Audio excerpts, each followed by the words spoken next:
All right, sorry, it takes a long time to set this thing up, these multi-feeds. So, again, thank you for coming to the live stream. And on this channel, you'll see the larger feed video, I guess, and then you can see a dashboard version on my other YouTube channel. All right, it'll look something like this. Okay, so you'll have the dashboard. I'm recording this and live streaming on November 26th. So we're going to go over the market. The market has already opened up, and then we're going to go over some of the news and my interpretation of it. In terms of the market, the S&P 500 is just under 6,000. Again, I have a target end of year anywhere from 5,800 to 6,000, maybe 6,100. But we're trading right now just under 6,000. And I said 600. You can trade the S&P 500 using SPY. So if you're trading it on SPY, it'll be 600. If you're just looking at the index, it'll be 6,000. So VIX is trading at 14, around 14. Oil is trading below 70. So it's trading at 69.28. And the Euro USD is trading at 1.049. Okay. When I started doing, about a week ago, it was trading at about just a little bit above 1.05. All right. So the dollar has been strengthening relative to the euro in the last several business sessions. All right, so I just want to make sure that everything is good here and the audio is good on the other channel. Hopefully, if anyone is having a problem hearing, just put it in the chat and then I'll correct the audio issue. It takes a lot of work to do this, especially if you're a one-man show. So before we begin, please help support my work. Make sure you subscribe to all the channels. I have 4 channels on YouTube. I have Brighteon, Bitchute, and Rumble. The reason why you should be following me on all the channels is I do get strikes on YouTube. I have one strike already on YouTube talking about certain things that were happening in California dealing with monkeys. All right. So, but they gave me a strike on that one. It's important that you follow me on all my channels. So please go to the description box in this video and all my videos and click and subscribe to all my channels. Help support my work by going to my store, purchasing the products that I offer. If you follow my health protocol, you can get healthy, but it's up to you. And another way to help support my work is to donate. You can donate through Stripe, PayPal, or Buy Me a Coffee on my website. You just click the studio-reykjavik.com, go to the home page, and at the very bottom, you can donate through Stripe, PayPal, or Buy Me a Coffee, or be a paid member to my Patreon channel. The link is in the description of this video. By purchasing the products and donating and being a paid member on Patreon, that allows me to make these videos for free. All right, it's that simple. It's a really simple business model. All right, I have thousands of videos out there for free. All right, so by helping, you can learn about economics. You can learn about tactical trading, if you want to do that. You can learn about domestic and foreign issues that are arising, especially about maybe World War III. It might be important to kind of pay attention. And how to improve your health. All right, I have gone through a very multi-decade journey to try to improve my health and to slow down the aging process. All right, and the ones that have been watching know why. I mean, heart disease runs in the family. I've had many people in my family that died from heart disease, and yada yada yada. But I've learned on how to kind of tweak it, and then you add in preventative medicine discoveries and understanding and what these longevity and anti-aging experts are doing, and I'll tell you, we're on the cusp of something very big. All right, not only do we know how to stack certain types of supplements that help heal the body and slow down the aging process. But we have the telemetry to be able to monitor it, all right, by looking at different biometrics, at the proteomic level, at the genomic level, at the serum level. What's your, blood serum biomarkers? I mean, you can get pretty detailed and fine tune it. And by doing that, you are being able to improve your health the best that you can. All right. Modern medicine, they don't really. The medical industry doesn't care about you taking charge of your health. They don't. All they care about is you have a disease, they treat it, they make money. Next patient, 18 minutes later, next patient, 18 minutes later, next patient. That's medicine. All right. And if you think I'm wrong, then you need to wake up. All right. 18 minutes, next patient. 18 minutes, next patient. It's all about cattle herding and moving the cattle through, and just bill coding to the insurance company. All right. They don't really care. They don't spend the time. They don't really care about your health in general. All right. Those are the facts. That's the cold hard facts of modern medicine. All right. You need to take charge of your life. If you take charge of your life, in many cases, you can revert the diseases that are starting to pop up, like cardiovascular disease, diabetes. Now, not all diseases you can do that. I mean, some diseases are genetic and blah blah blah, all right, or epigenetic, right? But most of the problems in the United States, most of the reason why we have very expensive healthcare is because of lifestyle and the stuff that we have in our food and water. You start correcting that, your overall societal medical cost will go down. Those are the hard, cold facts. But people need to take charge of their life. People need to get informed and take charge of their life. If they don't, guess what? You're going to be on a statin. You don't take charge of how you eat, how you take care of yourself, you'll go on blood thinners and beta blockers and alpha blockers and alpha antagonists and beta antagonists, whatever your heart problem is. You will, if you don't take charge of your health, you will be on medications to control certain types of diseases. Fact. It's up to you. Do you want to take charge or not?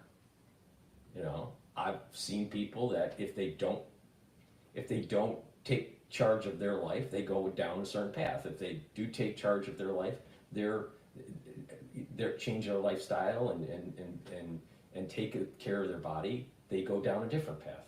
It's that simple. For most problems in the United States, the big ones, diabetes, heart disease, cancers, a lot of that is lifestyle. A lot of it. Please go to my store, the-studio-reykjavik.com. Help support my work, help support your health. A great way to do that, let's say, since we're going to Turkey Day, for Thanksgiving, and I wish everybody a happy Thanksgiving for the United States on Thursday, but maybe I'll do a live stream on Thanksgiving, I'm not sure yet. But it probably makes sense to not overeat, right? But I want you to enjoy Thanksgiving. The problem with people when they try to become healthy is they become antisocial. That's not healthy, right? You don't want to be antisocial and just eat like a bird. You don't need to eat like a bird, right? You don't have to, but you can, enjoy your family and holidays, but you can cook properly. Be a little bit more mindful of the calories that you take in. But as you get older, your pancreas starts to wear down. So a great way to help supplement the wearing down of your pancreas, all right, is to take digestive enzyme complex. This helps to break up carbs, carbohydrates, proteins, and lipids. These have enzymes in it, which are very similar to the types of enzymes that your pancreas secretes to be able to break down foods. And then by taking this, you'll be able to break down the foods, put less stress on the pancreas, and be able to absorb the nutrients. That way, you're getting the fueling, and you're not creating that irritation that may be taking place, in the pancreatic area, and even in the duodenum area. So that's important when you get older, especially around age 40 and plus, okay? People's pancreases just aren't as efficient. So taking digestive enzyme complex will help you digest the foods. If you work out, or let's say you're an athlete, taking digestive enzyme complex will also help to refuel your body, right? Because it's breaking down your fuel sources quicker to allow you to absorb. So if you're an athlete, take the digestive enzyme complex, you'll recover quicker, and you'll refuel your body. In addition, if you're older, especially if you're 40 plus, you should be taking digestive enzyme complex to be able to break down those carbohydrates, proteins, and lipids to reduce the stress on your pancreas. That's really important, all right? Trust me. A really bad pancreas is very painful. Also, boost up your immune system by taking magnesium and zinc. You should be taking magnesium and zinc every day. If during the cold season you're not feeling so well, take a double dose of it, right? Maybe once in the morning and another in the evening or in the afternoon, all right? It's really important to take magnesium and zinc on a daily basis to boost up your immune system. Important. There are things that you can do. Now, you're going to be having family members at home, for the holidays, and some of them may be Democrats, and they may give you indigestion, and they may, prevent, even though you eat turkey, it may prevent you from sleeping because of the things they say because they're Democrats. I have a solution for you, okay? That solution is good night formula. If they're keeping you up at night because of their Democratic policies, take my supplement, Good Night Formula. It has tryptophan and melatonin in it, and you're going to be well rested when you get up in the morning. You're going to be in that 3 cycles of REM sleep while you're sleeping. You're going to be in deep sleep. That's important. Why? You consolidate memory when you're in REM. You're detoxifying your central nervous system, and you're going to be well rested. People that have chronic, all kidding aside, people that have chronic sleep deprivation have a tendency to get early onset of dementia. Why? Well, one, you're not consolidating memory efficiently, and you're not detoxifying your central nervous system. And you need that deep sleep to do that. This is the reason why people that seem to age less, have more longevity, have better memory, actually also have better sleeping patterns, have deeper sleep. So this is really important. So please, go to my store, get the Good Night Formula, and through taking it on a regular basis and going into that deep sleep, you're gonna improve your memory, you're gonna improve your neural health because you're detoxifying the body, and you're gonna be well rested. And you're gonna notice over time that you're aging slower. Sleep is very important. It's a part of a lifestyle change if you want to get healthy. You can get healthy, but you have to, it's not just popping one pill. If anyone says, just take this supplement and only this supplement and everything's gonna be perfect for you, there's no such thing, all right? But it's about diet, proper diet, proper exercise, proper balancing, proper sleep, proper supplementation, certain types of exercises, stretching, and balancing exercises are really important, and then challenging your mind intellectually and mindfulness, either in prayer or in meditation. But when you do all these things, synergistically, your body does heal.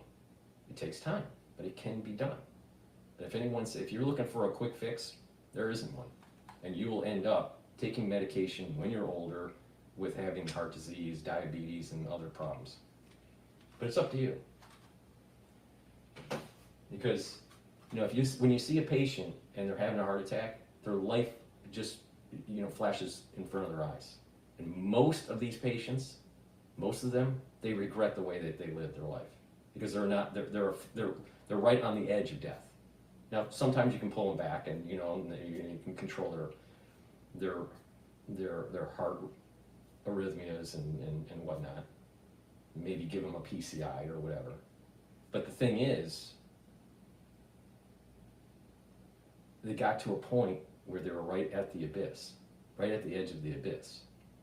And if you see someone that's just on the edge of the abyss, almost always they regret the way they have lived their life. All right, well, you know, that's some wisdom. Take it or leave it. It's up to you. Let's see what CNN has to say about the case that's being dropped by Jack Smith.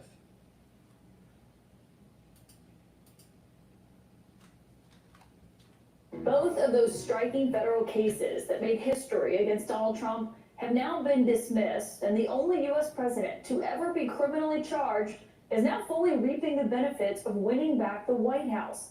Special counsel Jack Smith moved to drop his charges in the election interference and the classified documents cases, given the long-standing Justice Department policy that a sitting president cannot be prosecuted. Judge Tanya Chutkan in Washington quickly granted Jack Smith's request today. And of course, down in Florida, Judge Eileen Cannon had dismissed that documents case over the summer as Smith was trying to revive it, but now is no longer doing so. It may not be the last that we hear of that case, though, because others were indicted there as well. More on that in a moment with our experts. But tonight, Jack Smith made sure to mention this in his filings. He said, quote, "The government's position on the merits of the defendant's prosecution has not changed. The circumstances have." Those circumstances, of course, being Trump's re-election to office. It's been an extraordinary turn of events since Smith first announced these indictments, which I should remind you were handed down by grand juries made up of American citizens. Charging Donald J. Trump with felony violations of our national security laws, as well as participating in a conspiracy to obstruct justice. Charging Donald J. Trump with conspiring to defraud the United States, conspiring to disenfranchise voters, and conspiring and attempting to obstruct an official proceeding. We have one set of laws in this country, and they apply to everyone. Of course, not everyone. Using the right weight matters. The Body Pod lets you easily understand what is the fastest way to reach your health and fitness goals at an accuracy of 98%. Of course, not everyone. The president-elect reveling in this major victory, posting, "I persevered against all odds and won." Now, Jack Smith left the door open for charges to be brought again in the future after Trump leaves office in 2029, when he'll be 82 years old. My lead sources tonight, Ellie Honig, former federal prosecutor, and Maggie Haberman, senior political correspondent for the New York Times.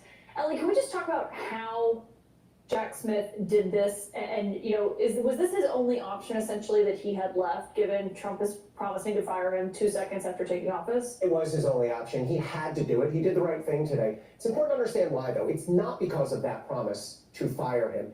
It's because, and Jack Smith said this in his motion, it's because of the DOJ policy, which goes all the way back to 1973. Which is a policy, not a law, right? It's an internal, exactly, that's a good point. It's not a statute, it's not passed by Congress. We don't actually know if it's right or wrong. It's just been DOJ's internal view back from Watergate. They reevaluated it during the Clinton era in 2000. They actually reevaluated it now. I found that interesting. Jack Smith said in his motion today, I went back to OLC, these genius Office of Legal Counsel, these constitutional lawyers. I said, does it apply here? And they said, yes. I, Jack Smith, am bound by that. Hence, we move to dismiss. And remember, this OLC memo, opinion, whatever we're going to call it, this has come up with Trump before. This came up when he was president previously, and there was the Robert Mueller investigation, and there was the question of will Trump be indicted in this investigation. And it was easy to lose track of this, but it was pretty clear that Mueller was very unlikely to challenge that policy, and he never did. Yeah, but you know, the idea that he's saying charges could still be brought in the future,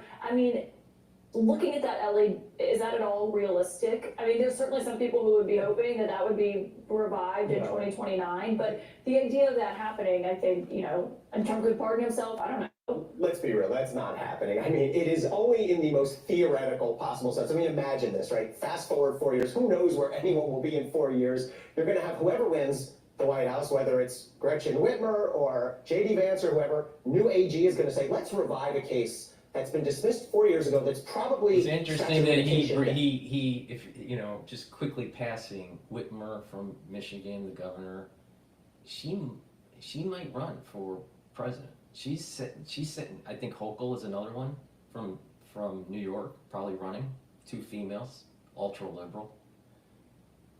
Newsom is gonna run. I'm concerned about J.D. Vance, because I still, even though I think he's decent, he's smart, he's quick on his feet, but I just feel that he's a little green. There's a little, I just feel that the experience isn't there. Now maybe he'll get that experience as VP. But, if you really think about it in modern times, the only presidents that really had, the only VPs that really had some power was Cheney during Bush Jr., all right? I didn't feel that way with Biden when he was under Obama. I think Biden was a conduit to Congress for the White House. Trump, in his first term, I didn't feel that Pence was really that strong. I mean, he towed the line most of the time, but I wouldn't say that he was like a driving, leading figure within the administration like Cheney was with Bush. Now maybe the whole Cheney thing was a unique situation, and it might have been because he was a super deep stater and all that, and tied to big oil and Halliburton and all this stuff. But I just don't see that. Where's the experience really going to be coming from for JD, unless he's really spearheading, the restructuring of certain agencies and working closely with Elon through this whole Doge kind of process. Maybe he'll be he'll be the spearhead to that. If that's the case, then he'll be getting more experience, and then I'd feel a little bit more at ease. But when you're looking at people that are running states, governors usually win presidencies. Governors have strong executive experience, even though you may be against their policies, but just being a governor gives a lot of executive experience. I just don't feel that J.D. Vance has it yet. Now maybe, over 4 years he evolves, but I still am just not fully bought on J.D. Vance. That has to do with 20, it is over, people are clinging to that thin reed, it's not coming back. But what's not over is what happens after this. And this is what I'm really curious to watch when Trump does retake office, because it's how they handled this now when they're back in power. Dan Scavino is one of Trump's longest, most interject here.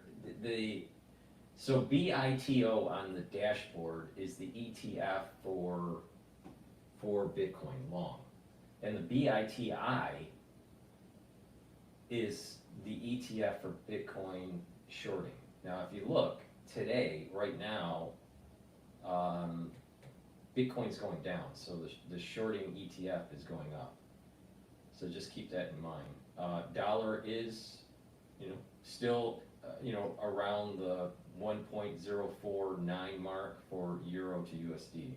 So as that number goes down, for the ones that don't know, that means that the dollar is strengthening and the euro is weakening. If that number goes up, then the euro is strengthening and the dollar is weakening. And the reason why I'm showing the Euro USD is that the Euro USD is actually the largest contributor to the DXY basket to evaluate the dollar. AIDS. And he tweeted just a few moments ago about many people's lives were destroyed over the past 4 years since we walked out of the White House. He said there was a relentless barrage of knocks on the front door at home, subpoena after subpoena after subpoena.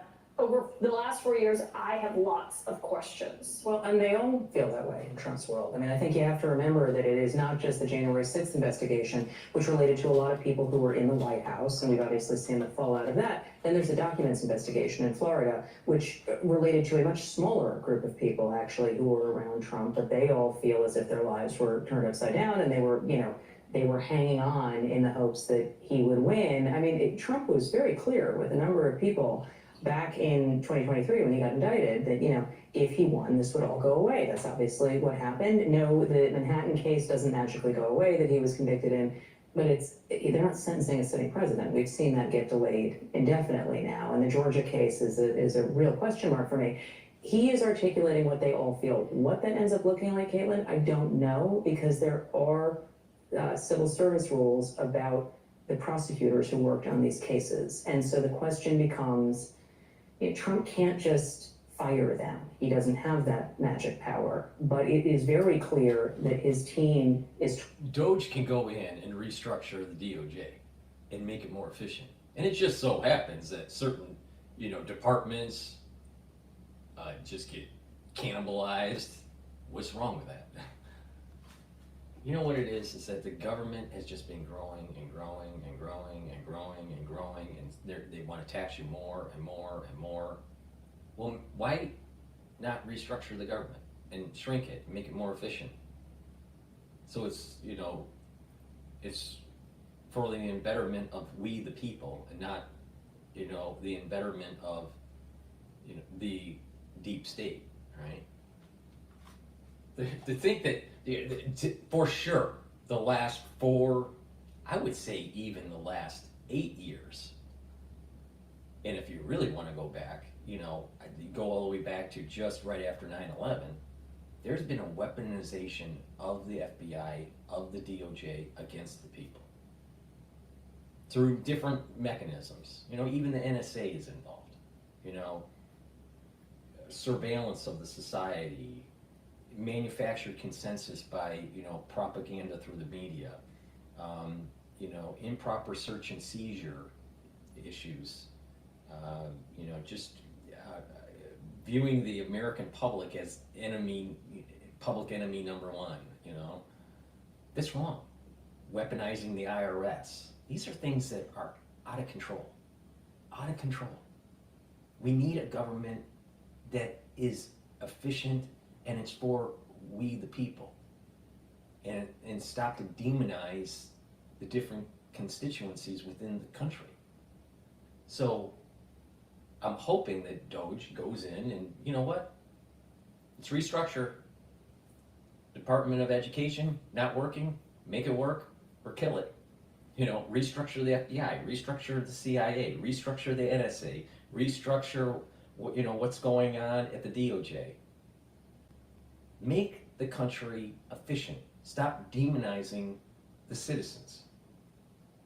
Now, it's obvious if someone has, an open mind, right? Even if you don't like Trump, you can't honestly say that you think that the DOJ, the FBI, and other agencies are not going after political opponents.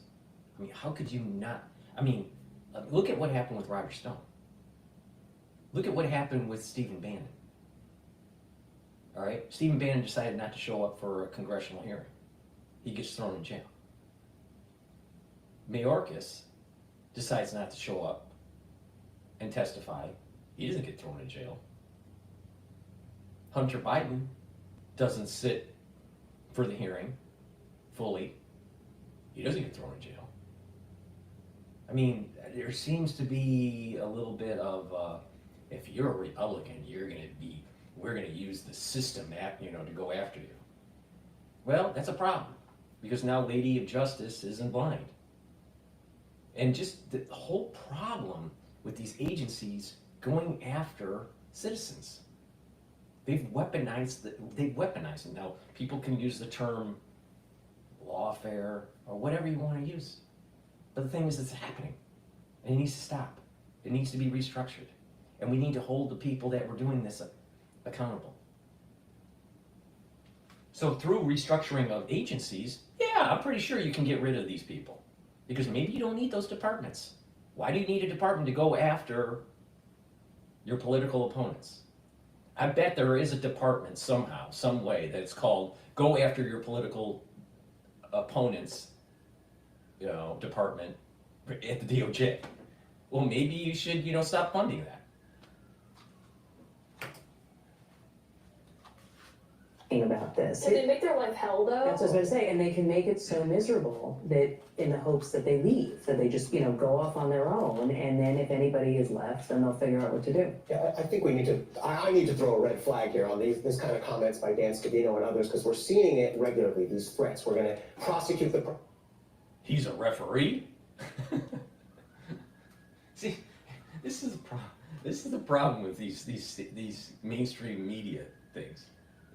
You got an anchor that's probably going to get canned, right? Because no one likes her. CNN is hemorrhaging money. All right. Then you have lawyers there just pontificating, and they always have a tendency, especially on CNN, to be anti-Trump. Everyone wants to be a talk show host.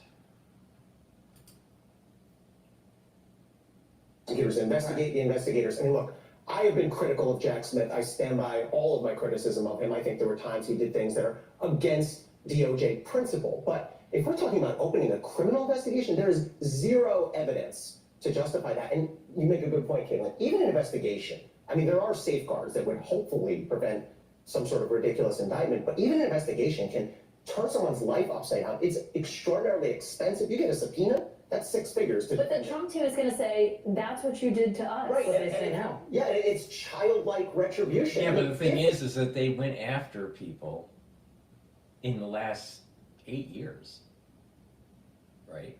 They went after people and destroyed them. The Democratic Party went after people because they were political opponents and destroyed them. Now, because this red wave happened in Congress, Senate, the House, the executive branch, the judicial branch is heavily conservative now, right, because of the chief justices. So there is this very unique period of time where we have 2 years where we can fix it. We can look underneath the microscope and fix the problem. Fix government.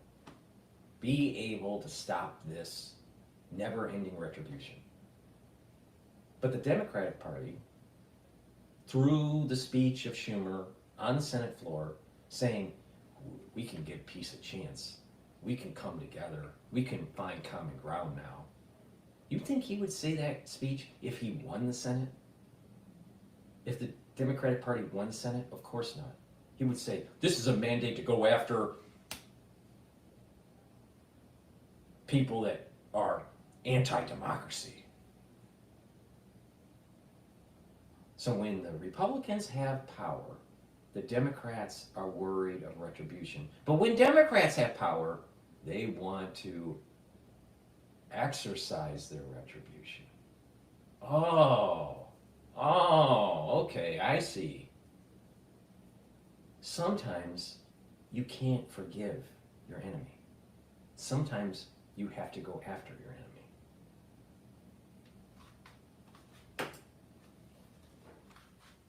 Was wrong, there is, an examination to be done of that. And I have no problem with the Inspector General, DOJ's internal watchdog, doing a dive and saying, Jack Smith stepped over the line here, here, and here. They did it to James Comey, a scathing report. But if you're talking about opening criminal investigations, whole different story. But that doesn't stop the Trump team. I mean, I understand what you're saying, that's the norm. But Open that's up not- investigations to find out. Let's go a little bit deeper in what the national security state was doing to try to demonize Trump during his campaign for his first term in 2026.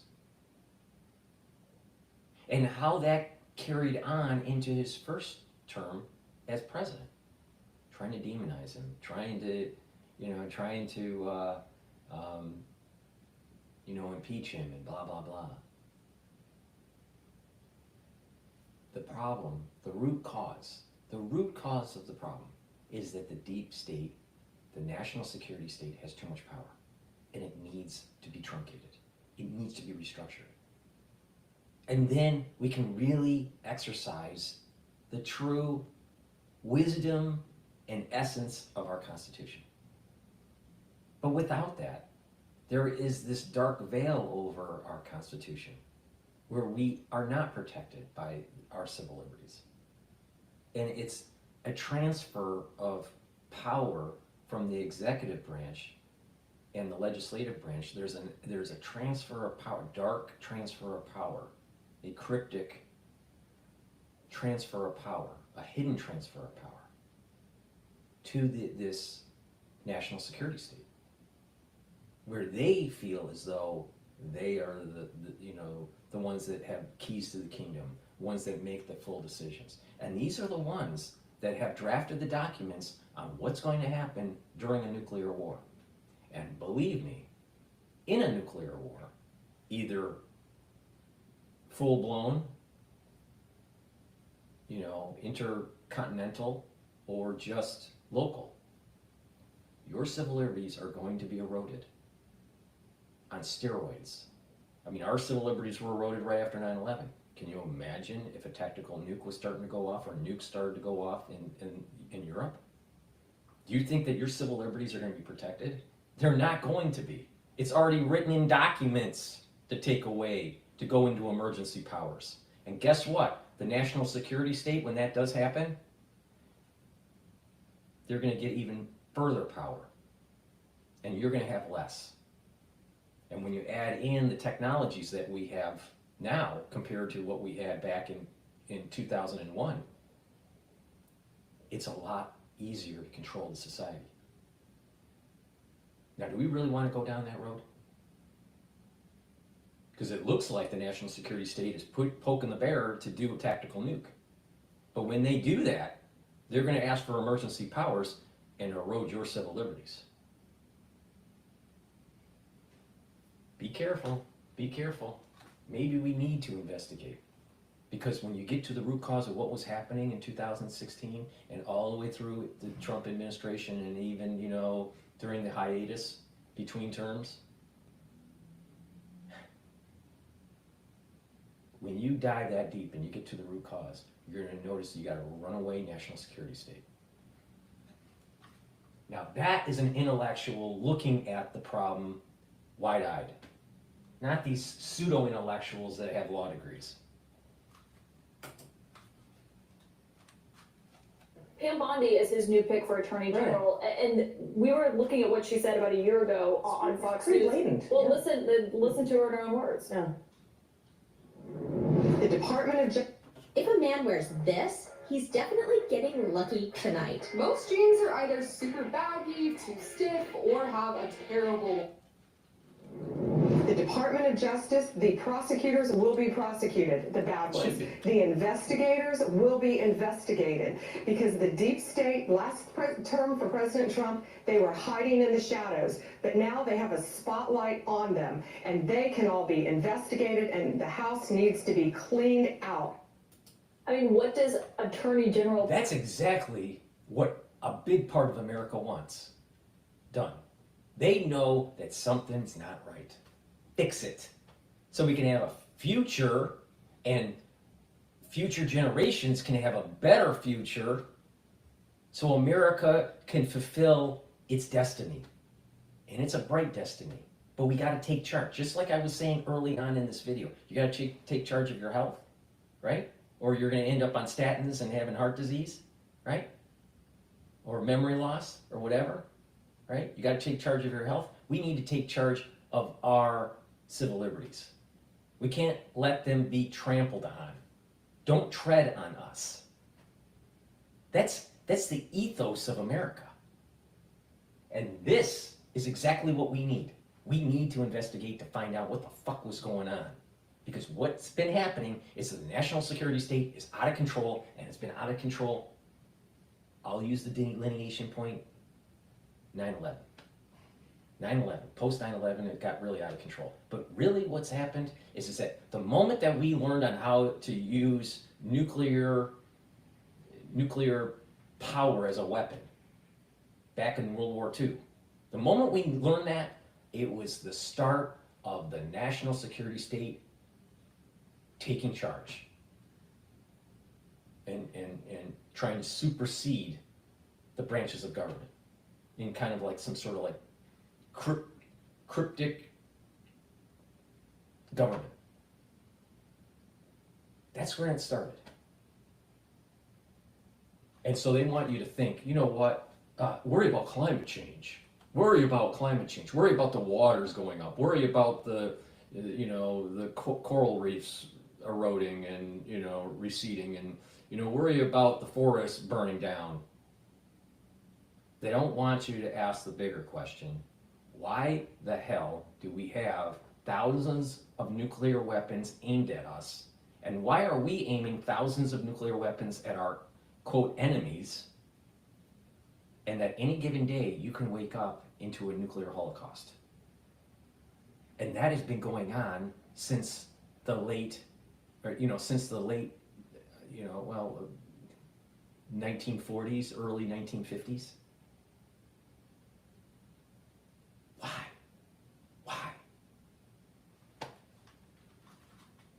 Because if there's just a miscalculation, if there's just a little push, a little nudge, then all of this constitutional republic will be gone, and that you'll have people that are part of the national security state gaining power. They will gain their tyrannical power. They don't want you to complain about nuclear weapons. They want you to worry about climate change. They want you to worry about other things.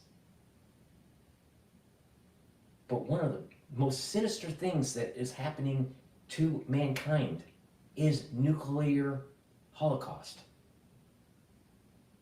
And we're inching towards it every frickin' day, especially with this whole NATO crap that's going on in Europe.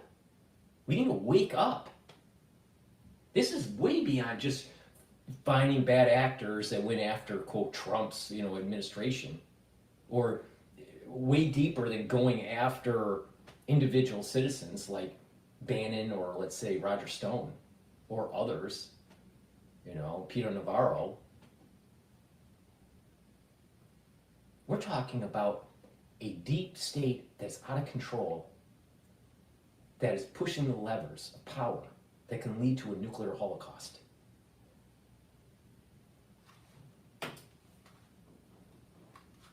Bondi do if she's confirmed and the president calls her and says, I'd like you to investigate J.P. Cooney and Molly Gasson and these prosecutors who are on Jack Smith's team? I think you can expect that Pam Bondi and everybody else who has to go through a confirmation hearing are going to be asked by the Democratic senators about those comments, and it'll be very interesting to see what she says. I mean, to your point, there was a lot of celebration about Matt Gaetz not being in that role anymore, and with reason. Matt Gaetz was investigated by that department and has all kinds of baggage, but it's not as if that, the I'm gonna clean this all out vow from Pam Bondi is especially different. But there's so many unanswered questions, Caitlin, but if the idea is that there's lots of people around Trump in the White House who are gonna try to prevent him from doing this, That's another thing that is a problem with New York, even though I live in New York. All right? Senior political correspondent, New York Times. You know what that really means? Pseudo-intellectual from a liberal propaganda media outlet.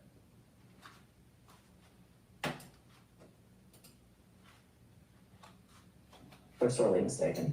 I think this Justice Department's going to look very different than the first Trump Justice Department, right? Jeff Sessions recused himself off Russia, and Mueller was appointed. Nothing like that is going to happen this time through, right? Pam Bondi is not going to be taking herself off big cases. There is not going to be a special counsel investigating the Rod administration. Rosenstein is not walking through that door. Bill Barr, even. I'll say, Any special counsels at all? I mean, they've spent months talking about how terrible Jack Smith was as a special counsel. It'll be interesting to see what this looks like. I think there is not going to be any special counsel in the traditional sense of investigating the administration, which is what we've seen historically.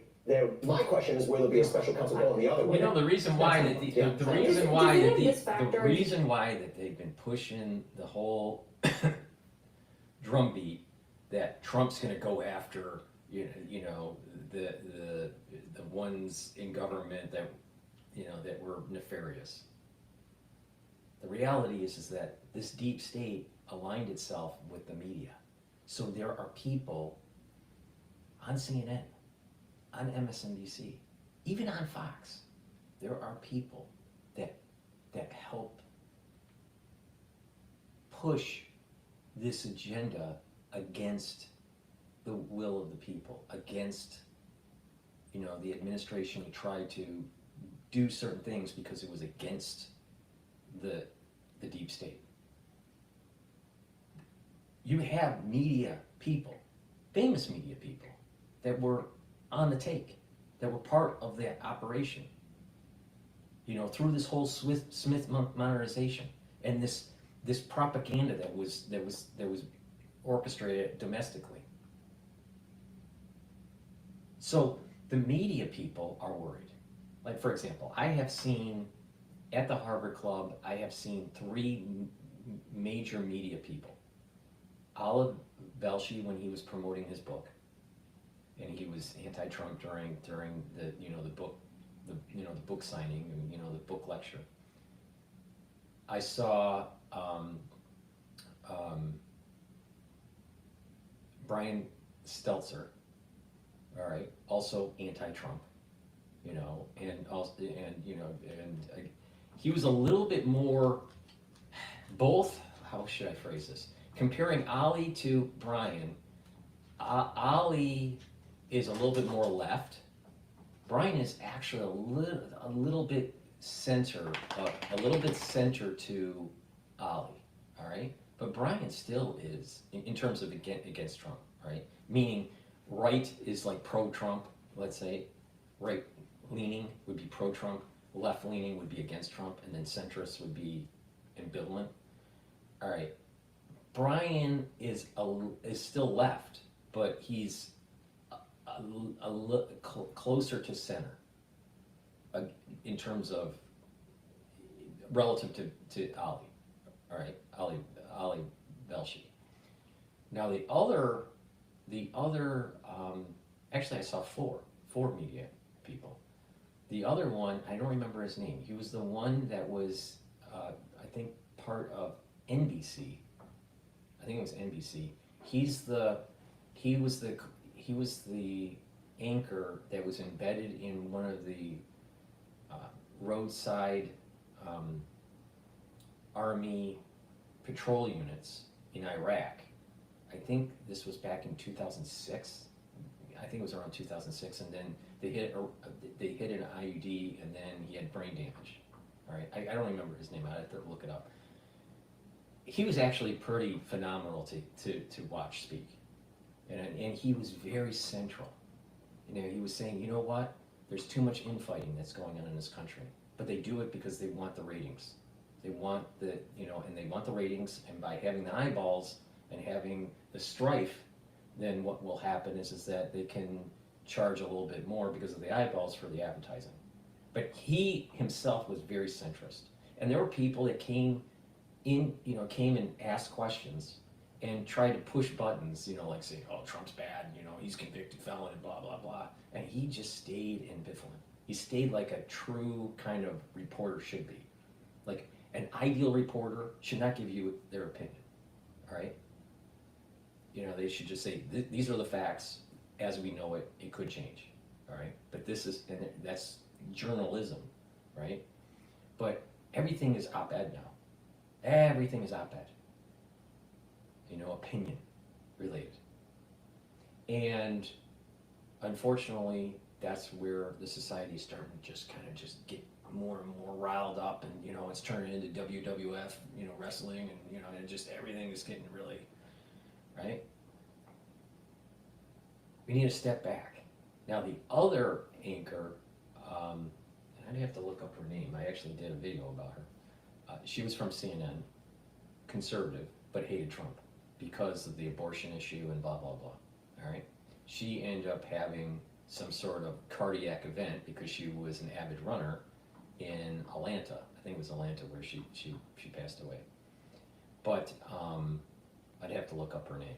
But so I saw four, in-person, famous media people speak, all right? In the last, in about the last year or so. And most of them, 3 out of the 4, you know, had, you know, a very anti-Trump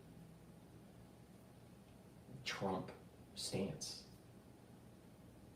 I don't think that's healthy. I don't think that's healthy. Reporters should be locked in and ambivalent. That's not what's happening. That is not what's happening.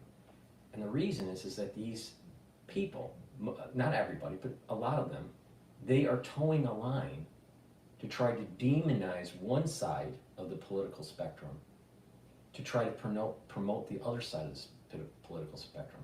I think the poster child for this is Rachel Madcow, all right? She, on MSNBC, because she probably has mad cow disease, is you know, very focused on that whole ultra-liberal agenda, right? And is using her platform, her notoriety, to push it. Now they're all afraid. They're all afraid because now Trump's in office, and they know that they sided with the deep state. They hid what was going on a Hunter laptop. They promoted lies about fake dossiers on Trump. Now they're promoting Tulsi must be Tulsi must be some sort of Russian agent, so she couldn't be put into the, you know, she can't elevate, you know, to DNI, the District of National Intelligence. She doesn't have enough experience. She talks negative about the war in Ukraine.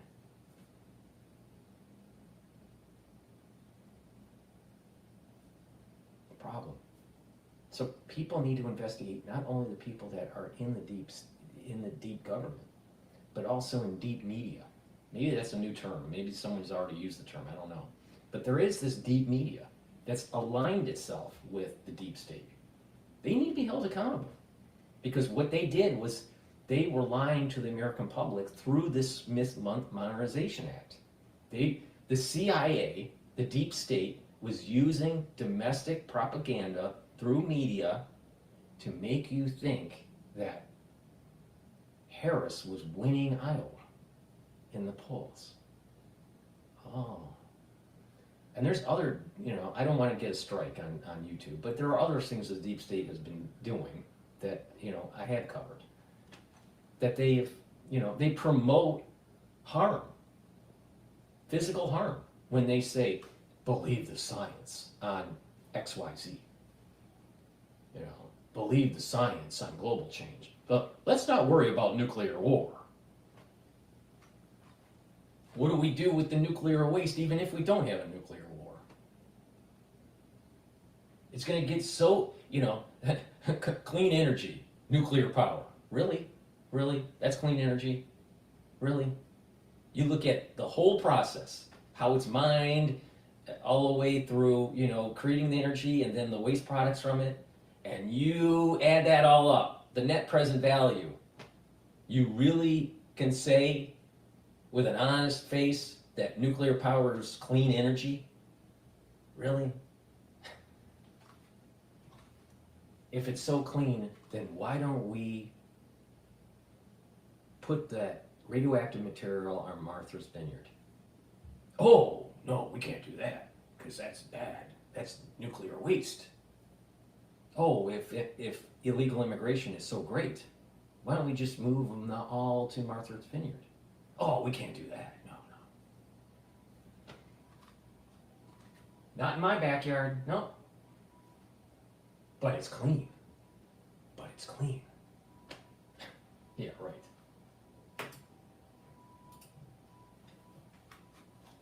That's mine when he's considering writing a report. I mean, the line I keep hearing is, well, the report won't have anything surprising or new in it, but I still think having it together and publishing something stating right before Trump takes office reminds me of, you know, when Trump was informed about the Russia investigation right before he took office and how that affected the first 6 months of his presidency, changed the next 4 years of it. Yeah, I mean, look, Trump is very much, as you know well, about information control. And so the idea that there can be this information that he is not overseeing that can get out there in some way I am positive when he gets around to focusing on it, will be an issue for him. But what that looks like, I don't know. I mean, I do think that this is sort of a related, not entirely on point, but it is related.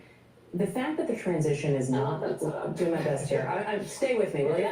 The fact that the transition is at Mar-a-Lago and not in New York, like last time, half New York, half Washington, and this is not my New York bias speaking, it's that it actually, they can exist in this bubble, this sort of halcyon bubble of we won, we did it all. Oh, we are going to we just saw the New York bias of a liberal. Oh, if it's not happening in New York, then somehow they're not getting full scrutiny by the media because we're New York Times and we're pseudo-intellectuals and we're going to tell you how it really is. I'll tell you, conservatives need to push back. Conservatives need to just keep on pushing back and saying, you know what, your policies suck and there's a reason why your subscribership, for the New York Times is going down. Right? And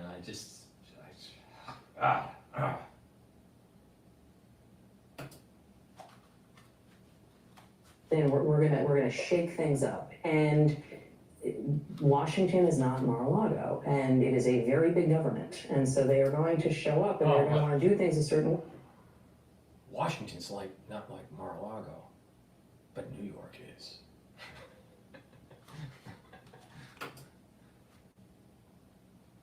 And he's going to want to control information and, function in the way that he prefers functioning, and that will still be a challenge for him. All right, let's take a look. So what is ClickUp? Let's take a look ClickUp at is an some more news all-in-one- here, so we can, have fun with it, right?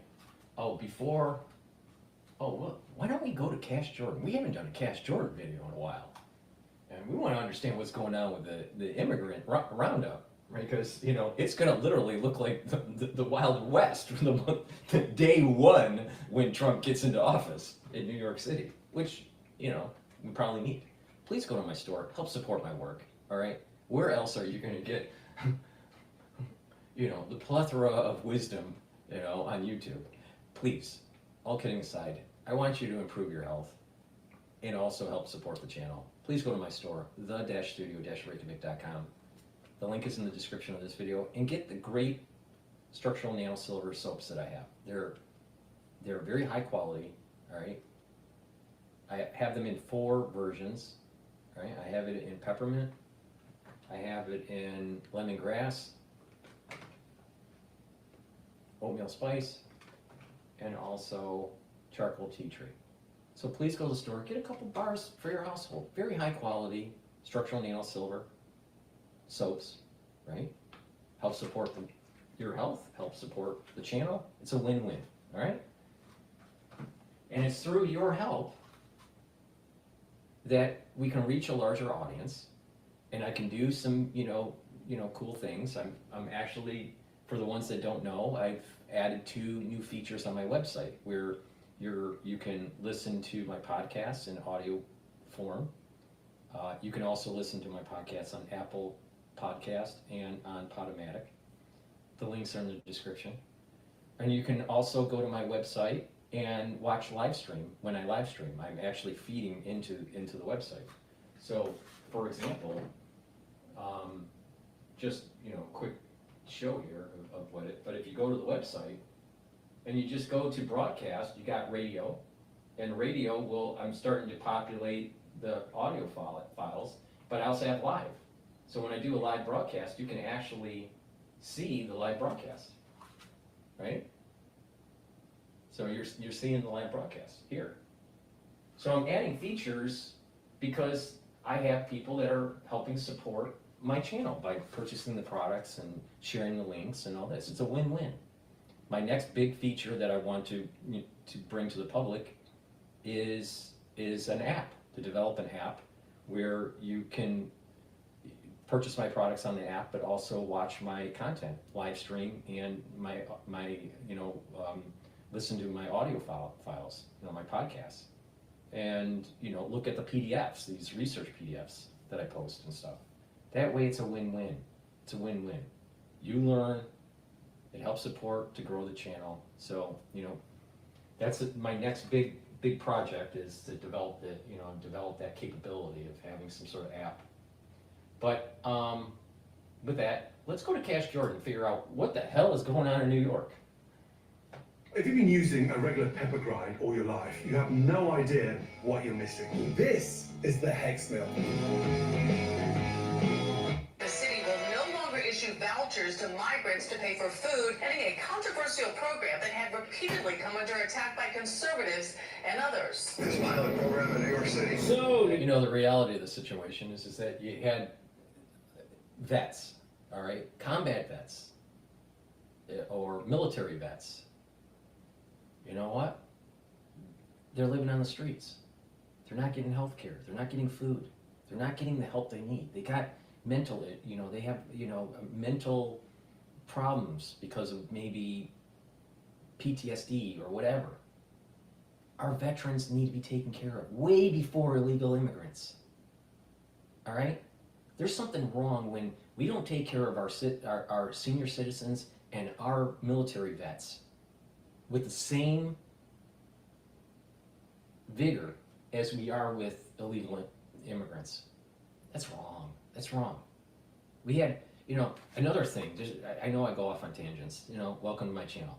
But, you know, the thing is, you have these people that speak at the Harvard Club, you know, that are people that are famous, all right? I'm seeing a lot of famous people, all right? And they never, ever pay homage on the walls, on the different floors at the Harvard Club of the members that died, service members that died in the different wars that were from Harvard, all right? But they don't have to be just from Harvard, it's from you know, any state, any city in the country. But people need to pay homage to the ones that did the ultimate sacrifice for our country, right?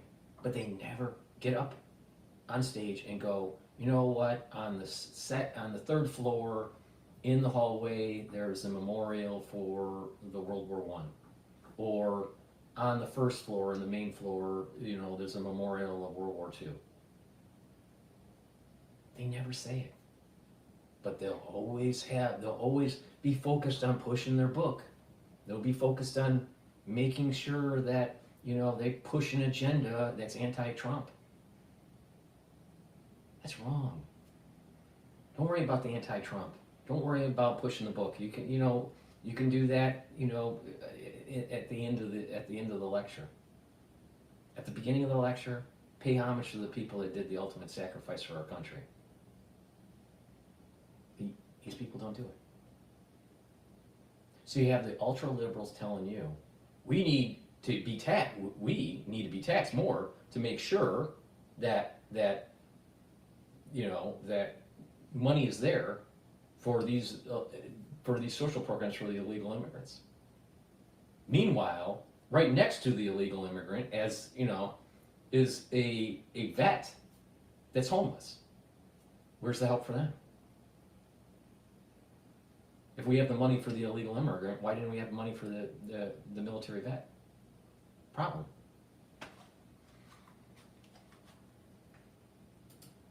Oh, and it's and to get, you know, and to do insult to injury, it was the deep state that promoted the war. The deep state promotes the war that people serve honorably, come home, and then are now homeless, and the deep state doesn't even fucking care anymore. But the deep state will somehow orchestrate an effort to make sure that there's a flood of illegal immigrants coming over the Rio Grande. Really? Oh, and the deep state will figure out a way to make sure there's funding for those illegal immigrants. Why don't you put as much effort in creating wars and trying to orchestrate mass caravans over the Rio Grande? All right? Spend that effort in making sure that our senior citizens and our vets are taken care of. Pretty simple.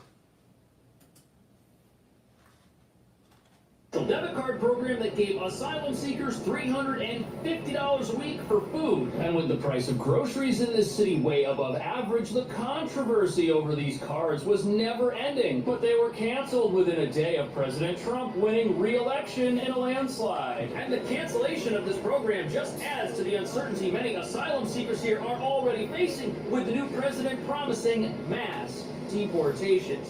The city began giving out 3,000 debit cards to roughly 900 migrant families in March. The cards, worth up to $350 per week, were designed to only be used for essential items like food and baby supplies. The one-year contract provided what the city described as culturally relevant food. You may remember the food the city had been providing in migrant shelters was seen as not culturally sensitive to the needs of some migrant groups. The influx of migrants is easing. In January, 4,000 arrived every week. Now, for every 600 who arrive, 1,400 leave. Many of them are actually getting out on their own within 30 to 45 days after being able to integrate and find their own place to, rent a room. We told you earlier about the expansion of the program in July to 7,300 migrant families, and critics argued the city-funded cards were unfair. And some Republicans expressed worries the debit cards would attract more undocumented immigrants to the city.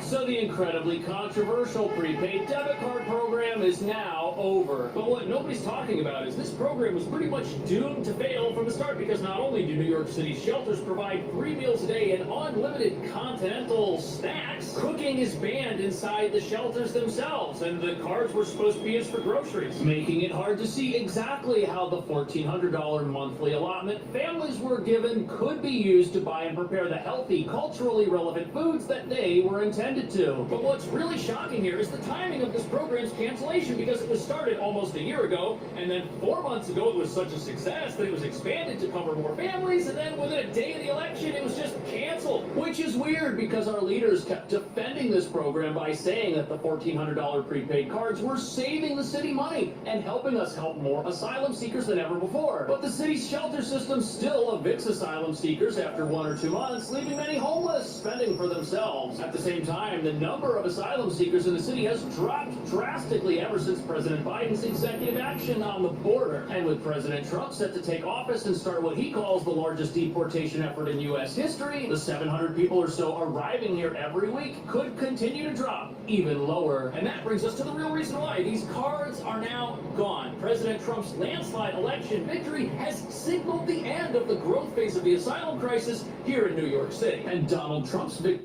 Why is everyone spiraling over YouTube banning ad blockers? Like, chill guys, just use Pi. It's a free Chrome extension that's actually made by one of the founders of Honey. I can't stand the ads. Here in New York City. And Donald Trump's victory is also a huge victory for our progressive leaders, because it gives them all the cover they need to cancel expensive asylum seeker programs which don't actually help anybody, while placing the blame for the cancellation of those programs on a guy who hasn't been running the country for the last 4 years. But at the same time, our leaders, who are in cahoots with the businesses getting rich off our asylum crisis, don't want that crisis to completely go away, because it's allowed a sprawling network of abandoned warehouses and factories to generate generational wealth for their owners as shelters that aren't helping to lift anyone out of poverty. And as you're about to see, there is so much money at stake here that resistance to President Trump and his new immigration plans is pretty much guaranteed.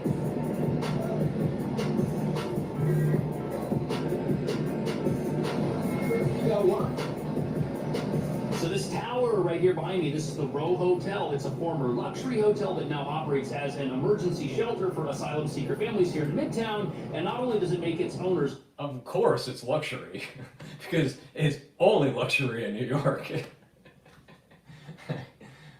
Why don't they house the actual illegal immigrants in that big, gigantic, beautiful building that the New York Times has? Because they print a lot of paper saying how important it is to have illegal immigrants.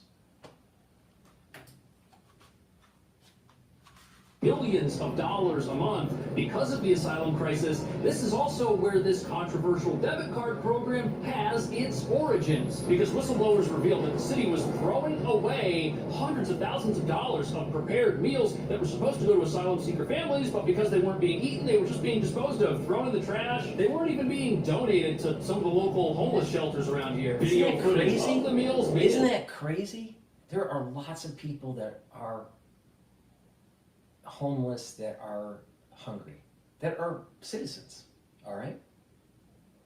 And they were throwing away food? This is why we need Doge. The waste at the federal and the state and the city levels is astronomical. We are wasting so much money because the people aren't held accountable. When you hold people accountable, when you say you need to do this and you create a monitoring system to see if they reach those goals, and if they don't, you hold them accountable, then when you do that, the society will be more efficient.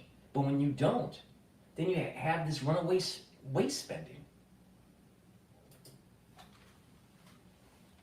Like they were absolutely unedible, and the asylum seekers said that the food made them sick. The city fired back by saying the meals were of perfectly edible and fine quality at $11 a piece. But because of all this food waste, the debit card program was conceived to lower the amount of food waste, because it was thought that by giving people a card that they could use to buy groceries, they wouldn't throw anything away that they just went out and bought, even though the preparing of non-ready-to-eat foods is banned inside shelters just like this. New York City Mayor Eric Adams announced an end to a program providing prepaid debit cards to migrant families Thursday. 1 year, that was what it was in place for 1 year. Now we have moved away from the emergency response because we have had a constant decrease in our population. So Mayor Adams is right. This was a pilot program and it is now over, but coincidentally it just so happens to have been canceled within a day of the election, and the entire time this program was operating, as controversial as it was, city leaders defended it as being necessary and as being great. And right before it was canceled back in July, it was expanded to cover even more families. So it looked like this program was going to go on forever, and then something changed. And observers are saying now that Donald Trump has regained the presidency, the asylum crisis may start drawing to a close as border security measures, which go beyond current security measures, are implemented. And as the number of new arrivals in the city starts to drop, the city will have every reason to say it doesn't need to maintain programs which are controversial and expensive. And by comparison, giving people a debit card they can use every week to buy maybe prepared food at like a buffet or something is much cheaper than throwing that food straight in the garbage and nobody eating it. And the meals that were going in the garbage were $11 a piece, which means one person, if they weren't eating any of this food, $33 in meals were going in the trash every day. A family of 4 who wasn't able to eat the food would lead to around $3,900 in wasted meals. Well, look at this. Those airline meals that everybody hates and still eats, those only cost $4 each. And if the city wanted to pay $11 per meal and have a multitude of options, they could have just signed everybody up for Factor. The point is the whole meal program that was initially instituted at places like this was an absolute scam, and that scam was used to justify this debit card program that was also kind of a scam, it turns out, because it didn't work even though we were told it was working. But now that this program is gone, a lot of unanswered questions are on everyone's mind, like what are these families who were relying on them to feed themselves going to do now? And does this signal a change in the city's stance towards being a sanctuary city with a right to shelter? After all, many of the asylum seekers who live in places like this, they were invited in by city officials who promised them the American dream, and now things that were supposed to help them are being canceled. Does that signal that the city will no longer be a sanctuary at some point in the near future? This is something a lot of people are wondering. The mayor called the program a success, citing reduced food waste and millions of dollars put into the local economy. We told you earlier about the expansion of the program in July to 7,300 migrant families. And critics argue the city-funded cards were unfair. Now, yes, this program was considerably cheaper than just throwing food straight in the trash. But one of the other criticisms of it was that it was so generous, there may have been people that said, gee, I'm going to go to New York to seek asylum instead of anywhere else because I can get the hotel and the debit card. And that kind of makes sense. Why would you seek asylum in a place that didn't provide those things, especially if you're fleeing poverty? And just as the program was called by some to be extremely unfair, it's also unfair for the city to set asylum seekers up, tell them they're going to take care of them, and then to cancel all of that stuff suddenly, after saying that it was working, revealing that New York's asylum crisis, it's not managed in a way that is going to improve the lives of anybody except the people who run the businesses that are helping with the whole situation. For example, the owners of this hotel, they're making millions of dollars. The worst thing for them would be for the asylum crisis to end, because then the hotel wouldn't be fully booked for years on end. But as an emergency homeless shelter, it's not actually that great, because an emergency homeless shelter is supposed to be part of a larger goal of getting people back up on their feet. But after you move into a place like this, after 1 or 2 months, the city evicts you because it doesn't have unlimited space, and an unlimited number of people are coming here and also need a place to stay. And many of the folks that are here, yes, they're moving out, but to where, we don't truly know. We know some people are living in tents. That's not a great system. And now there's speculation that the cancellation of this program is pure politics, because had the election results been different, the number of arrivals in New York City would likely remain unchanged, and this program that was billed as the greatest thing since sliced bread would have probably been maintained. But with the electorate changing its mind about what it wants national immigration policy to look like, the program has suddenly disappeared. And the people in the shelters, they're starting to disappear as well, even though about 58,000 are still in the city's care. The Merit is one of 2 shelter sites now closed down because the influx of migrants is easing. In January, 4,000 arrived every week. Now, for every 600 who arrive, 1,400 leave. So, yes, 1,400 people a month are leaving, but that's not some magical success story. The city has admitted they don't keep track of where people go, just that they were living in a shelter and now they don't. They don't know if these people are better off. They don't know where they're living. They have no idea. But obviously, if the city expected to continue receiving high numbers of new arrivals, they would not be closing down facilities that are meant to house those people and take care of them, because that's what the law here says we have to do. Yet the city is taking this opportunity to drastically decrease the number of shelters that it has. They're even closing down the massive 3,000-person facility. When they're pushing out some of these illegal immigrants out of these shelters, and they're dispersing in the city or in the state or even, somewhere in the country, it's going to be harder to round them up when Trump gets into office. I mean, just keep that in mind, all right? If they're centralized, it's easier to round them up. If they're decentralized, it's harder to round them up.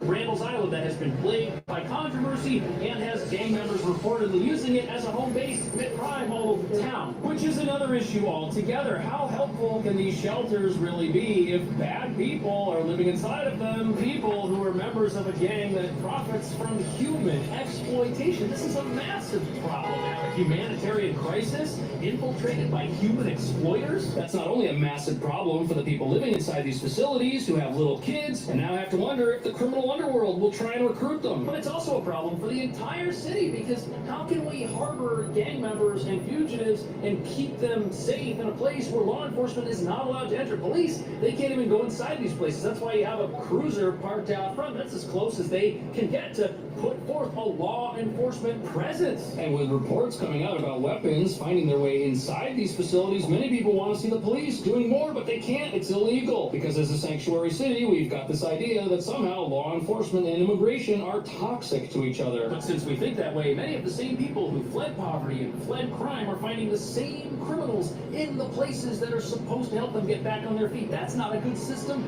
at all for anybody. Nobody should have to live in a place like that is actually more dangerous or just as dangerous as where they came from. Yet now, because of who it is that wants to do something about this, local opposition to any new immigration efforts is growing, without realizing that these resistance efforts are really just supporting the criminals who are ruining the lives of asylum seekers who this crisis is named after.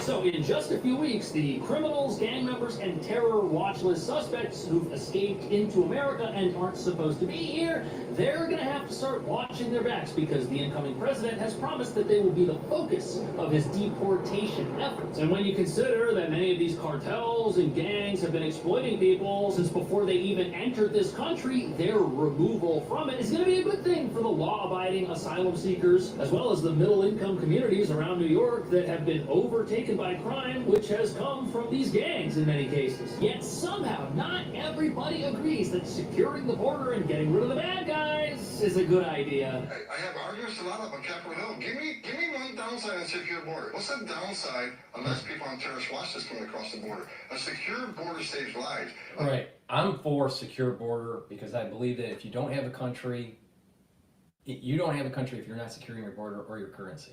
All right. And the globalists want that to the globalists want you to have porous borders and destabilized currency so you lose power, you lose your sovereignty, and you get plugged into this uber government. All right. Strong borders is a good thing, you know, like Robert Frost said, good fences make good neighbors. All right. Well, we need a strong border. But the globalists, and we'll play a little bit of Bloomberg Live, right? After a couple of videos here. But the globalists, they want the porous borders because that's their version of slave labor. And the economists will just say, well, it's helping the GDP. They don't mention that it's hurting the veteran because the social programs are moving towards the illegal immigrant and not helping the veteran out.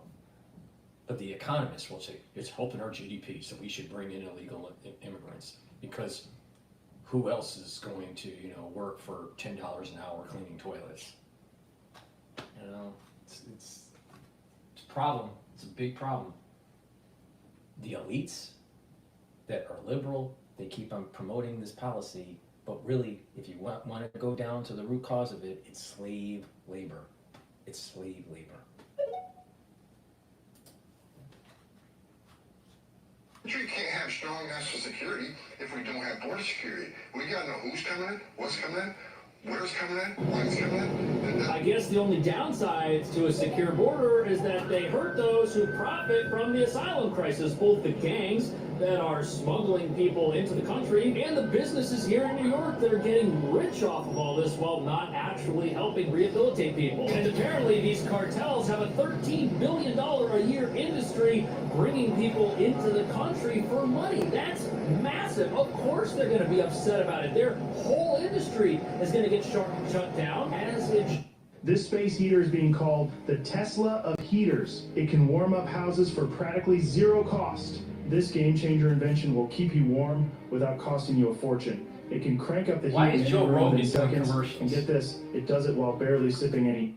Is going to get shut down as it should. And it's providing our local criminals here who profit off the exploitation of their fellow asylum seekers with an unlimited number of potential victims and new recruits for their gangs. Because every week you've still got 700 to 1,000 people arriving here who need a place to stay. And they're going to get it because right to shelter is the law of the land. And what's crazy is even though New York City has all of these laws that were set up in the name of compassion and caring for people, they created an environment which does the opposite of that because criminals are exploiting these sanctuary city policies that hide them from the federal government and our soft on crime laws that release criminals when they do things like shoplift or rob and assault others. At the same time, we've already had our fair share of protests from people claiming that the new president's plans are anti-immigrant plans. And these protesters make no differentiation between people who might be here in a law-abiding capacity and people who might be gang members looking to prey upon those who have nothing. And that's just the gang portion of this. You've got people getting off buses here at the bus terminal who are on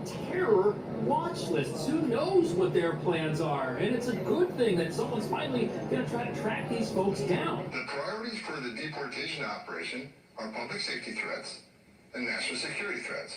Last time I looked at the data, we have over 700,000 that have a criminal conviction and a final order that are walking the streets. So, we got that. That's a part. And national security threats, those. So when this deportation agenda kicks off, families and law-abiding will not be the focus of it because there aren't the resources available to focus on every single person who might be in the country in a capacity that is not 100% official. ICE only has around 6,000 agents who can act in a deportation capacity at this moment. And with some experts saying there are over 700,000 criminals in this country, they're going to be busy for quite some time. But here's what most people don't know. This could pose a risk to New York City because as this crackdown begins, certain areas of the country are going to cooperate with it, and other areas of the country, like this one in particular, are going to resist it at a local level. And you may have people who are wanted by the federal government who specifically try to come to New York because it's a place where they can kind of hide out and avoid federal law enforcement. That would be a bad thing, and it would probably be a really bad thing considering that this city has decided it's going to remain a sanctuary and may end up protecting people who want to do harm to others in some manner. All the while, protesters who claim to have the best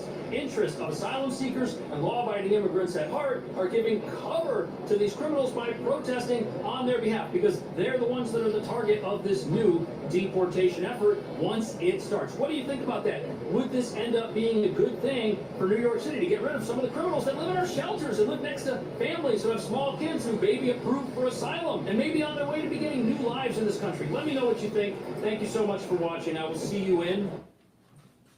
Big problem in New York. Also big problem in Little China. Please go to my store, the-studio-reykjavik.com. Help support my work. Click the link that's in the description box of this video and all my videos. Go to my website, the-studio-reykjavik.com, and get the health supplements that I offer to help support this channel and to help support your health. A great way to bring down inflammation and help to improve your immune system and your cardiovascular system is to take turmeric, because it will bring down pro-inflammatory cytokines, but also it is an antioxidant. It brings down inflammation. Ashwagandha root, you should take it together. Ashwagandha root helps to control your blood glucose levels, but also your cortisol levels.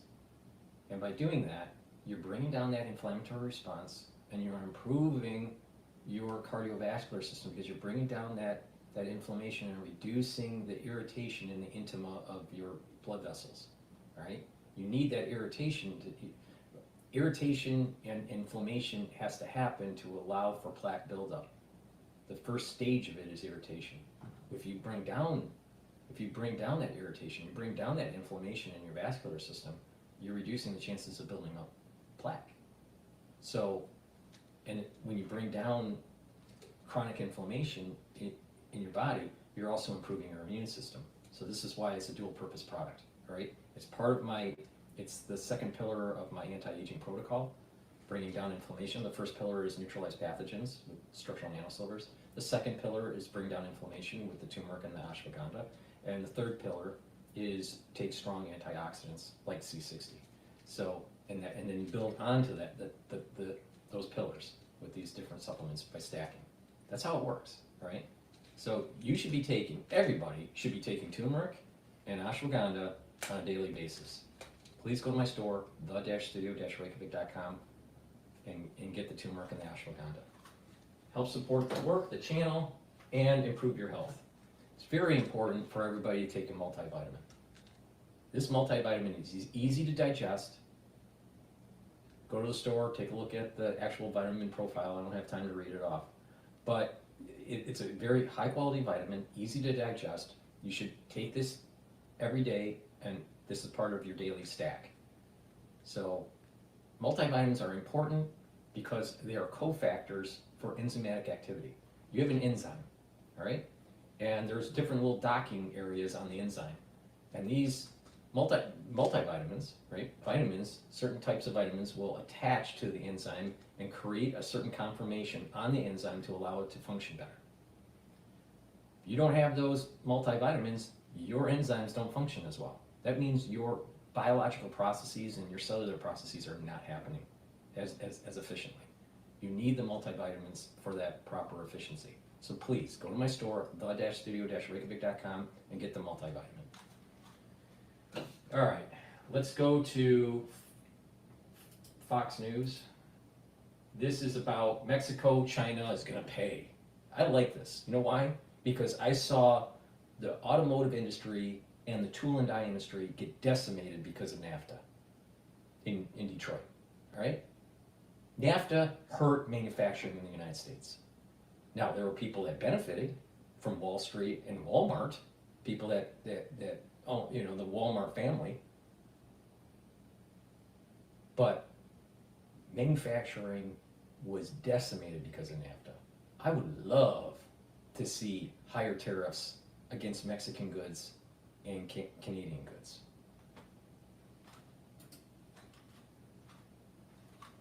Time for the hot topic of the hour. President-elect Trump says he will issue a day one executive order slapping tariffs on Mexico, Canada, and China until they stop the flow of illegal immigrants and fentanyl into America. Fox News' Madeline Rivera is live in Washington this morning with more. Madeline.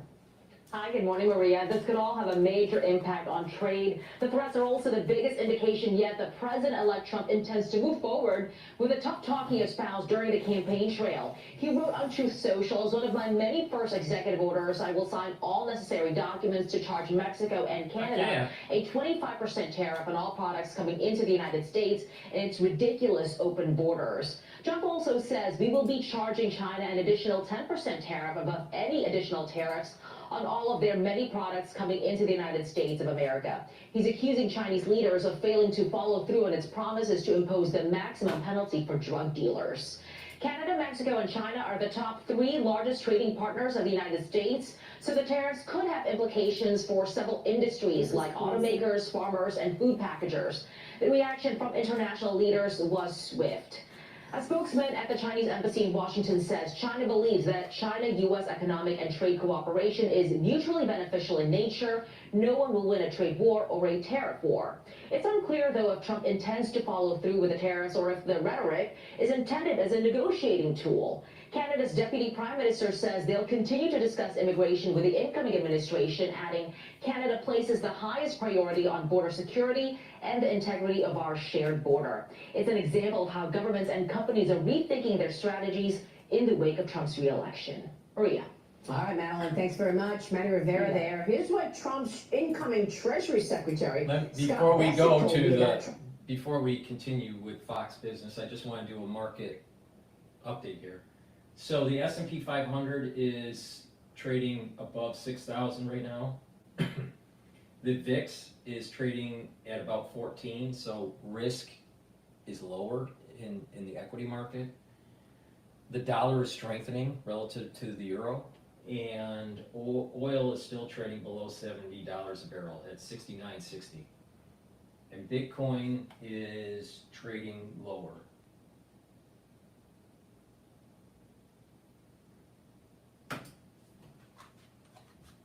Approach to tariffs. Or at least the big Building your online business? Go to Wix.com and set up your store on a single integrated platform. Approach to tariffs. Donald Trump's ready on day one. When he wins, January 20th, he's going to hit the ground running, and it's going to be a growth agenda. The tariffs are going to be part of that. I'm not a big fan of this guy, what is his name, Bassinet. He's a Yalie. I don't trust him. I don't trust him. I didn't trust Mnuchin either. Why? Because he was a Yalie. Original tariff man, and he did it to raise revenues and to protect American industry. Donald Trump has added the negotiating leg, and I think given Donald Trump's credibility on tariffs from Trump 1.0, he will hit the ground running on 2.0, and world leaders and business executives will know he means business. Oh, yeah, and he's keeping that promise with this announcement overnight, Chris, that he's going to be slapping. These are additional tariffs that we expected anyway on China. And of course, Mexico and Canada, he's got the USMCA deal in place, but he's got the right to renegotiate that, and it looks like he's going to do just that, Chris. As he should. It's already working, Marie. We already heard that the Chinese car company saying we don't want to build another factory in Mexico because we're concerned how Trump will perceive it. It's showing us that he's using it as a negotiating tactic. It's working extraordinarily well. And frankly, if the U.S. cars are having 100% import in China, it's still disproportionate. This is going to tighten up the border. This is going to stop that flow of illegal drugs. These things that he ran upon, and he has the power to do it. And I think he's willing to use this stick. And I think we'll land at a lower percentage rate, but I think some tariffs are completely appropriate. Jonathan, it's amazing to me how everybody's getting in line. Even before Trump gets in office, you're seeing a think twice about having a Chinese factory in Mexico narrative going on there in Mexico. You've got the Russians saying, I'm ready for a reset with America. You've got a handful of companies in America saying, I'm going to take my supply chains out of China and build everything in America. Yeah, it's interesting. I mean, there's all these people, particularly on the left, that look at President Trump and say, oh, wow, he's lost his mind. What is he doing? He's doing... DrPaulCottrell, what would you do to help create a better America? Manufacturing. We need to manufacture in the United States. Very important. It provides jobs, it creates economic clustering, it creates innovation. We need to stop having our children going into being lawyers. We have too much of a litigious society. We need to design, manufacture, build stuff.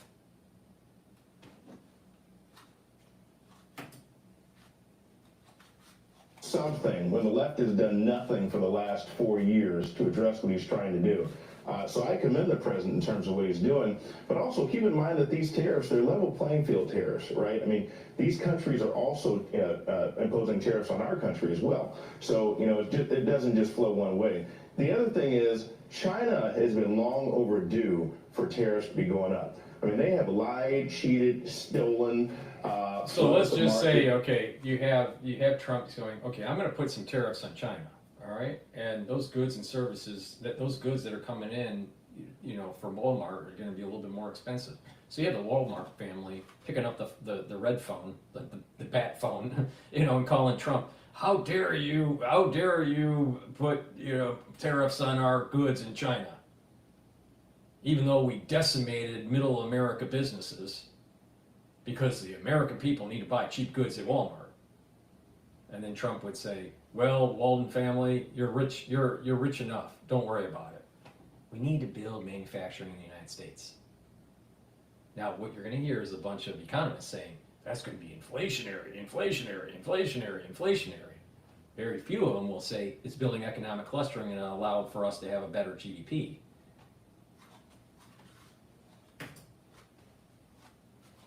Since 1999 at least. They need to be held accountable. I don't think 10% is high enough, Maria. Wow, Cheryl, what do you think? Look, 80% of exports from Canada and Mexico combined come to the United States. To say that these two countries are concerned about these threats is an understatement of the morning. But I will also add that it's reported that Justin Trudeau actually called Donald Trump yesterday, about 2 hours after this announcement. They've got to be very nervous, and they should be. As far as China, look, China has continued to sell the chemicals that make fentanyl. They sell to the cartels. The cartels move to the United States, and we have a fentanyl crisis and more than 200 deaths per day in this nation. It has to stop. Enough is enough. And if this is the way to do it, whether it's a threat or whether it goes through, fine. The other component of this is the price, the consumer prices. Are they going to go up? Yeah, you know what? Maybe they will. But I think it's up now to these two countries and to China as well to come back to the negotiating table. And by the way, does Mexico really want to continue to be the back door for China? Ask yourself that. Or are you more concerned about the neighbor right to your north, the United States of America, who now have a new administration who is done with you and your border situation? Well, we'll see. I mean, Cowan and Company is writing about how Trump did it. I mean, he announced it in a post last night. Trump, once he gets into office, needs to do scorched earth, man. He needs to do scorched earth when it comes to these unfair trade agreements. He needs to do scorched earth with NATO. He needs to do scorched earth with the deep state. Because once Trump gets out of office, the chances are you're never going to see another Trump-type presidency. maybe for another 250 years. So we got to get the job done now, all right? Everything that we need to do to clean up the house, to make the society more prosperous, more efficient, it's about God, country, and family, right? I mean, you look at it, God, country, and family. Why do I say that? You need to have some sort of morality, so that's tied to God, right? You need to have an affinity for your country, all right? You got to embrace the country and try to make the country as prosperous as possible. Then you need to have the family component, because that's the foundation. So you have morality, and you have you have security and constitutional freedoms, and you have an affinity for country, right? And trying to do the right thing, and then also the importance of family and family creation. And when you have that, you're going to have a society that is going to be more in line with being prosperous, more in line with being ethical, right? It's when you destroy the family unit. Oh, old people don't matter, right? No, old people do matter, all right? Veterans matter, right? But when you have a liberal agenda that's saying, the old people, just push them aside, we don't need them anymore, they've already done their GDP, purchasing power and all that. When you have a society that just throws away the elderly, just throws away its veterans, it's a problem. So you have to have a strong affinity of this God, country, and family to build the ethical framework to move the country forward into prosperity. When you look at these liberal policies, it's always in some way, somehow eroding all of those categories or just one of them. They're either eroding all the God, country, and family, or just one of them when you look at a ultra-liberal policy. So you gotta get back to the pillars of society. God, country, family. Right? And when you do that, a lot of this ultra-liberal stuff just falls to the wayside. It's tainted with evil. That this ultra-liberal is tainted with evil. And when that happens, it erodes the fabric of society. It erodes us being cohesive.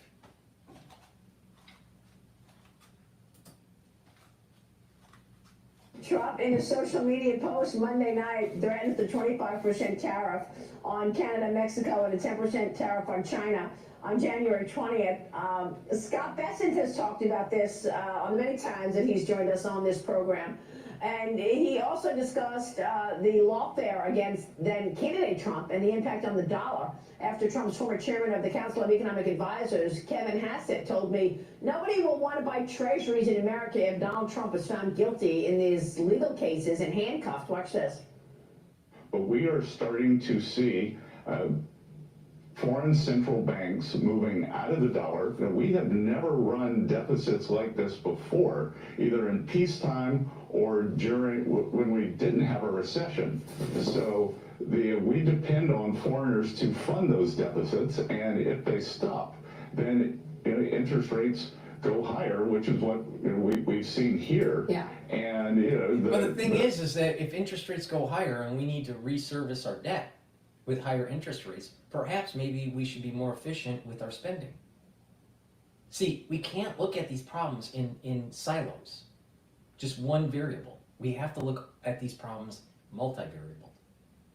And with DOGE coming in and making the country more efficient, then we're spending less.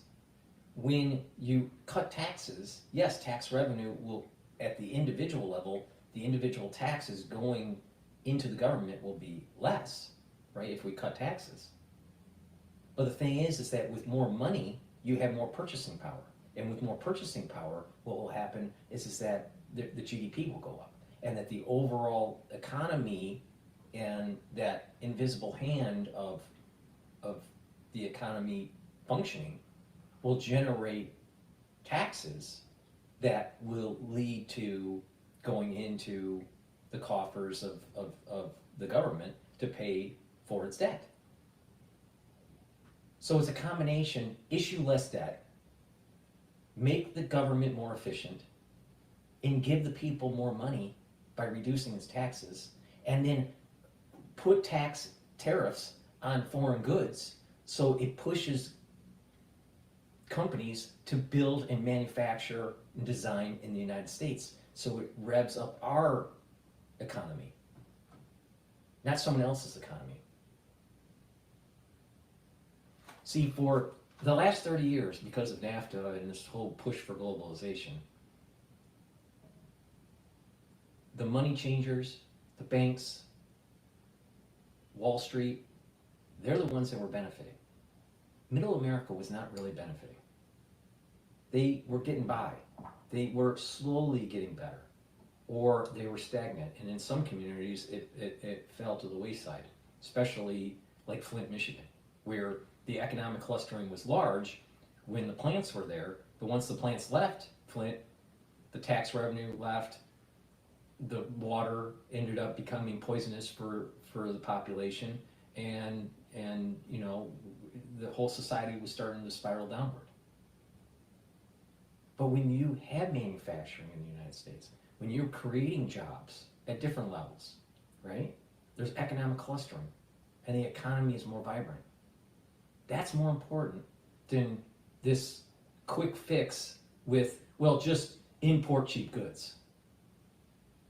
Because what was happening is that you had the deep state that wants you to import cheap goods from Walmart. The Treasury will issue bonds with a higher debt, right? And that money that was going to for Walmart, for your cheap good, right? Walmart's paying China, some manufacturer in China, and the Chinese has all these American dollars. So they had to buy American debt, American bonds. So it kept financing the overspending of the government. Well, if you want to get the deep state to stop overspending, you got to stop the money flow into China. And of course, when you disturb the system, prices may go up in the short term. May. I mean, there's lots of other variables that can bring the prices down. But in the short term, prices may go up, but your economy is moving towards being more efficient, more solvent, more self-reliant. And so when you do that, you're weakening the deep state. You're not strengthening the deep state, you're weakening it. You want to keep on importing cheap goods and having foreign countries buying our debt? You're strengthening the deep state, because now they have a buyer. They have a buyer of the government debt. And that's the majority of the people on Bloomberg. They're trying to promote the deep state. They want to keep the status quo. We need manufacturing. We need to drill, baby, drill, but we need to manufacture, baby, manufacture.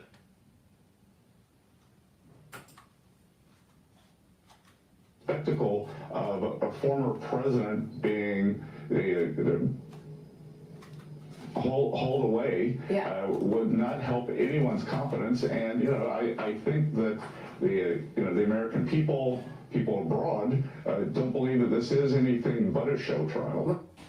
And of course, all of those charges at this point have been dropped, and we are expecting they are going away now, Chris, forever. But we'll see. We wanted to show you what Scott Bessent has said on this program, not only about tariffs and the economic policy that he is going to shepherd through, but also his thoughts on all of this lawfare that has happened to Trump in the last several years, Chris. I think this guy is showing why he's the perfect choice to take this job, right? He's even keeled, he's thoughtful, he's respected. I mean, who works for Soros and is still respected by both sides like this guy is? It's incredible. And I think his insight's right. It's all based on confidence. It's all based on leadership. And if we can't have confidence in our leaders, Trump's going to be put in jail on some trumped up charges. I think the fact that it's gone away is good for our country. And I think the equities market and the bond market are both going to respond extremely positively. Let me get this straight. Wow.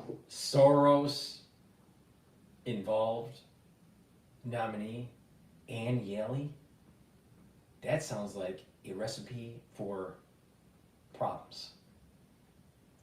I don't know, but is Trump making the same mistake that he made in his first administration with some key positions, like the Treasury,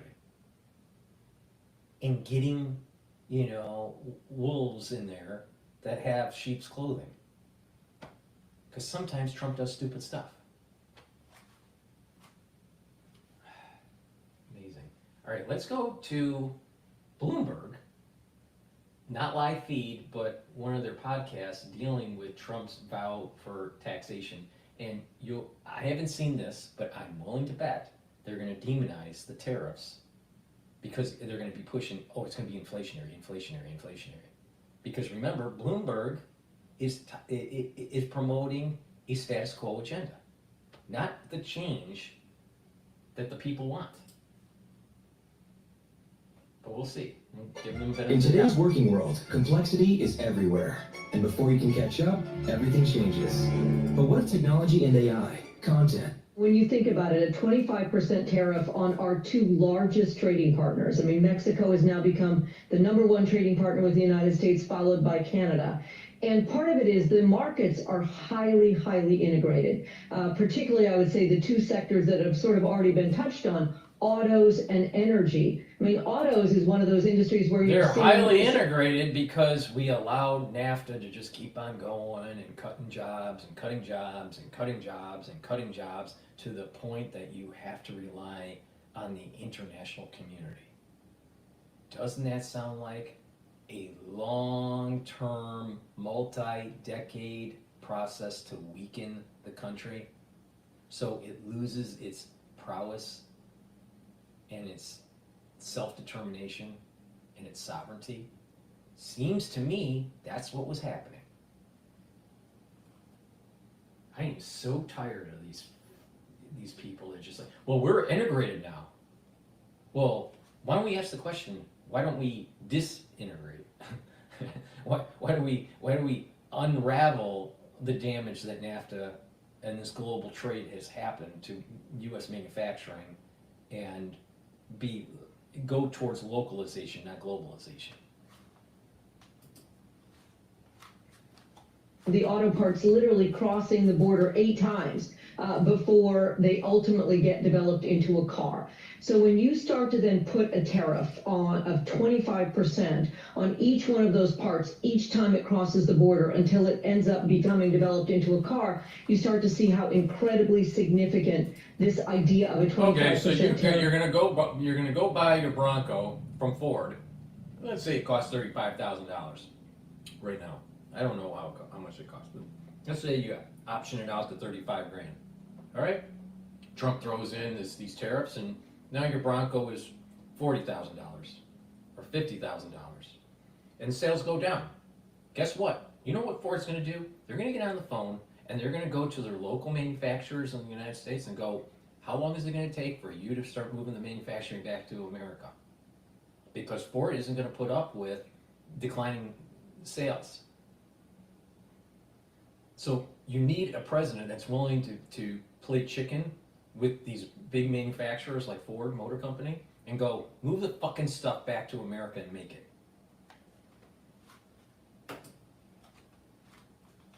On trade with Mexico and Canada. I mean, again, you think about it, that right now, the trade between the three countries is now in the order of $2 trillion a year, $3 million per minute, accounting for 10 million jobs and at least 15.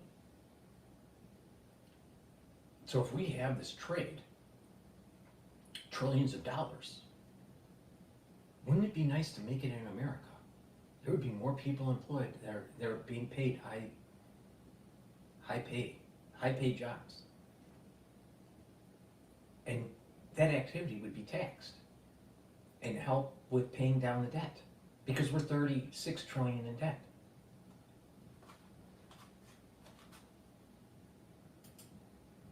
See, it's just, Global trade.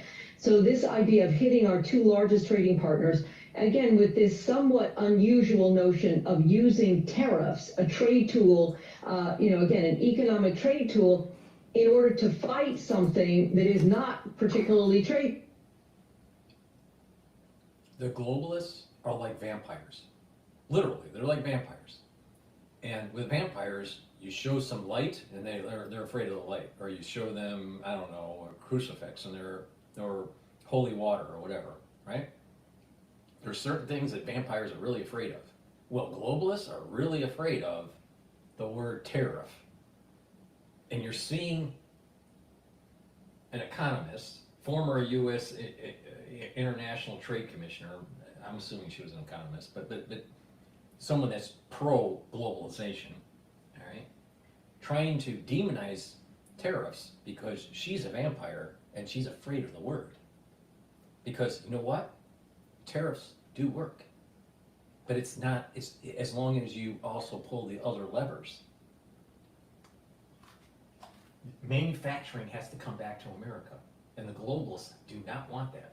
They do not want to hear that. Because the overall strategy is to integrate the northern and southern hemisphere in the Americas. Basically strengthen, with NAFTA, it was basically strengthen the United States, Canada, and Mexico. Get that, and then the next phase would have been strengthen that, the northern trade bloc, with the southern trade bloc in South America, and have this turn into kind of a economic region using a common currency, right? And then it starts moving into, well, this is in the future, but they wanted to basically create an Amero, something like the Euro, the Amero, where everything was all northern and southern in our region of the world. And then eventually go into some sort of governmental integration. So first economic integration, then currency integration, then government integration. But if you start breaking that apart, you're breaking up the plan. And globalists hate that. In the sense that, complaining about fentanyl or about, border crossings, migration issues, but yet using this tariff tool to do it is, again, a very out of the box, and again, from, many people's perspective, not an appropriate use of a tariff. And certainly not consistent with the commitments that we made. Yeah. Is there a sense that it is the initial salvo? We had agreements where we were going to have this integration. Heaven forbid that we, the people, through the Electoral College, puts in a president that wants to have better trade deals and bring back manufacturing to America. That seems to be antithetical to the globalist agenda. Heaven forbid. See what I mean with Bloomberg? It's all about globalization. He's a negotiator. It's a case of putting the numbers out there so that perhaps, his trading partners will come to the table and give a good deal. Oh, absolutely, yes. I think control and domination. That's the goal of all power systems. They can be resisted, and it should be.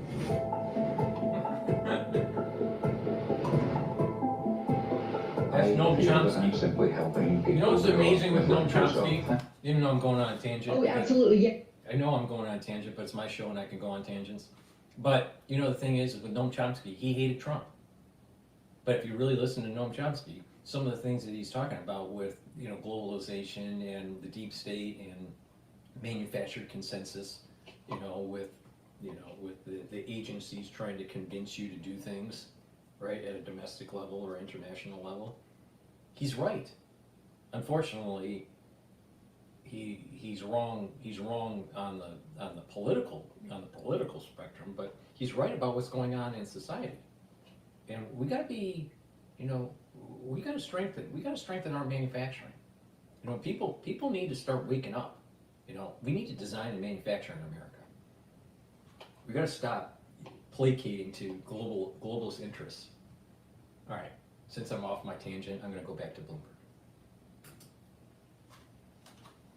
I think, again, you can expect this to be very, very transactional. And I think that's part of the reason for announcing it well before he's even in office. I mean, he is clearly looking for, and I would say, you know, Canada and Mexico to come to him with offers of things that they can do. And I think you already heard a little bit of the flavor of what Canada is going to say, which is, why are you coming after me, Canada? With respect to fentanyl and with respect to migration issues, that's really not been the issue that the United States is seeing is, you know, again, former U.S. trade representative, it's about manufacturing.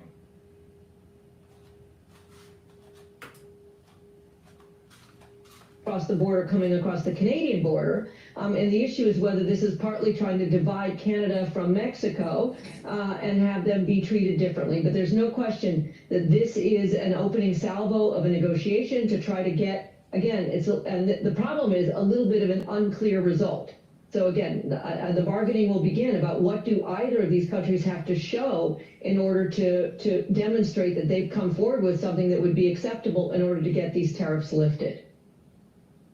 Eli, let's bring you into the conversation. I mean, as Jennifer indicated, these are huge numbers. These are, you know, direct trading partners. Does that change the calculation for you when you take a look at your investment strategy now? Yes, absolutely. So, look, President Trump is going right for the jugular here. These are the three largest trading partners of the U.S., and I think we have to be really Oh my God! What are we gonna do? We is... created all these funds that were focused on globalization. Oh my God! And now Trump's in office, and he's gonna deconstruct the global world and move things local. What are we gonna do? It's gonna affect our portfolios. Oh my God! They don't really care about the actual worker. All they care about, I'll tell you, it's amazing over you know, in the Harvard community. There's so many people, you know, that are like trying to start up a hedge fund or trying to start up an investment fund and blah blah blah blah blah blah blah blah. You know, 90% of them get a law degree and then they end up trying to open up a hedge fund because they couldn't practice law and they think they know economics. And 90% of them blow up their fund. You know, God, these people. There needs to be intellectuals that push back on these people because they are fucking up America. Probably going to reset inflation expectations. I think the general consensus for Trump's 2.0 so far is that it's good for equities, it's bad for bonds, and we've seen, you know, bond yields on the long end come up as well. Now, there's a limit to how much bond yields could come up without scattering the equity rally. Now, we think that if inflation expectations starts creeping up, the Fed stops cutting rates. Now, we could see the 10-year move towards 5%, and history shows us that if it goes beyond that, then that starts to be a problem for the equity uptrend that we're seeing. So this is something that we have to be real careful of. Yeah, but what if you have localization where you have more manufacturing? You're increasing your GDP in the United States because of just investing. You know, companies are saying, why would I want to put a plant in a high tariffed area? Why not put it in Arizona instead of Mexico? And then eventually you have these workers and you're making something and it's being produced in America and there's some taxes off of that production and there's consumer goods that are provided and people have jobs and have money. The middle class was created because of the automobile. You know why? Because there was wisdom from Ford realizing the person working on the line should be making enough to be able to buy the product they're making. Oh, and that's how the middle class was created. Before the car, there were the rich and the poor. Well, if you throw away manufacturing, don't you think that the middle class starts to get weaker? Yeah.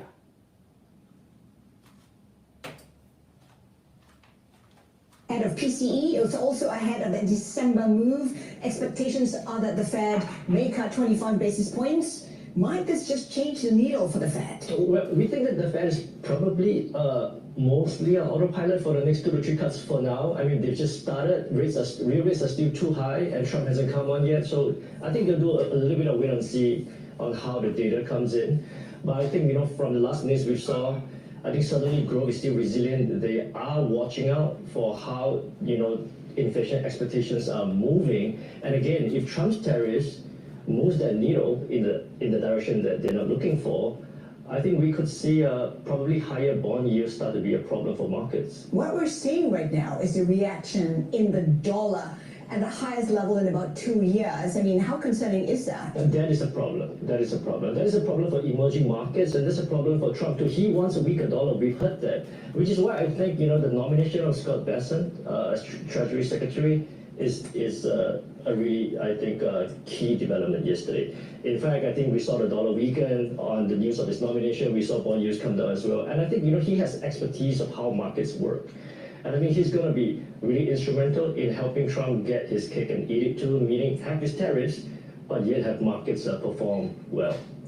Jennifer, we heard from Eli saying that Trump understands how the markets work. Does Trump understand how tariffs work? Because by imposing tariffs on trading partners, it may come back to bite him in, well, you know where. I would say many people would argue that he does not, because certainly he kept saying again and again on the campaign trail that it was China that was paying the tariffs or Mexico that was paying the tariffs, when obviously the reality, it is the American... Have you noticed that not once did these, quote, experts in economics and in trade policy and in debt issuance, not once have they talked about bringing back jobs to America and how that may be actually good for the economy? Oh, wow. What a great idea. I'm telling you, these people, they know that if Trump gets what he wants and things fall into place where it's localization, not globalization, these people are going to lose power and they're going to lose money. And they're fighting, they're fighting. The same thing that was happening with CNN and with the deep state when it comes to the lawfare. They know that with Trump getting in, there's going to be investigations, and they did nefarious things, and they may get prosecuted. Now, from the economy side, you know what? Trump is coming in, lifting the veil over the Wizard of Oz, and showing the American public, you know what's been going on for the last 35 years, 30 years or so? Is a decimation of the American manufacturing and the hollowing out of the middle class. And they try to scare you to think these policies are going to hurt you in the long run. The reality is that these Trump policies are going to help America in the long run.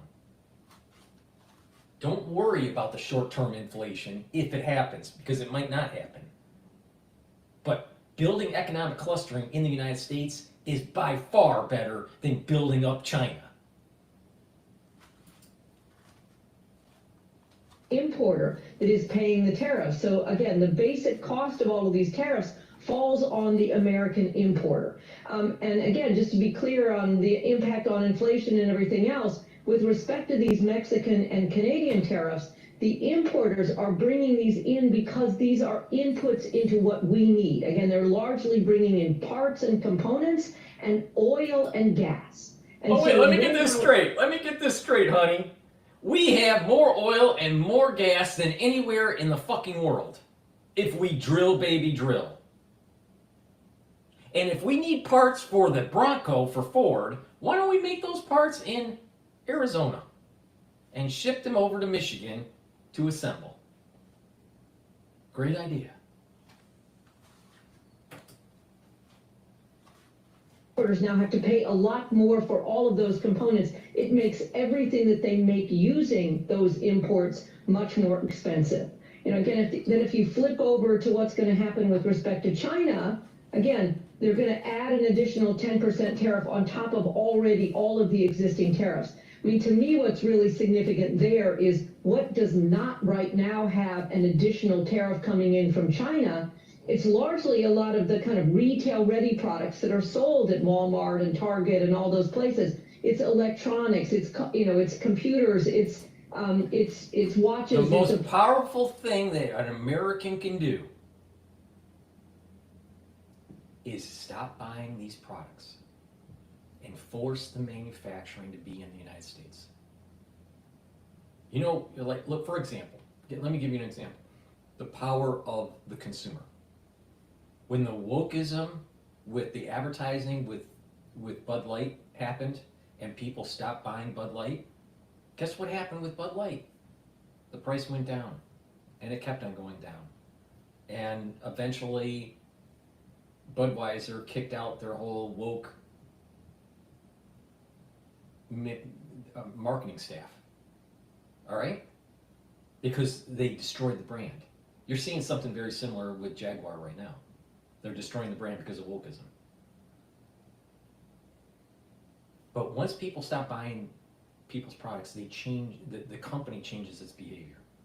Now in this case, you stop buying the products to force the manufacturing back to the United States. Do you really need 10 dresses? Do you really need some of these things that you're buying? Or could you wait it out a little bit and force these companies to bring back manufacturing? You know, a lot of clothing is made overseas. The United States, in New York, used to be a gigantic manufacturing for clothing. No longer is that the case. Why? You're telling me that people don't know how to make clothes in the United States?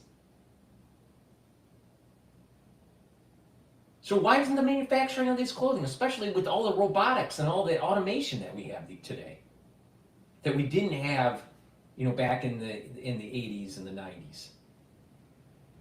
Our manufacturing is way more advanced. We can bring back these these plants. We should be making stuff in America. And the power of the consumer can force the issue. So it's not just tariffs. It's a bigger concept. Localization.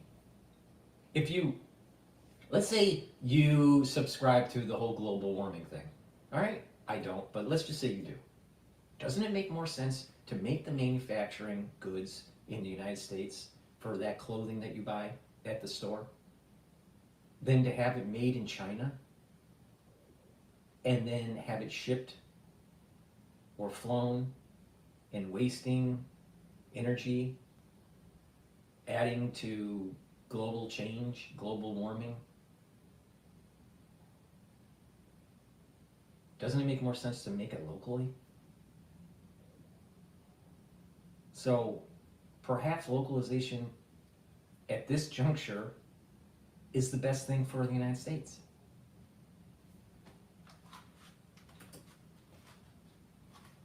Appliances, it's clothes, it's shoes. Those have largely been spared from these extra China tariffs, but now they are going to get hit by this additional 10% tariff. Heaven forbid that, you know, Susie, the shoe buyer, goes to the shoe store and can't get her cheaper shoes because of the tariffs. But perhaps maybe Susie should have been more cognizant of what she buys at the store and buys American made. Or maybe Susie should wake up and say, I'm not going to buy any more shoes because I have 300 pairs in my, closet. And forces manufacturers to move back to the United States where their customers are. Why are we shipping all these goods? I mean, if you're in a port city, all right, you look at how many goods are being shipped into the United States. It's phenomenal. And all those things could have been made in the United States. And look at all the jobs that could have been created. But again, the deep state wants you to believe that you're going to get cheap goods. So our government keeps on funding crazy wars in Ukraine. How do you think these wars in Ukraine are funded? We issue bonds. Who's buying the bonds? The foreign people. The foreign nations that are making our goods. You want to stop the war effort? Bring back manufacturing.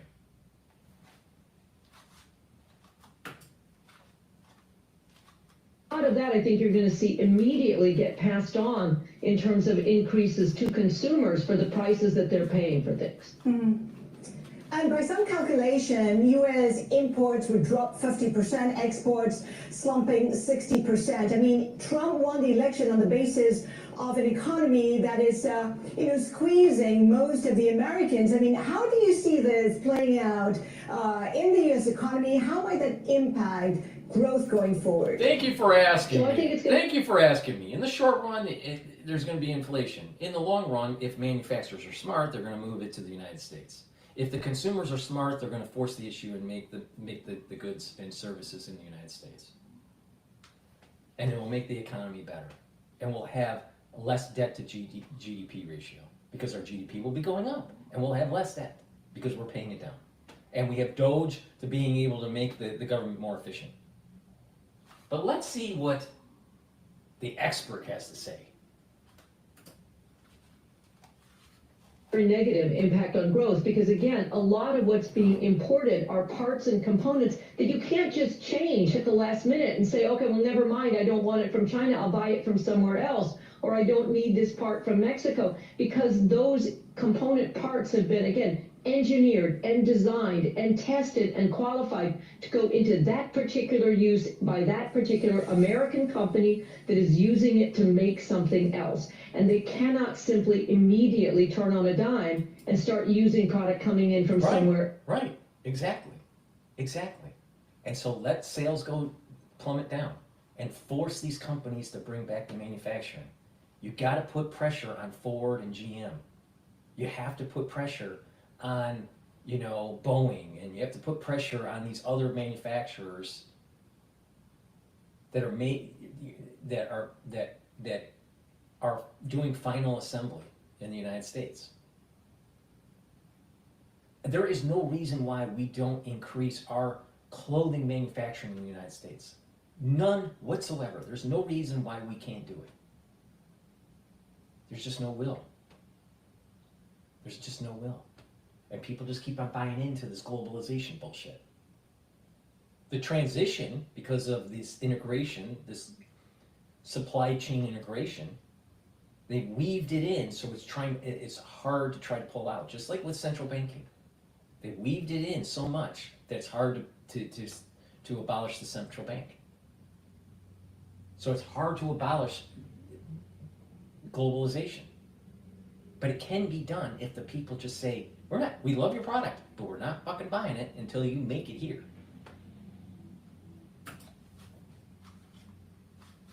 So it will have a downward pressure on, again, U.S. production. It will have an upward pressure on prices, and overall, again, a downward pressure on economic growth and activity. But we saw this when the Trump tariffs went on initially, 10% on aluminum, 25% on steel, and then ultimately the tariffs on about $360 billion worth of imports from China. Lots and lots of economic studies to look at what was the impact of the tariffs. And the stated goal was to return manufacturing and to return jobs to the United States. And if you looked at it and said, did it do that? The ultimate answer to that question so far has been no. Because those tariffs hurt so many of the downstream users of steel and aluminum that there were job losses there. There was retaliation, again, heavily by China, affecting lots of, for example, of agriculture exports. Their data set doesn't make much sense because we had a roaring economy from 2017 into the beginning of 2020. Then we had the crazy stuff that happened in 2020, right? So you had roughly 3 years, right? And then a major event that shut down the global economy. So you're looking at a data set that didn't really fully appreciate a 2-term Trump economic agenda. The data is too weak to even look at, to understand the long-term effects. I mean, you can't build a complex plant for automotive in 1 year, all right? But if you have a policy that forces the issue over a 6 to 8 years, it forces the companies to start building these more complex manufacturing facilities in the United States. That's cars, all right, where there's homologation and you got to do a lot of road testing and all this stuff, right? Now, take something a little bit more simple, like making shoes and making clothing. You could easily set up shop in a light manufacturing area that's already built, because there's lots of light manufacturing facilities in the United States that are empty, that are vacant, all right? And you could easily set up shop within months. So it depends on what kind of manufacturing. A lot of the goods and services that we're buying here are easy to boot up in the United States. Now, with these more complex systems, you know, like dashboard systems and you know, brake systems and all this stuff, it would take a little bit more lead time to build the manufacturing. For example, the chips takes lead time to build the chip fabrication plants. But we need a policy in government that signals to the manufacturers, this is the way forward. Localization, not globalization. But the globalists will just keep on kicking and screaming, demonizing Trump. And the signal is broken up, telling these manufacturers, just keep the manufacturing overseas. Don't worry about it. The deep state will take care of you. The data set she's looking at is lots of people that had been exporting lost their jobs. So the net effect of the tariffs to date. That totally doesn't make sense, because the economy was roaring before the crisis of 2020. People were employed, people had more money, things were roaring. And now she's saying that you bring back Trump and these tariff policies and the economy is going to tank. If that's the case, because it's being telegraphed that what Trump's doing, all right? Proof positive. Why is the equity market just over 6,000 now for the S&P 500? If they thought that the market was going to tank, don't you think institutional investors would start selling? Oh, you know what? Our GDP is going to be going up. Watch. -1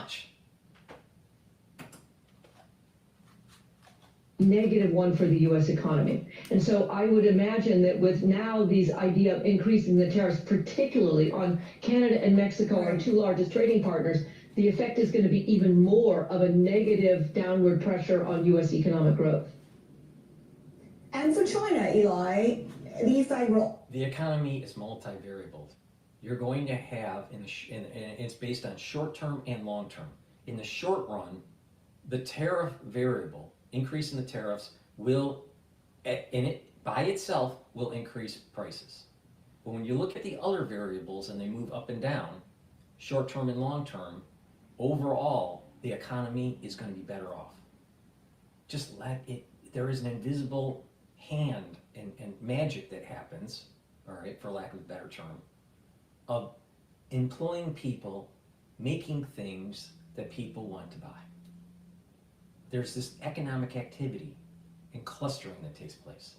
So when you build a manufacturing facility in some sort of podunk area in a state, then all of a sudden you have other businesses that are starting to be built up around that manufacturing, and restaurants and hair salons and all this stuff, right? Doctor's offices and, you know, and beauty care and pet care and all this stuff, right? Grocery stores. There's an economic clustering that takes place.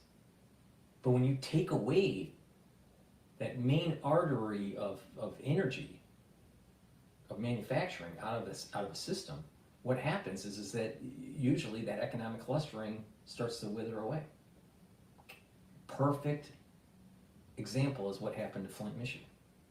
You take away a plant, the society starts to devolve. So no, I think she's just totally wrong. I just think she's just totally wrong.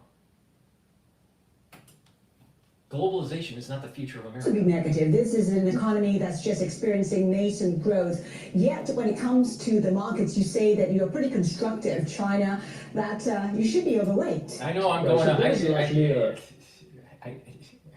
We'll see if he says the same thing I have to say. You know, right now, because we're doing this live, equities are at 6,005, almost 6,006. All right, but that's the S&P 500. All right, if these policies for Trump are so bad, equities should be selling off. Relative to the euro, which is the most weighted of the commodity basket, relative to the euro, the USD is strengthening. Interesting. And oil is trading below $70 a barrel. All right, it's trading at 69, around $69 a barrel for WTI. And what's happening is you're seeing a signal that's in the through this telemetry, right? You're seeing a signal of Trump's policies. Economic growth in equities, a strengthening of the dollar because things are going to be moving back to America, and it's drill baby drill, and our energy costs are going to go down. That's what is being signaled in the market right now. You listen to the female that just spoke, former trade expert,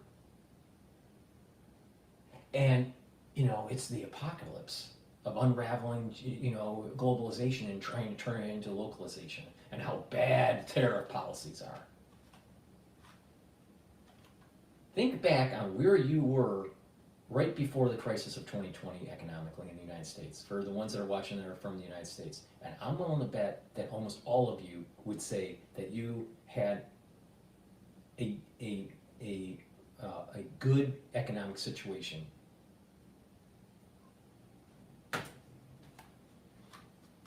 Function of valuations, right? I mean, so much negative news has been priced in. Really, the worst 60% tariffs has been telegraphed in advance. And I do think that the Chinese authorities are much better prepared this time to deal with what's coming. I think, you know... What's in the toolbox? How can they counter this? That's interesting because they... What's in the toolbox? It's amazing. Everyone's saying what's in the toolbox when I started saying it. You know what? I'm a little worried about what's happening in Wuhan. That's a tool in the toolbox. And quite a fair bit in terms of the monetary side. They've tried to do a lot of restructuring in terms of local government financing as well. Now the last arrow to come will be fiscal, right? And you know, China has been running on a dual-track economy over the last decade. One is focused on exports. That's going to be in real trouble with Trump's tariffs to come. But the internal economy, the domestic side, now that's struggling right now, and we think that they Let's get this straight here. China was supposed to be the 21st century global power. You know, it was going to be the 21st century was going to be China's, not the United States. And once America says, you know what, we're going to raise some tariffs and we're going to start moving manufacturing to other countries or back to America, then all of a sudden China starts to implode. Interesting. And then to try to boost up their economy, they have to try to boost up domestic spending and create all these fiscal policies and go into debt. Have you noticed the pattern here? If you don't make stuff in your country, your economy sucks. If you don't make stuff in the United States, our economy isn't going to be as robust. Now, there was a unique thing that was going on with the United States because we are the risk-free rate, because the dollar is, has that hegemonic power, through the petrodollar. We were able to finance our debts because of a runaway deep state. But just imagine if we didn't have a runaway deep state and we had manufacturing in the United States, and how powerful that would be.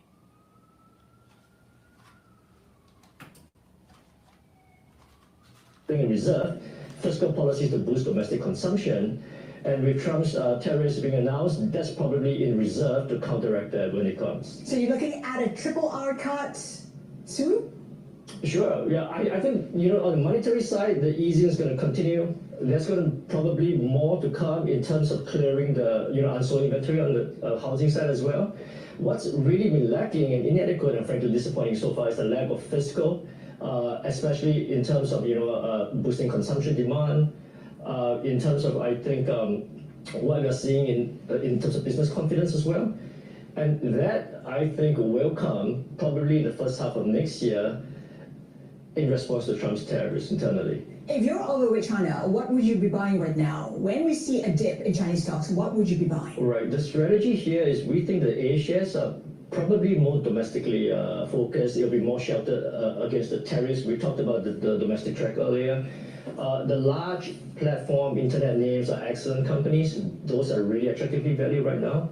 And I think the last prong of our approach is really the quality yield plays that are stable, growing companies that give cash flow. So we think they are still on a bottom-up basis, a lot of attractive opportunities in China. Jennifer, I before we let you go, I think personally this tariff idea is a genius move. And it's something that we should be doing. And if you hear, quote, an experts trying to demonize it, you need to start diving in and explaining, trying to find out and investigate why is that individual pushing in a global agenda? Do they, do we really want China to take our money to build up their navy? Do we really want to do that? of a trade war, an extended trade war. Yeah, exactly. So just to understand it, I mean, obviously, all of these tariffs break the U.S.'s commitments. I mean, under the USMCA agreement with Canada and Mexico, we committed to. But if the trade agreement isn't working for the betterment of everybody, perhaps the trade agreement needs to be broken. And we definitely have a border problem. There's definitely a fentanyl problem. There's definitely a problem with the growing tensions in the Pacific theater with China and the United States, especially in relation with Taiwan. But this woman wants you to be able to buy cheap shoes at Walmart.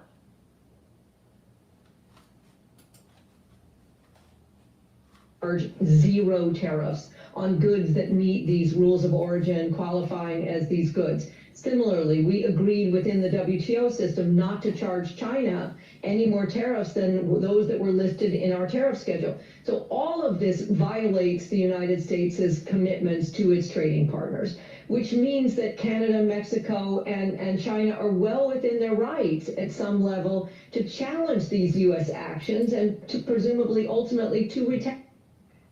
We need to challenge them at some sort of uber government level and force the American citizen to make sure you swallow your globalization. All right, Nurse Ratchet. That is their sort of legal right to bring these challenges and to think about that. And the issue there is whether that's advisable, because once you start down this tit for tat road, again, then it leads again to a much broader trade war, which has much more negative impacts for the entire world. I mean, certainly if we see the world breaking up into blocks, it will have. That's what we want. We want to break up the blocks, because by breaking up the blocks, you reduce the power of the uber government. We want that. Hugely negative effect on the world. Hugely negative effect on the world. You know what it is? We need to bring back the manufacturing in the United States. We need to have an American first policy. We need to build up our military to be able to check China in the Pacific theater. And if China tries to take Taiwan, we need to destroy the Forbidden City, right? And wipe it off the face of the planet. We cannot allow for China to have the 21st century. You know why? Because what will happen is that if they win and we lose our hegemonic power in the Pacific, what will happen is that our economy will start to erode, just like what happened with Britain. We'll start to spiral down, and then because of that economic stress, you're going to have policymakers and politicians saying, why don't we copy some of the things that China's doing? Like maybe we should have a one-party system. Maybe we should be more socialistic and start eroding entrepreneurship. Start brainwashing the kids, thinking that the state is more important than the individual. Now, you think that this is way off into the future, and that this has low probability? No. If China wins and wins this economic and military game that's going on, you're going to have people in the United States pushing socialism and communism. So we can't have that. And the only way to stop it is to make sure that we have the means of manufacturing. We have a robust economy, and that we have military projection to be able to prevent, if not completely destroy, China from getting hegemonic power in the Pacific. It's that simple. Now, you know, you might call me a warmonger, but I'll tell you, America will lose its prowess in the world if China is elevated. It can't be elevated. Please go to my store, the-studio-reykjavik.com. The link is in the description of this video and all my videos. It's the-studio-reykjavik.com. Get the probiotics. The powder probiotic is what I take. You just saw me eat lunch, because this is a really professional, broadcast. This is a powder. You just mix it with your food or with filtered water. It's a great way to take the probiotic, or you can take the VeggieCap version. So it's up to you. But taking a probiotic is really important. It reduces inflammation in your gut. It improves your absorption of your foods. It's improving your metabolism. It's improving your skin, your hair, and your nails. Having a good gut biome also improves mood and mental clarity. A good gut biome can really put you on the path of proper health. So please go to my store, the-studio-reykjavik.com, and get the powdered probiotic that I have, or the VeggieCap version. Take it every day. You're going to need it. Good gut is a really important thing that you need to do to slow down the aging process, improve your immune system, and to improve your metabolism. In terms of the immune system, taking vitamin C every day with the magnesium is something that you should do. Go to my store and get the vitamin C and the magnesium supplement that I have. If you're not feeling well during the cold season, take a double dose. Make sure you drink it with water. Vitamin D3, really important. It's a dual purpose type vitamin. It helps with soaking, it helps with absorbing calcium. It's a gene expression cofactor, really important for cellular processes. And D3 helps to get rid of cells that need to go into apoptosis. Please go to my store and get vitamin D3. Stack it with K2. It works really well with vitamin K2. And olive leaf extract, dual purpose product. Improve your immune system and your cardiovascular system. How does it work? It brings down inflammation, and it also improves your lipid profile by lowering LDL levels and increasing your HDL levels. Really important to take every day. It's a great way if you're, let's say you're tight on money and you want to do two things, improve your immune system and your cardiovascular system, take the olive leaf extract. Go to my store, the-studio-reykjavik.com. And it's through you going to the store and purchasing the products and getting healthy, it helps this broadcast. It's a win-win, right? You're getting healthier, you're listening to, me pontificate about the economy, and, hey, you're getting entertained too at the same time. All right, let's go to, all right, Bloomberg Live is going on commercial here, so let's take a look at what's going on with Al Jazeera. Oh, they're on commercial too. The TD Cash Card lets you customize how you earn cashback rewards for things like travel. We're going to All right, what's going on? Not be This is Al reconstructed Jazeera. because in his mind, those were legitimate military targets. So there was a lot of bargaining that happened in the hours before this meeting. And part of it is because the Israeli right, this right-wing coalition, has a lot of high stakes and strategic goals to implement elsewhere. And that's what they really have their attention on. what will happen with the incoming U.S. administration? Will it give them the green light to implement one of their top priorities in the coalition agreement, which is to annex the occupied West Bank? Will Trump allow them to stay in Gaza, to possibly annex a part of it, or even establish settlements, as Bezalel Smotrich and Itamar Ben-Gvir, the Minister of National Security, and even some in the Likud want to happen? So those kind of very strategic goals are what these ministers have in mind when they draw that bargain with Netanyahu over the ceasefire in Lebanon, which I have to say was the subject of a lot of debate. No apologies, I'm just going to jump in there because we're going to return now to Anthony Blinken in Italy. Oh, boy. And that goes to the work that we've done on getting more humanitarian assistance more effectively to people who need it, to trying to get better protections for civilians who are caught in this.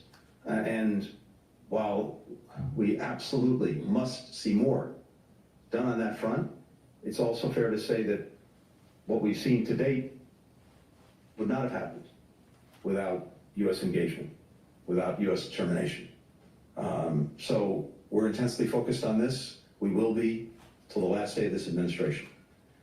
On Ukraine and on Europe, look, what I continue to hear, I came from NATO meetings not so long ago, a few weeks ago, G20 meetings, and particularly here at the G7, is enduring European support for Ukraine. I also believe that's reflected in my country because we have a bipartisan majority in both houses of Congress who supported the supplemental budget appropriation for Ukraine.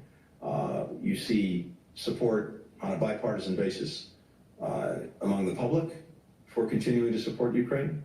But this has always been not just us, not just about us, not even just about Europe. This has been, in many ways, a global effort. We have more than 50 countries who have been supporting Ukraine. And I believe, based on everything I'm hearing, we'll continue to do that. And what we're determined to do in the remainder of this administration is to do everything possible to ensure that Ukraine has what it needs to be able, as I said, to fight through 2025 if necessary, or if there's a negotiation, to be able to negotiate from a position of strength. And much of what we're doing now, working in close coordination with allies and partners, including through the G7, is on these different lines of effort to make sure that we're moving out and moving ahead. Again, money, munitions, mobilized forces, and the training and support that they need. All of this, we've been working, we'll continue to work over the coming weeks so that Ukraine is on a clear trajectory. And I'm convinced by everything I've heard that European support beyond Europe will remain strong. And I'm hopeful that the United States will also continue the efforts we've made. Final thing on this. I've never seen a better example of burden sharing in my 32 years of doing this. The United States has made significant investments in supporting Ukraine, about $100 billion over the last 2.5 years, but our partners and allies around the world have contributed more than that, close to $150 billion. And of course, the investments we've made actually redound to our benefit in so many ways. Investments that are made in the United States in terms of investing in our own defense industrial base to produce what Ukraine needs to deal with the Russian aggression. And that actually means more jobs in the United States. It means a stronger industrial base for the United States. And at the same time, our European partners are doing the same thing. And the reality is this. Let's bring in our correspondent. Really? We need more manufacturing in the United States. Amazing. Habara, he's in Fuji in Italy, where Anthony Blinken is making that statement there to a room of journalists making the statement to the press following the G7. You notice they did the segue. They did that segue right when he was starting to talk about bring back manufacturing. Yeah, we can't have the globalists, promoting localization, could we? Actually, much of this meeting was focused on Ukraine, as we just heard Blinken talking about, but of course much of it also very laser focused on the current situation in the Middle East, the current developments of ceasefire in Lebanon. It's currently being discussed in Israel by the Security Cabinet right now. What are you hearing there from these G7 foreign ministers about the potential ceasefire?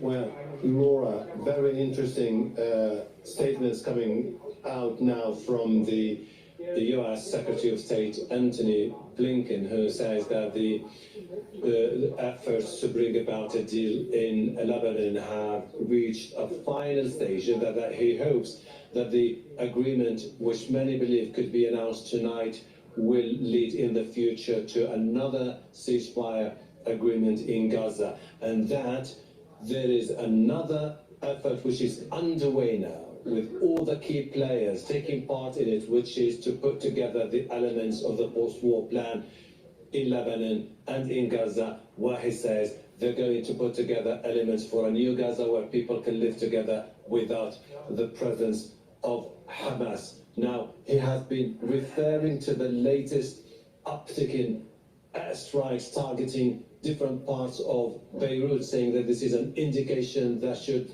push us towards having an agreement implemented as soon as possible, so that people in northern Israel can go back to their homes and that people in southern Lebanon could live safely in their own areas. But from an American perspective, the ceasefire agreement can only happen when Hezbollah is further weakened and isolated. And the key elements of this agreement basically is for the Lebanese army to deploy in the southern part of the country, and for an international committee to monitor all the different aspects of the ceasefire agreement the moment it is announced. France is going to be a key player in the implementation of that agreement. Okay, Hashim Al-Habara brings the latest lines there from Italy at that G7 foreign ministers meeting. Hashim, thank you. Let's bring in Elijah Magnier now. He's a military and political analyst, joins us from Brussels. So Antony Blinken, your Secretary of State, hopeful of a ceasefire being announced in the coming hours. But that in some ways is the easy part, isn't it? What about its implementations? How are the logistics of this ceasefire going to work when you're talking about Hezbollah moving north, potentially, of the Litani River and being replaced by the Lebanese army in this southern Lebanon area? How is all this going to work? Well, it is easy and very difficult. It is easy because the Lebanese army can go to the south of Lebanon and add to the already existing force, because the 1701 United Nations Security Council stipulated that there should be 15,000 men south of the Litani River deployed, and then that will mean that Hezbollah can pull back. However, there is a part of the UNIFIL, and UNIFIL forces also, they should be 15,000, and that is also included in the 1701, and they have not reached this number, neither the Lebanese forces nor the UNIFIL. The third point is Israel. Israel is going to withdraw only when UNIFIL and the Lebanese armed forces will reach the desired number. If that is going to be accepted by Hezbollah. You're right.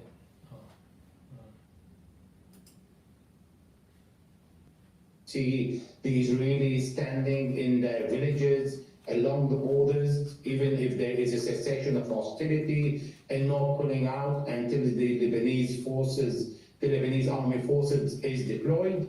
And then there is another point, is the hostages and the prisoners. In 1701, it spoke about the release of the prisoners and the hostages, because in 2006, Hezbollah took Israeli hostages, and this time the Israeli took Lebanese Hezbollah hostages. And the last point is the most difficult one.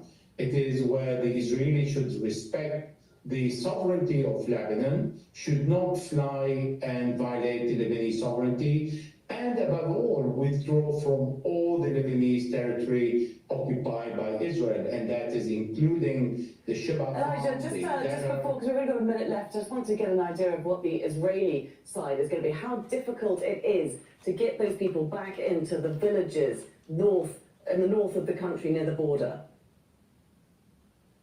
Well, it's very easy to bring them back once the cessation of hostility is declared, but their home need to be reconstructed. On the Lebanese side, it's going to take many years. On the Israeli side, Also because the Israelis said they have 9,000 houses destroyed, and on the Lebanese side, all in all, there are around 100,000 houses and apartments that have been destroyed. And all that, once there is a cessation of hostility, which is fragile, that's why I continue repeating it, because the 1701 doesn't speak about the ceasefire that is more firm and more secure, but the cessation of hostility can be violated, and it is very fragile. So bring them back. Elijah, I have to jump in there. I'm afraid we have run out of time. All right. So I just want to remind the ones that are watching, I've added new features to my website where you can listen to the audio of my podcast. I'm starting to populate there. You can also listen to my podcast audio version on Podomatic and on Apple Podcasts. So, please listen to the podcast from my website or from Apple Podcasts and Podomatic. In addition, I've added a feature on my website where you can get the live streams. So when I do a live stream, it will feed to my website. Now, on that, so you can watch the live streams there, but you can also obviously watch the live streams on the 2 channels on YouTube. For the ones that don't know, I have 2 live streams going. One is a kind of like a just a video version of this, but also I have a dashboard version. So the dashboard version, has the market telemetry and the news all in real time. This is all real time. All right, so there's different ways to interact. I am also on X, so you can listen to me on X Live, and if you want to ask a question or whatever, or just give your interpretation of the news of the day or whatever, you can just raise your hand and I'll let you on, and it's all live. So there's lots of ways to interact. I'm trying to build the show where it's more live. Not all shows will be live, but I'm trying to do more live streams and more interaction with the audience.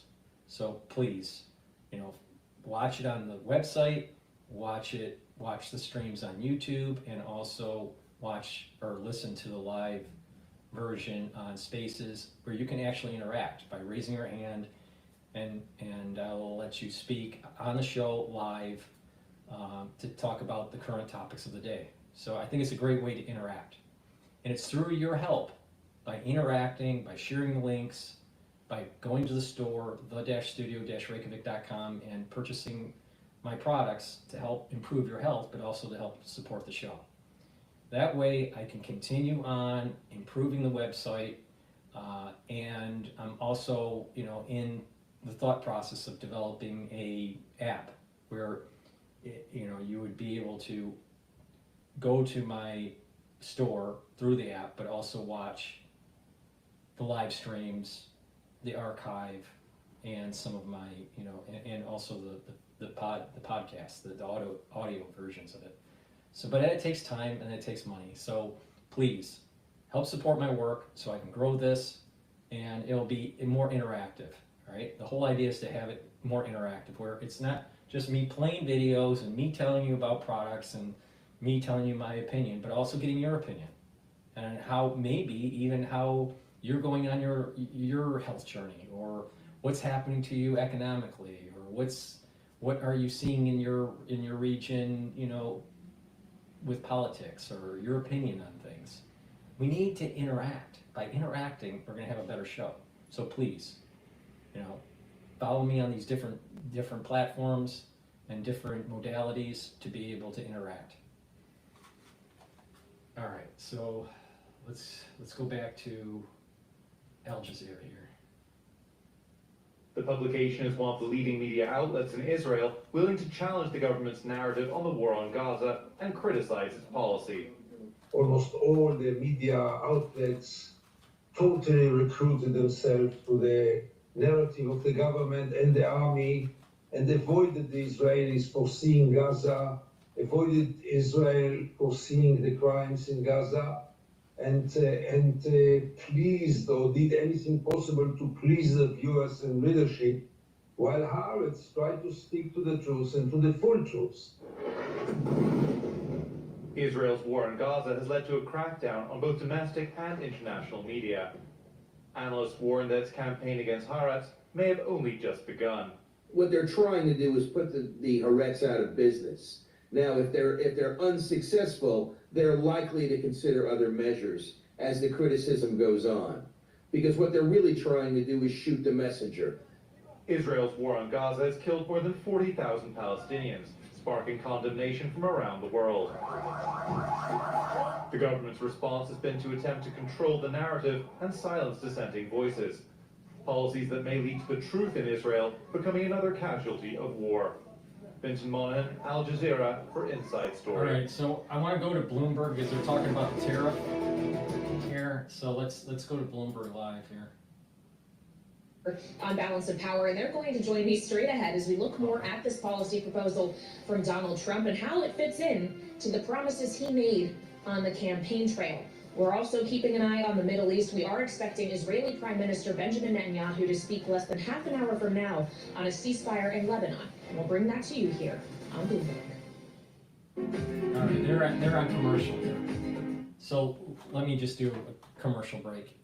Please go to my store, the-studio-reykjavik.com. Help support my work, also help support your health. I've partnered up with Rainbow Herbals and we've created these deodorants. They're all natural. They're made from ingredients from the Himalayas. They're made from essential oils. I have it in peppermint, lavender, and tea tree, and also in citrus. All right? Very high quality, extremely high quality. It's for males and females, these deodorants, but they're dual purpose. By using it every day, you're going to slowly detoxify your body. This has no aluminum in it and no baking soda. So please, go to my store, the-studio-reykjavik.com, get a couple bars for your household. They're very high quality deodorants that are dual purpose, help support the channel, help support your health. So please go to my store, the-studio-reykjavik.com. And we're in the cold season. I suspect that there's going to be a little bit of a tick up in your area, in the United States, of different things popping up December, January. Be prepared, all right? The way you get prepared is purchasing some of the products that I offer to boost up your immune system. A great way to get through the cold season and the allergy season is to get the drops that I have on my store. These are structural nano silver drops. I have it in 3 flavors, honey and lemon. I have it in cherry and also in blueberry. All right, they're in 100 count. The moment you have an irritation in your throat during the cold season, or let's say the allergy season, you want to take these drops. They're like lozenges, right? And what it's going to do is it'll neutralize the irritant and maintain a mucosal barrier. By maintaining that mucosal barrier, reducing the chances of further infection or further irritation. Because through the irritation, it's creating a cascade, an inflammatory cascade. You don't want that. All right, so please go to my store, get a couple bags of the drops, blueberry, cherry, or honey and lemon.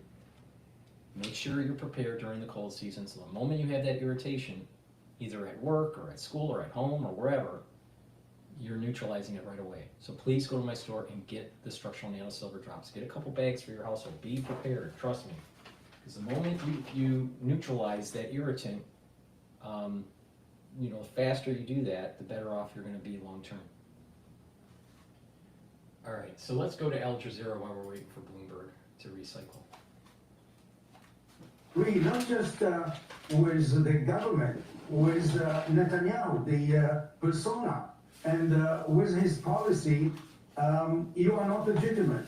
And the line that was criticized of Amos Shokin, which he regretted, and he explained that he didn't mean the Hamas when he was talking about freedom fighters. He was referring to Abu Mazen and to the Palestinian Authority. But keep in mind that the idea to close down Haaretz by stopping to advertise and to sign, for government workers, the prescription for Haaretz, this was lying in the drawer for more than a year. The Minister of Communication, who now initiated this project, this campaign against Tariffs, was on record talking about an embargo campaign to close down Haaretz, and actually Amos Shokin unfortunately played right into his hands. Okay, Tim, can you just explain to us what the sanctions are actually going to mean for Haaretz? How will this affect them both editorially and financially, do you think? Well, I can only base my understanding on what I've read, but most legacy media rely quite heavily on advertising and other support that comes from governments, and taking that away will remove a significant plank of the economic model on which they're based, being demonised also by the state, whose populace you seek to serve, is a serious means of undermining a newspaper. I mean, clearly, it's a newspaper that has plenty of enemies within Israel, but from my perspective, criticism of a government, criticism of politicians, is something that makes democracy stronger and makes democracy work. We don't all agree, we have different perspectives, we have different outlooks, and it is far better for society that those are aired in a free and fair way. So, I mean, to be honest, this slide into trying to control extraordinarily tightly the media is a really dangerous one for Israel, and one that actually weakens Israel in my view. And I think those people who are sucked into being cheerleaders for Netanyahu should really think hard about what they're supporting and the damage that this will do to Israeli society, actually at a time when it needs to be as strong as possible, and allowing divergent voices, particularly in a country where there are so many divergent opinions, I think is really important, and allowing those to flow free is what makes society work, rather than making it a narrow and actually rather more fragile body. Dan, do you think that this move, these sanctions, weakens Israel, like Tim was saying there? I mean, Haaretz has denounced the action, saying it's an attack on democracy. Many others have said the same. Is that how you see it? Oh, absolutely. But it's no surprise. As I said before, this particular government is the spiritual kin of other governments across the world that are democratically elected, but believe in a version of democracy that is purely about essentially dictatorship of the majority. They are no fans of the trappings of liberal democracy that include many, many things, including the right of the minority, the right of the political minority to speak its mind. Now, they're not going to ban Haaretz. They're trying to do it damage, and also they're trying to sort of circle the wagons of their own constituents and sort of project to them that they're doing something that is part and parcel of the cultural war, essentially, far, far broader than the issue of the Palestinians. And look, I mean, the noises they're making about the enemies of the state, I mean, this is stuff that you hear also from the Trumpist crowd in the U.S. This is a movement of the populist right around the world, and the Netanyahu government is one of the leading lights of that movement. Will it really harm Haaretz? I'm not so sure. I don't have the data on their revenue, but one should remember that this is one of the world's relatively few papers that is very successful with its paywall, and they charge a lot of money. I mean, it's a fairly small number of global legacy newspapers that can do this, and we're talking about the Wall Street Journal and New York Times. I think that any nation that is suppressing the press, even if there's a biasness to it, is wrong. All right? It's the people that need to make a decision on what to watch, what to consume, and it's important to watch multiple views, multiple perspectives, so you have your own synthesis, right?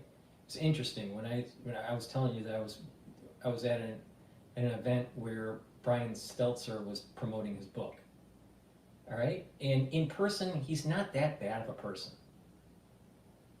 In the media, when he's doing a show, he's a freaking asshole, right? But in person, he's not that bad of a person, right? And that's probably true with most people. But when they were asking the audience what you watched, the assumption, now many people were older in the audience, but the assumption was that you only watch one thing. So, they asked, do you watch MSNBC? Or do you watch CNN? Or do you watch Fox? Or do you watch whatever, right? And that assumption was you only watch that show. But the smarter ones are watching everything and getting the metadata, all right? So you can have your own synthesis and you can be more discerning.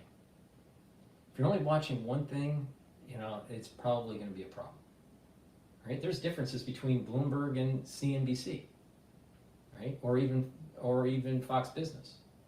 So most people are in this mindset that just watching one thing, that's the wrong way to do it. So if a government is suppressing the media in Israel, in the United States, whatever, it's wrong, all right?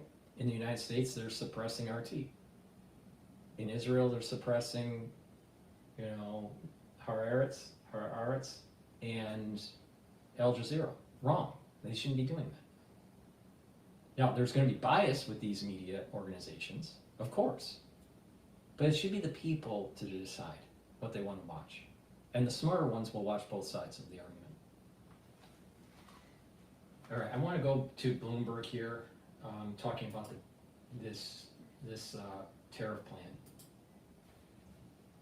For years, and it is, though, a bit different from what we heard in the transition to the first Trump administration. We all remember that transition as he paraded people through, Trump Plaza, and he had them go through this stream of reporters, and it was very kind of traditional media oriented.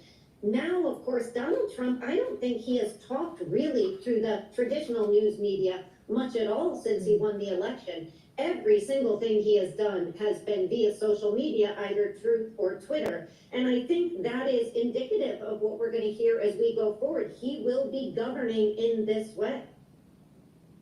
Well, and as we consider the way in which he will govern, Rick, in part you could take these statements on True Social as him just saying, what I said on the campaign trail, I actually meant it. He intends to make good on the promises he made, and tariffs are included in that. Well, it's about time a politician says what he says. This is not to be surprised by anybody. I think just the speed with which he's starting to act, both in assembling his cabinet and making these pronouncements, are catching people by surprise, but it's everything we heard on his administration. He wants to use tariffs both to raise capital, for his intended extension and additional tax cuts, and he wants to penalize countries for things that he believes have been slights to the United States. Obviously, China's role in the fentanyl production and Mexico's distribution lanes are one of the things that he is particularly angry about. And I would say it shouldn't shock anybody that one of the very first things he says about a public pronouncement, it relates to the border. And the fact that Canada has been thrown under the bus for border issues is very interesting. And what I found most fascinating about the reporting is that Prime Minister Trudeau wasted no time picking up the phone when he heard about this and calling Donald Trump and explained to him, all the things that they're doing to curtail illegal immigration. So I suspect this is going to start the Trump administration really in earnest as of today. Well, and it is fascinating, and Rick... Not once did he say bring back manufacturing. Amazing. You know what? Wall Street's worried about tariffs and, and hurting the supply chain. You know why? Because you have so many people from Wall Street that benefit from globalization. And if you disrupt their cocaine supply chain, they're going to be upset. We don't need a porous border because of the drugs that are coming through. Oh, by the way, that whole cocaine running and drug running schemes by the CIA to fund their dark ops? That's another reason why the deep state doesn't want to control the border. People just need to wake up. You have Wall Street that's addicted to these drugs. You have Wall Street that's addicted to these free trade agreements, and you have the CIA addicted to the cash flows for the dark ops, so the drug running. And then we haven't even talked about the whole sex trafficking and all that stuff. I mean, people need to, this is why I said, it's so important. God, country, and family. When you work on those elements, you will move through life better.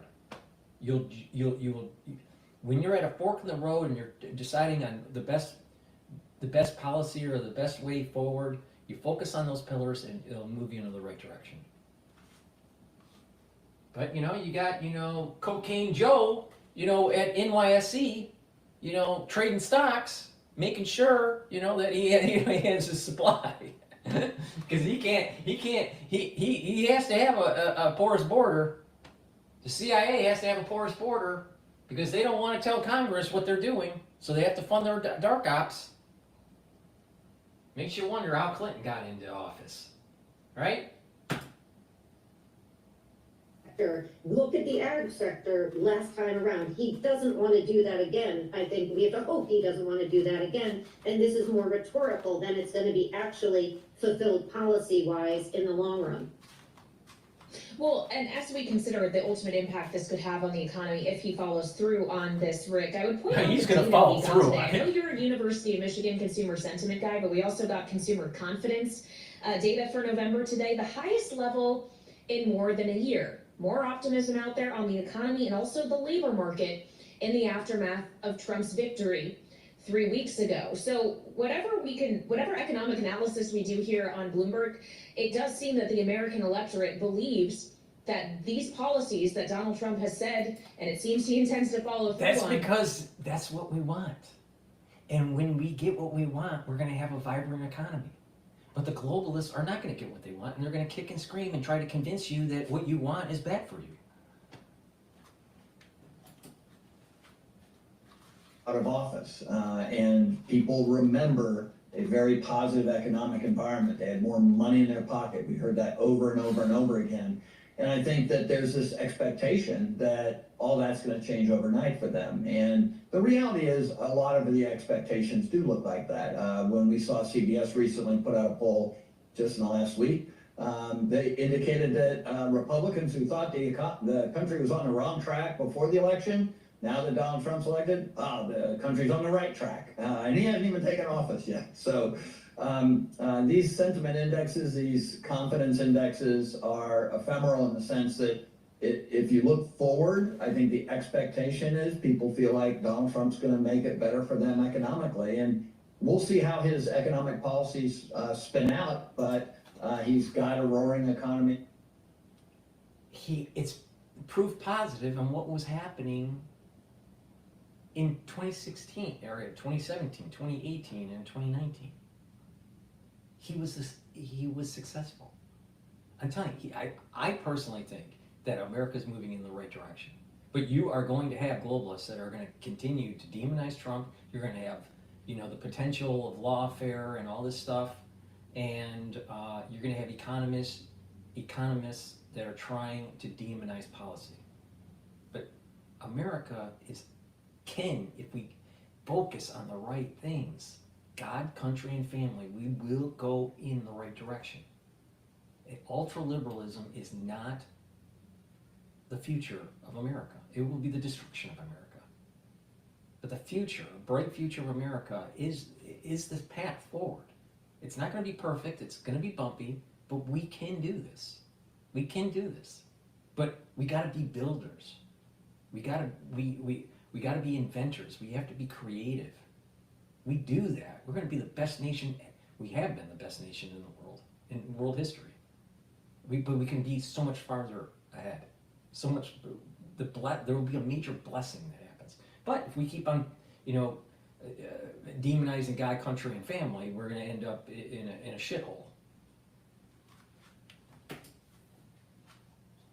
Tensions, what's happening on the markets. And so you're hard pressed to imagine that this is going to be more than rhetorical. Will he impose tariffs? I believe he absolutely will. He said he will and he'll do it. But they won't be quite as extreme, or hopefully extreme enough, that they cause inflation, because Donald Trump knows everything else he wants to do is gonna fall by the wayside if the market and people start to respond negatively to what he's doing. So I think he'll listen, he'll make a decision, and the markets speak loud to Donald Trump. I would argue. So what even louder. she's saying is that if you're a market participant and you're a globalist, you don't like his policies, you need to push back. So you convince Trump to dial down his rhetoric, dial down the tariffs. If you're the Walmart family, right?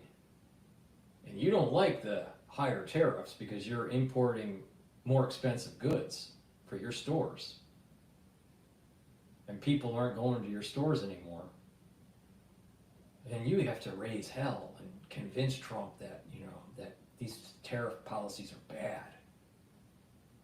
Bad man. Trump tariff bad. You know what?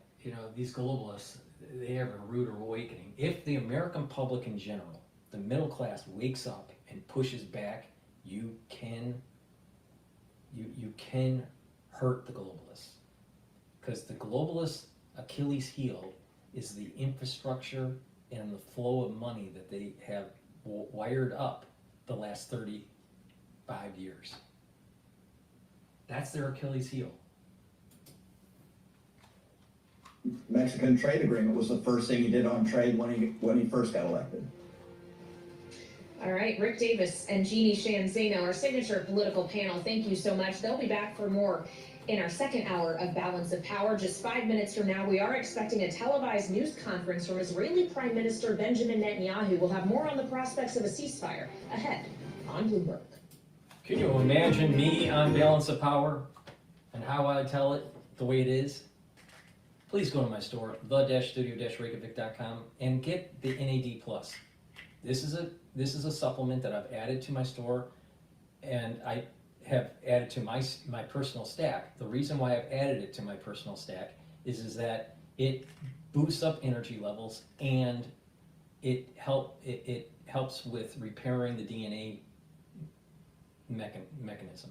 All right, as we get older, especially when you hit about 40, all right, as we get older, we have a buildup of DNA damage. We have repair mechanisms within our cells to repair that DNA damage, but as we get older, that accumulates and it's harder and harder to repair because there's more damage that's being created. All right, so you need to take supplements to help the repair damage out. So NAD+ builds up helps with the energy levels, but also it helps with repairing DNA damage. Okay, so with that, it also, NAD+ helps with neurons, neural health. So it's neuroprotective, right? When you get older, you need to kind of start taking supplementation to protect your neurons. Now you have central nervous system and peripheral nervous system, right? And you need to protect both, the peripheral nervous system and the central nervous system. It's really important to take NAD+. So if you want more energy, you should be taking NAD+. If you want to repair your DNA damage, you need to take NAD+. If you want to improve your neural health, you need to take NAD+. And what is great about this, it's synergistic with C60, it's synergistic with ubiquinol, it's synergistic with NAC and resveratrol. So please go to my store, stack this in your daily routine. Really important, especially if you're 40 plus. Vitamin K2, dual purpose product. Why is it a dual purpose product? It helps with bone health and also cardiovascular health. You stack it with vitamin D3. All right? So please go to my store, the-studio-reykjavik.com, get vitamin K2. This is the MK7 molecule. So please go to my store. It's very high quality. Take this on a daily basis to improve your bones and to improve your cardiovascular health. And lastly, vitamin B complex. Important to take, helps with cellular metabolism. The first few B vitamins helps with your mitochondria. That's where you produce the ATP. You need lots of energy for your immune system and for other cellular processes. Also, vitamin B complex helps with your neuron health. So it is synergistic with NAD+ and ubiquinol and NAC. So taking vitamin B complex is important for neural health. So when you get older, you need to take supplements to improve that neural health. So please go to my store, the-studio-reykjavik.com, and get the vitamin B complex. It's the-studio-reykjavik.com. The link is in the description of this video. All right. Oh, they still haven't gone back. They're still in commercial break. All right. Let me plug one more. Sorry, I don't like plugging products, honestly, but that's the only way to inform the public of what I have and how to use it. And the way the brain works is you have to repeat yourself to tell people how to use these products. Omega-3, really important for cardiovascular health. This helps with your lipid profile. All right. Omega-3, taking every day, will help to lower your LDL levels and increase your HDL levels. So it's improving your cholesterol profile. Really important. All right. When you stack this with certain things, you can actually reduce plaque that has built up and reduce the chances of building up new plaque. All right. I have a box. It's called the Longevity cardiovascular box, I believe it is, on my store. It's a stack for how to improve your vascular system, and omega-3 is in there. So please go to the store, get the omega-3 as an individual product, or you can go to my anti-aging and longevity boxes and pick the system that you want to improve. Like I have a brain system that you can improve, I have a cardiovascular system that you can improve, immune system, right? So I have lots of different systems that you can target that are curated stacks that you can take to move into this health journey. So please go to my store, the-studio-reykjavik.com, and get the omega-3, or get it in one of my longevity boxes. All right, what's going on? I'm going to go to Al Jazeera here. For a desperate search for shelter worsening. Shut. And Pakistan's army fires live ammunition in Islamabad, where supporters of former Prime Minister Imran Khan demand his release from prison.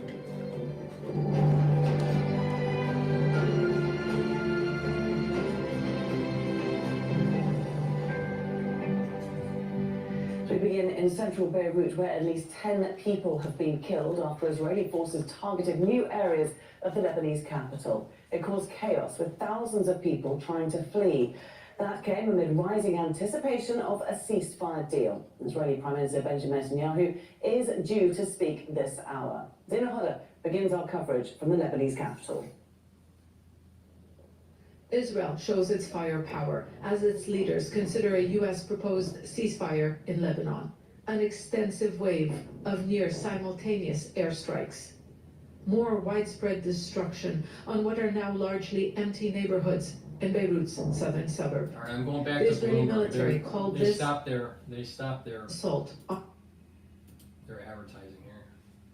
Campaign. He threw 60% out there for China. So we want to turn now to someone who focuses on China extensively in the House of Representatives by sitting on the House China Select Committee. Democratic Congressman Jake Auchincloss of Massachusetts is here with me now on Bloomberg TV and radio. Congressman, thanks for your time. As we consider the authority Donald Trump would use to do this, if he indeed follows through on this threat, it really is about protecting U.S. national security interests in large part. Is this a justified means to an end? Good afternoon. Thanks for having me on. Before we talk about the politics and the legality, I think it's helpful to start with the facts of the matter. I'm the co-chair of the Fentanyl Working Group. I'm on the Joint Task Force for combating the Mexican drug cartel. So I've been able to see both sides of this problem. And the facts are this. The Chinese are exporting about 97% of all fentanyl precursors to either the west coast of Mexico, where it then gets channeled into the United States, or directly to the United States. It's causing about 100,000 American deaths every year, about a 9/11 every week.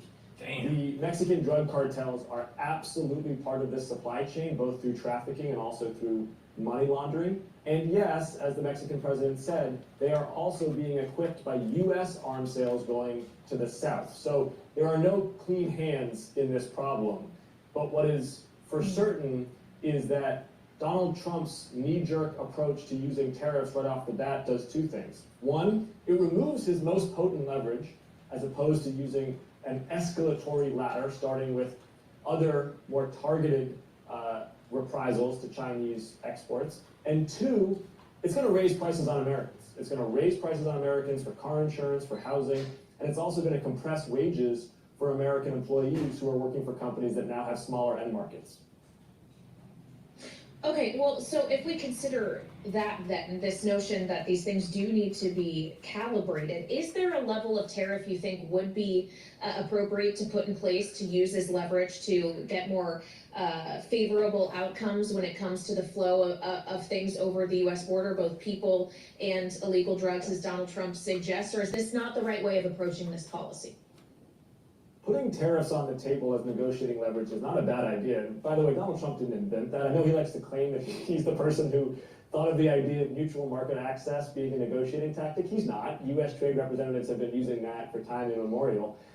Here's the more targeted approach, though. There's about 24 Chinese manufacturers who account for the vast majority of these fentanyl active pharmaceutical ingredients. And these Chinese manufacturers actually have a lot of licit business as well as illicit business. That means they are highly susceptible to sanctions. So step number one is the United States needs to impose and draconiously enforce very tough sanctions on Chinese chemical manufacturers that are shipping fentanyl. Number two, we should be charging docking fees on Chinese ships coming to ports. And we can... Why is our pharmaceutical industry being manufactured overseas? Why aren't we making stuff here?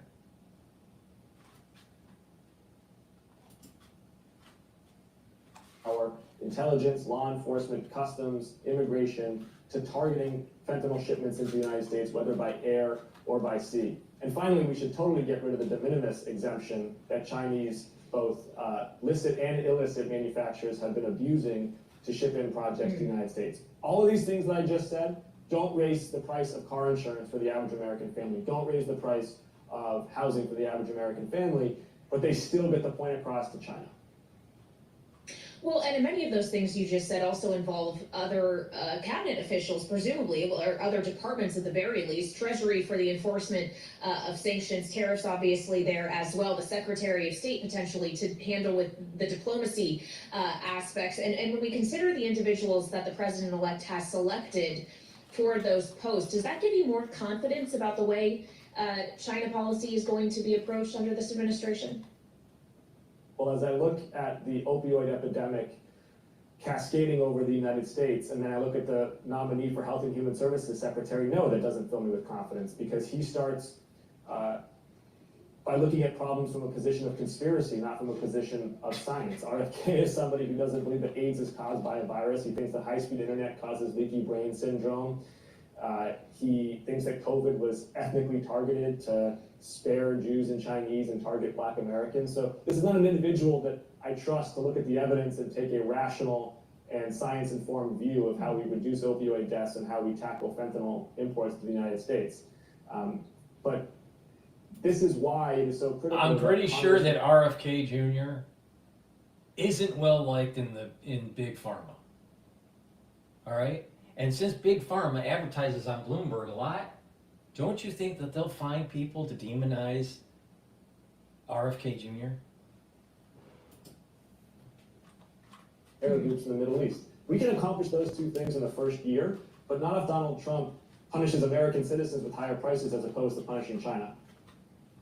Well, I'm glad, Congressman, that you raised the Middle East, because we're watching that as well today. In fact, any minute now, we're expecting we will hear from Israeli Prime Minister Benjamin Netanyahu, as we've been made to understand both by Israeli officials, but even the U.S. Secretary of State Antony Blinken as well, that a ceasefire agreement with Lebanon, or with Hezbollah in Lebanon, is within reach. We've talked to you extensively about the conflict between Israel and these proxies on this program, Congressman. How do you feel about the prospects of this being done, and what it might mean for a potential ceasefire in Gaza as well? we should be cautious that they are distinct issues. What's going to be critical for any ceasefire agreement with Hezbollah, in my view, is that these Israelis who have been displaced from their homes and communities in northern Israel because of indiscriminate Hezbollah rocket fire need to be able to return back to their homes. And we also need to see that Hezbollah is not going to relocate to the southern border of Lebanon and be able to continue their launching of precision-guided munitions, but rather that the Lebanese army will gain operational control of that area so that the 2006 agreement can really be honored, which is that there needs to be that buffer zone. The Gaza really remains a separate issue, and I think we should be cautious about interlocking them too much. Of course, every ceasefire agreement is progress, but in Gaza, it still comes down to those hostages. We have human beings held underground in terror tunnels, and they need to be released home. And Israel has every right to continue to operate against Hamas until those hostages are home. Well, and we know that's something that the president has been advocating for the last year or more, Congressman. He has 55 days left to go before Donald Trump takes over. What would it mean if some form of ceasefire agreement, at least a greater degree of peace in the Middle East, can be achieved before President Biden leaves office? Every president has aspired to that since Jimmy Carter and onwards, right? So of course every president views that as a golden ring to furnish their legacy. What would be really critical for Joe Biden, I think, is a hostage deal for Gaza that got these hostages home, and that also transition towards Palestinian-led, Arab-financed, Western-backed reconstruction of Gaza that respects Israel's security. That is the pinnacle of a Israel-Gaza accord. I think the second thing that he can do within these next 55 days is enforce the oil export sanctions against Iran with more muscle and vigor. Iran is exporting about 90% of its oil to China, and it's using that hard currency Israel is just doing to fund these proxy terror groups across the Middle East. A live statement, Prime Minister. Until we achieve all our objectives, including returning all the people of the North to their homes safely, and this will happen. Same as we did in the South.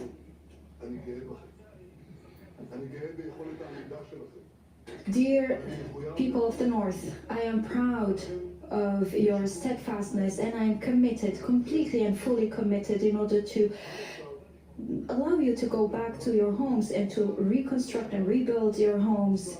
Thanks to the heroic acts of our people and our army and the police forces, we were able to achieve many of our goals during this war, this holy war. Those achievements was also shown to the world and showed our strengths to the world in the Middle East also, including first in Iran we were able to eliminate some of the ability of Iran to manufacture missiles, and also we targeted some of its nuclear sites and facilities, and I'm committed to continue to do everything that is needed in order to prevent Iran from having nuclear weapons. This is my main objective, and this will continue to be so, especially when we hear the continuous statements from the Iranian leaders as they have this ambition to possess the nuclear weapon. Preventing such project and preventing them from achieving such goal is our main goal, because the existence of Israel depends on that. We were able also to kill more than 20,000 Hamas fighters, including the leaders of the movement, and we were able also to return 154 of our hostages, and we continue to be committed to returning all our hostages either those who are alive or those who died, and we will make an end to the suffering of their families. We will also continue to work in order to eliminate completely Hamas. As far as the West Bank is concerned, we continue to kill hundreds of fighters and also to eliminate and destroy all kind of infrastructures of terrorism. There is no place that we are not reaching. We have also attacked Al-Hudaydah port in Yemen, something that the international alliance was not able to do. We will continue to intercept all the missiles thanks to the drones. We also have some challenges that are facing us in Syria. We continue to block and hinder all the attempts of Hezbollah as they try to send or to receive some weapons. Bashar needs to understand that he's playing with fire. Hezbollah also chose to attack us since October 7 last year. Hezbollah is no longer Hezbollah that launched a war against us. Nasrallah was killed. We have killed Nasrallah, who was the head of this axis, and we have also killed most of the leaders, and we have also killed thousands of their terrorists. We also destroyed all the infrastructure and the parallel underground and tunnels that have been built throughout the past years. We have also targeted different strategic goals and targets in Lebanon. We have also destroyed many places in the southern suburb of Beirut. Dear people of Israel, all what I've said could have been just an imaginary narrative, but we were able to achieve all this. And I would like to add that at any moment during this war, I was also and always looking to all the different fronts. This is what I did exactly when I decided at the beginning of the war to focus on Gaza and not to open any other fronts, including in Lebanon. This is also what I've done a few months ago, when we have decided to focus on Hezbollah after the situation and the conditions were appropriate. We have also, it was the same when we decided to attack Iran, and we have decided what are the goals and the objectives that we want to achieve. Today, I take into consideration all the different fronts, and I see the bigger picture, and I am committed to give our army all the needed tools in order to protect them and to protect their lives as they try to help us achieve victory. Oh, people of Israel as well, I will also present a ceasefire deal to the cabinet, and the continuity of this ceasefire deal will depend on the situation in Lebanon. We will also continue to work completely and freely, especially if Hezbollah will continue to try to attack us or to resume their armament, or if they try to attack our southern territory, if they try to build a tunnel, or if they try to launch missiles, we will respond. I heard that they say that if we will sign or reach a ceasefire deal, we will not be able to respond. This is exactly what they said when we reached an agreement or a truce with Gaza in order to release some of our hostages. They said that we will never go back to fighting again, and we did go back to fighting, and we will do the same. They say that Hezbollah will need just 1 year or 2 years and will be able to arm themselves and attack us again. So if Hezbollah will violate the deal and will try to launch missiles or attack us in the future, we will respond to any attack in the future. I know that some do not believe that we are able to achieve this goal, but many people did not believe that we were going to enter in Gaza by land, and we did that. They thought that that because of the international pressure, we will not enter the Philadelphia Axis. Not only that, we were able to do so, and we were able to attack and to have some operations there. Some people thought that we were not able to attack Lebanon or Beirut, and we were able to do so, and we surprised the world. So after all this, maybe it's now time that you believe that we do everything that we say and our commitment to achieve a victory. So why did we decide to sign a ceasefire deal? First, we would like to focus on the Iranian threat, and I will not go through the details. The second reason is that we will try to give time for our army to be able to rest and also to mobilize more soldiers. It is true that there was some delay when it comes to weapons equipment, and I think that this delay will stop soon. We will receive all the needed equipment and developed equipment that will help us to be stronger in order to continue our missions. The third reason for this ceasefire deal is that to be able to isolate Hamas. Since the second day of the war, Hamas relied on Hezbollah in order to continue to fight on their side, and now that Hezbollah is out of the picture, Hamas remains alone, and this will isolate it more and will help us to achieve our goals, especially to free all our hostages. People of Israel, during the last year we were able to change the equation. And today we are trying to change the face of the Middle East and the reality of the Middle East, and all this is done and achieved thanks to our soldiers and our army, thanks to your strength, and also thanks to the wisdom of our cabinet in managing and running this war. I said that a good deal or a good agreement will be an agreement that will be put into practice, and we will do so.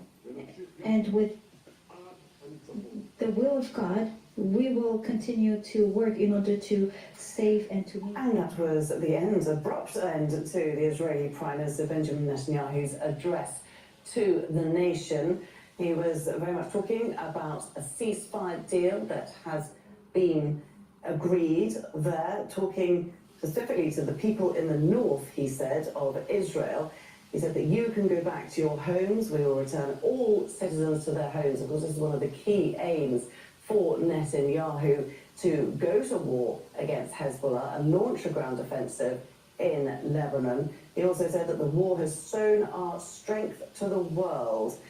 But, he said, and this is crucial, we will continue to respond freely. If Hezbollah tries to attack us, we can go back to fighting. Let's bring in Zain Basravi. He joins us from the Lebanese capital. I don't know, Zain, whether you've had a chance to get any reaction there to this announcement by Netanyahu that there is now a ceasefire deal, or he has accepted a ceasefire deal from the Israeli side at least.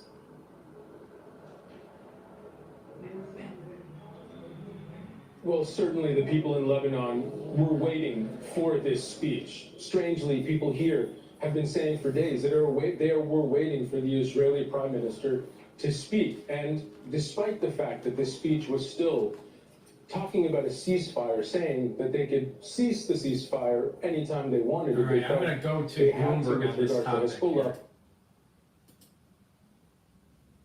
Have brought some peace to the Middle East in the aftermath of the horrible attack that was, conducted by Lebanese proxies by Hamas out of Gaza, and then of course the fact that the Hezbollah struck Israel again, the first time since, in a massive way since the 2006 negotiations to end the conflict between Hezbollah and Israel in the north. So it would be an achievement, certainly, that would bring us closer to, it'll bring some peace and it'll allow the Israeli people to go back and live in the north, and also the Lebanese people to live in their south.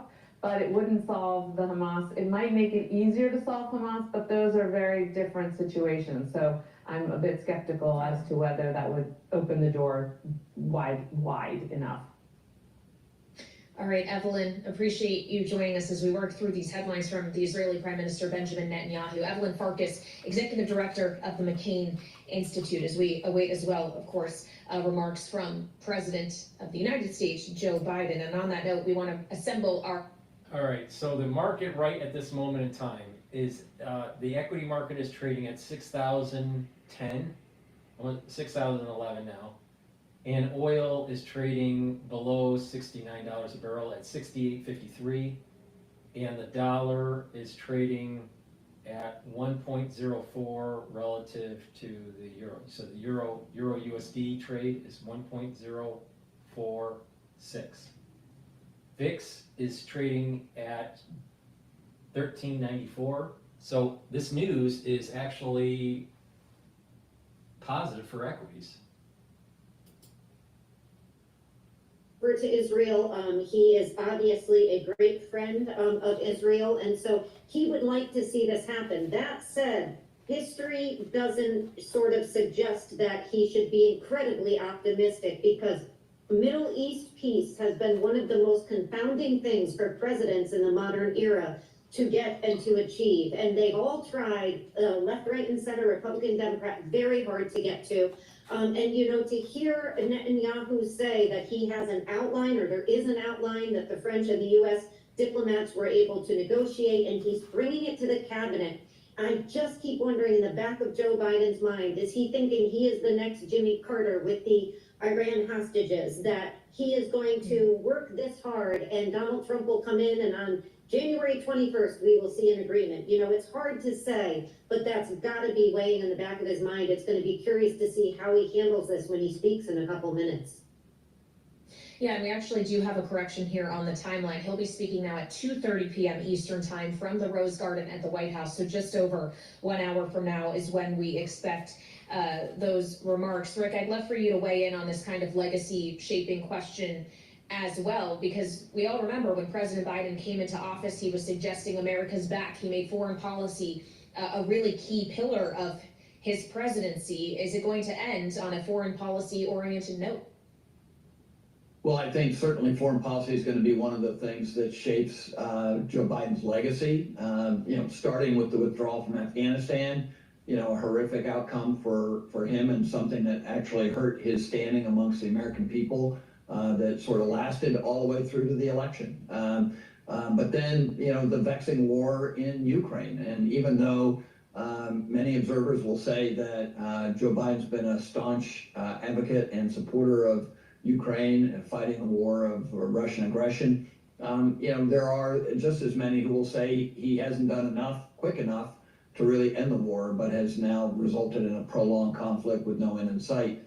And to some degree, this whole Israeli situation, you take it from the time that he got elected and that everyone was celebrating the Abraham Accords, people in his own administration were saying, you know, this is a peaceful situation in the Middle East, could last for a long time. And then it was just after that, of course, Israel got the worst attack in their history, you know, from Hamas, and lit up this war that we're now talking about. So yeah, I think we are seeing the beginnings of the next conflict, all right? The job wasn't done. Hamas wasn't completely destroyed. Hezbollah wasn't completely destroyed. And Iran's theocratic regime wasn't taken out. So this is kicking the can down the road. Now, what does that mean? Does that mean there's going to be another flare-up during the Trump administration, and then it's full on-board war in the Middle East? Who knows? Who knows? We don't know. But this sounds like kicking the can down the road. His office could be unwound over the course of the next 4 years when Donald Trump gets his term again. Yeah, that's the big fear of every president, and it is absolutely possible. You know, as we think about Joe Biden talking at 2:30 or when he comes out, I'm reminded that he was at the G20 and he did not speak to the press for like almost a week. And so, you know, it's unclear how he is going to move forward with his attempts to protect his legacy. And the efforts are widespread because, as you mentioned, as it comes to regulations, they started in February and March trying to protect those against a potential Republican takeover, which has now happened. As you think about legislation, just think about the CHIPS Act. Huge success for the Biden administration and the Democrats in Congress. And yet about 30 billion of that has not been spent yet. And, you know, it could be an issue of them running out of time. And Rick was just talking about the policy legacy. So you look at this, and he does have a lot of work to do to try to cement this legacy. And one thing we know that's happening in Congress right now is the Senate is rushing as far as it can to confirm the rest of these judges, because the Democrats will lose the Senate. All of this impacting Joe Biden's legacy. So it is a Maybe Sleepy Joe shouldn't have been sleeping for the last 4 years and actually did something as president so he would have a legacy instead of rushing at the very end.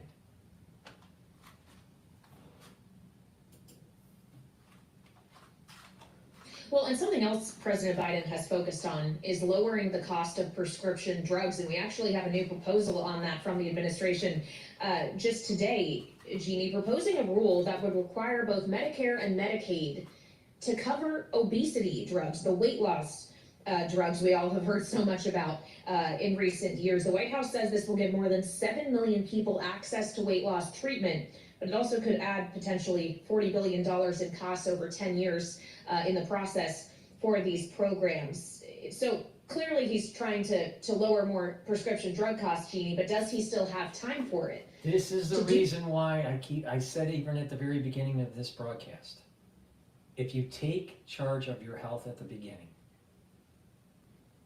and you do proper diet, exercise, proper supplementation, right, that you can mitigate problems. Obesity, diabetes, heart disease. Instead of saying, well, let's solve the problem by issuing medication for people to do weight loss because of their obesity. Majority of the, not all, but a lot of the obesity out there is because of lifestyle and improper foods that they're consuming. All right? But that's not always the case, but a lot of it is, all right, in America. So we have big pharma saying, well, let's just use medication to reduce the obesity problem in the United States. But then it creates another problem, and that is, well, the insurance companies have to pick up the bill, and Medicare, Medicaid not as solvent, and therefore we have funding problem. The real way to solve the costs of care in the United States is taking ownership. And that is, you have to change your lifestyle. And the costs of healthcare will radically go down. The answer isn't just pop a pill to lose weight. The answer is stop eating the McDonald's.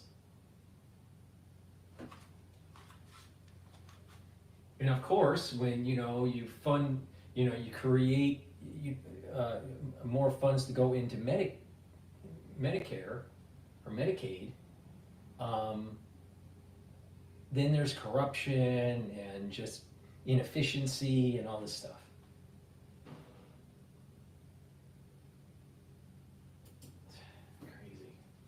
Is if people want their drugs, we should give them to them.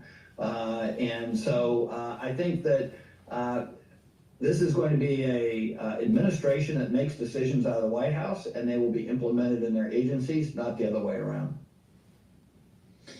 Well, Jeannie, I wonder if you agree with that, as we've talked about all of these various cabinet level selections and otherwise we've gotten from Donald Trump the degrees to which they will have influence on policy. If is it that shapes policy, the White House approves it, or the White House originates it and everybody else just has to act on that desire?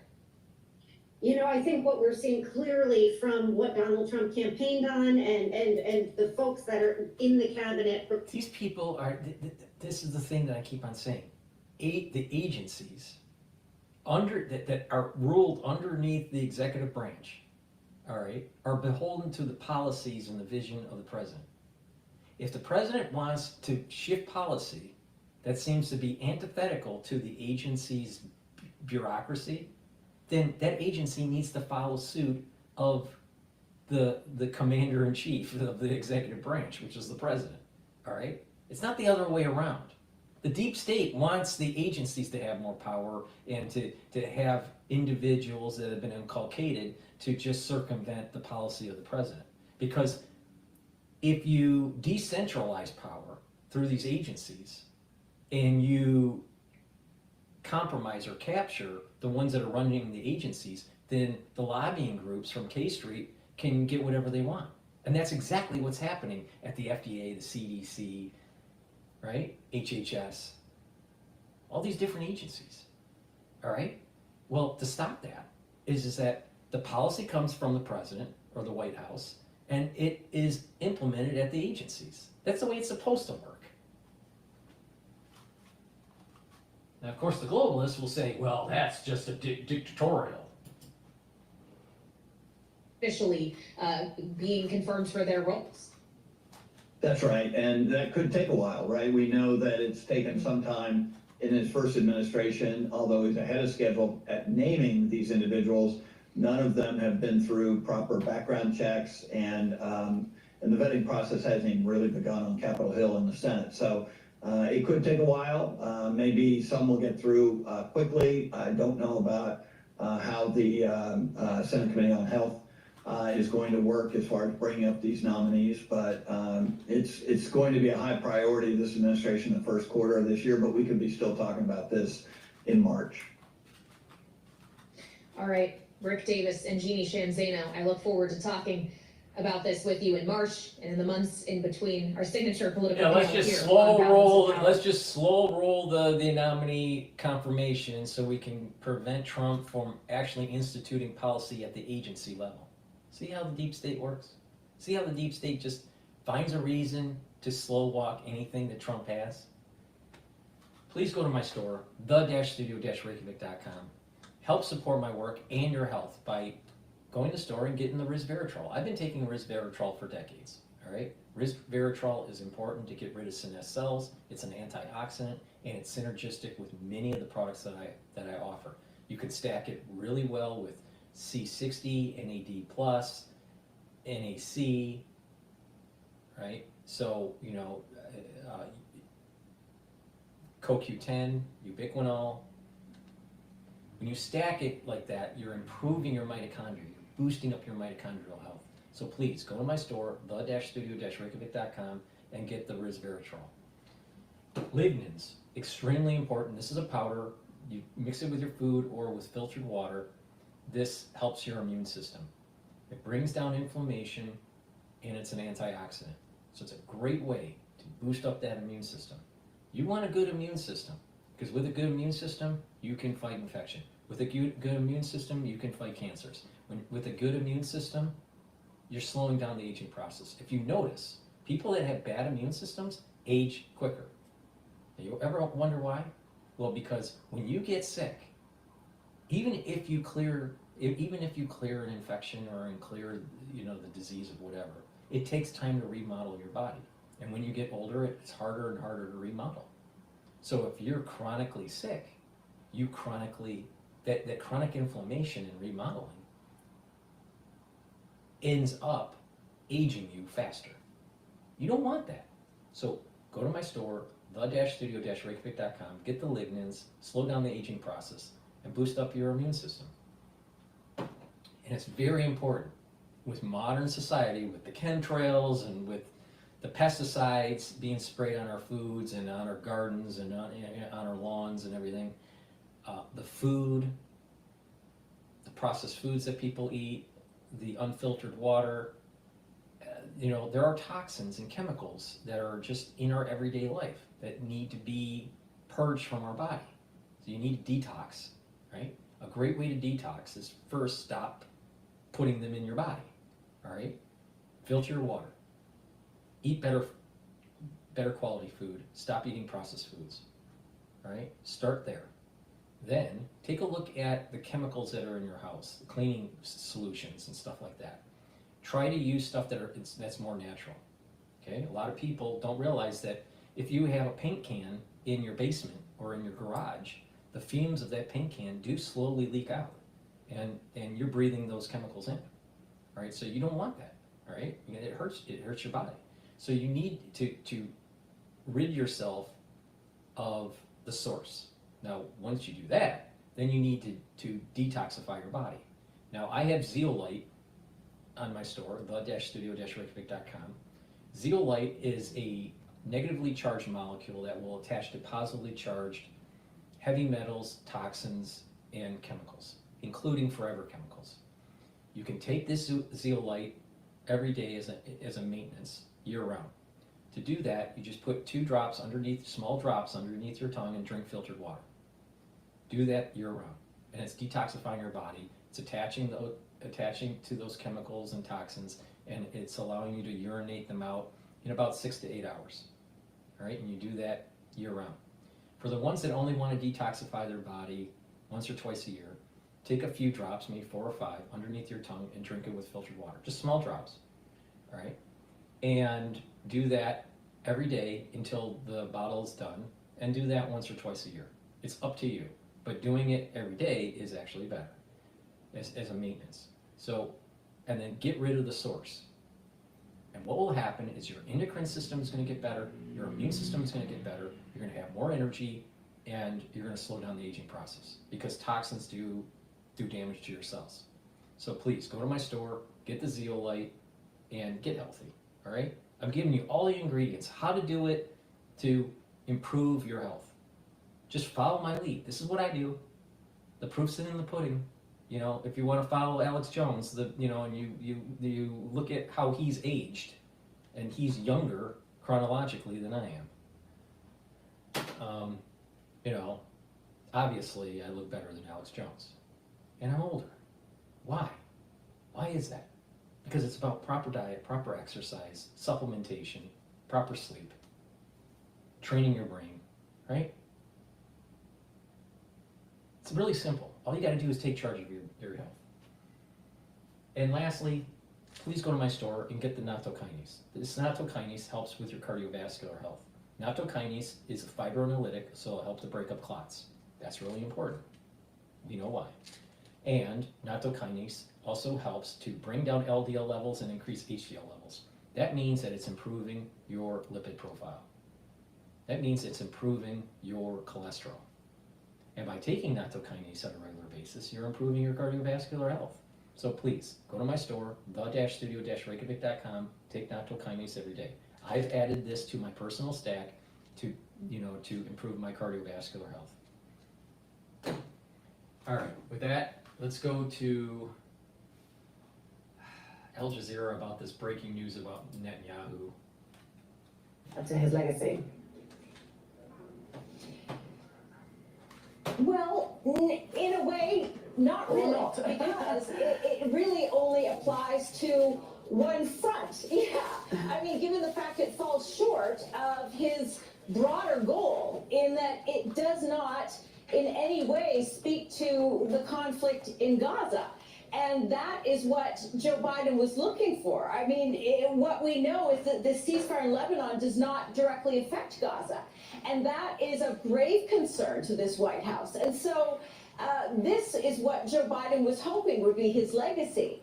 And we heard very clearly from Benjamin Netanyahu, the Israeli Prime Minister, that he said that he wants to continue to see fighting in the West Bank. He wants to continue to see fighting, and if there's any sort of violation of the terms of this agreement, it sounds, he almost implied that the strike of fighting would return. It sounds so fragile that one wonders just how long this will last. So we really need to hear from the U.S. president in order to have the confidence that this is the permanent and lasting. I don't think it's going to be lasting. I think it's kicking the can down the road. And that something else is going to flare up during probably the first half of the Trump administration. President Biden's speech when he makes it in just under an hour from now. Kimberly, thank you. Let's bring in Alan Pincus. He's a former ambassador and consul general of Israel in New York and joins us now from Tel Aviv. So, what's your understanding of where things stand now? Well, it looks very fragile, as Kimberly correctly said. It looks very tenuous. And most importantly, Laura, looking at what's been published, I haven't seen the text, obviously, the exact text. It's unenforceable. It assumes that the Lebanese army will supervise the manufacturing and the sales and the transfer of weapons in Lebanon. That's an impossibility. And then it says that the Lebanese army will be deployed along key passages leading from the Litani River south towards the Israeli border. That too looks very tenuous and unenforceable. We all know that the Lebanese army has always shunned any kind of confrontation with Hezbollah. Now, looking at it from a slightly broader perspective, look, there's a ceasefire. It's supposed to go into effect immediately, or at least following President Biden's speech, and a simultaneous statement by French President Emmanuel Macron. It's a 60-day ceasefire. Israeli withdrawal will then be gradual, should be completed within 60 days. There will be no buffer zone in South Lebanon after those 60 days, meaning Lebanese civilians can go back to their towns and villages in the south. So on paper, this looks okay. But again, and we've discussed this before, Laura, it's very reminiscent of a bad movie that we've already been to, and we know how it's going to end. Because Hezbollah has not been disarmed, and if you take Mr. Netanyahu's text, or at least the statements that he had made, he's opening fronts all over the place. He is committed to eradicating Hamas. How he's going to do this is unclear. Now, what's he interesting? Is committed to standing What is up to interesting Iran. is that OPEC said that they have little room to increase supply. All right, so you would think because they have little room to increase supply of oil, that oil should be going up. Brent would be going up, and then WTI would follow. But that is not what you're seeing on the dashboard. The dashboard is that oil is going down. It's trading at 68.45. So most likely what's happening is that the oil market, there's three things that are happening. Stronger dollar means oil will go down, with everything else kept constant. So stronger dollar is pushing oil down. This potential ceasefire in the northern front is positive for lower oil prices. And then Trump coming into office with drill baby drill is going to push oil prices down. So this seems to be net positive in general when you think about those three variables. But this news from OPEC, I would have thought that it would have suppressed the downward price on oil, and it's not. So it's an interesting development here. I just wanted you to understand some of my thinking at this moment in time. Yeah, that's the opposition from the liberal center that you just mentioned. Then there's opposition from the right wing, saying, Hezbollah should be eradicated, we should pursue this. Hezbollah will have a chance now to regroup and reestablish its leadership, be rearmed by Iran or from or friendlier militias in Iraq and in Syria. And we should continue on and at least create a buffer zone. And then you have an opposition for former Israeli generals who argue about the tactics of it all. And then you have an opposition from former diplomats, my present company excluded, that are saying, we've been here before, we've done this, we've signed similar agreements, going back to what you just mentioned, 17 UN resolution, UN Security Council resolution 1701 from 2006, and look where we are today, with a stronger Hezbollah, with a weaker Lebanese state, and with the Israeli north being bombarded at will. And so you take all these four oppositions, and you see where it's coming from. But if you look at the differences between 20 years ago, when Resolution 1701 was first tried to be implemented, and today, one might say that Hezbollah is not stronger and is being severely dismantled by a lot of the Israeli strikes. And also we've got a US-led monitoring group due to be stationed in South Lebanon. Is that not a sign of more positive implementation of this resolution this time round? It absolutely is, hypothetically. Seeing is believing. I'd like to see American monitoring, or French monitoring for that matter, or a combined American, French, Lebanese task force monitoring this. When I'll see that, I will agree with you that it leads or lends toward a more optimistic approach. At this point, the only good thing that I see here is that as opposed to 2006, Hezbollah has been weakened in the last year, certainly in the last 57 days since the ground operation began and targeted assassinations were carried out. And I also think, Laura, that Hezbollah was under pressure from Iran, which was dragged involuntarily by Hezbollah into this conflict. I think they were pressured by the Iranians to cut the deal because the Iranians may be, and I'm speculating here, maybe eyeing a new, or to engage the U.S. at least, in a new nuclear deal. That remains to be seen. But the most worrying thing, if I have to take, if I have to single out one takeaway from the statement that Mr. Netanyahu made, the one takeaway is that it's all so fragile, so tenuous, and so unenforceable that I just can't see this. I'm sorry to say that. I just can't see this being sustained and being durable for more than a few months. Yeah, that does seem to be the word that everyone is talking about with the ceasefire: fragile, tenuous. I think there's going to be a flare-up. Please go to my store, the-studio-reykjavik.com, and get the structural nanosilver gels that I have. I have two different types. I have one in a dispenser, and I have one in a tube, all right? For travel, carrying it in your bag, the dispenser version is great.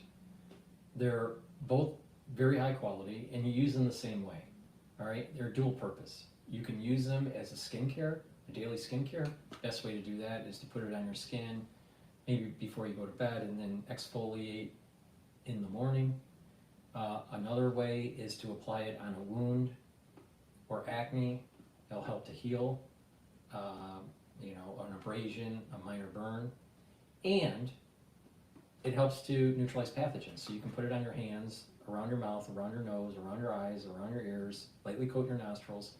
And what will happen is that they'll stay active for about 5.5 hours. It's great at work, while you're traveling, or you're at school, or you're around people that are not feeling well.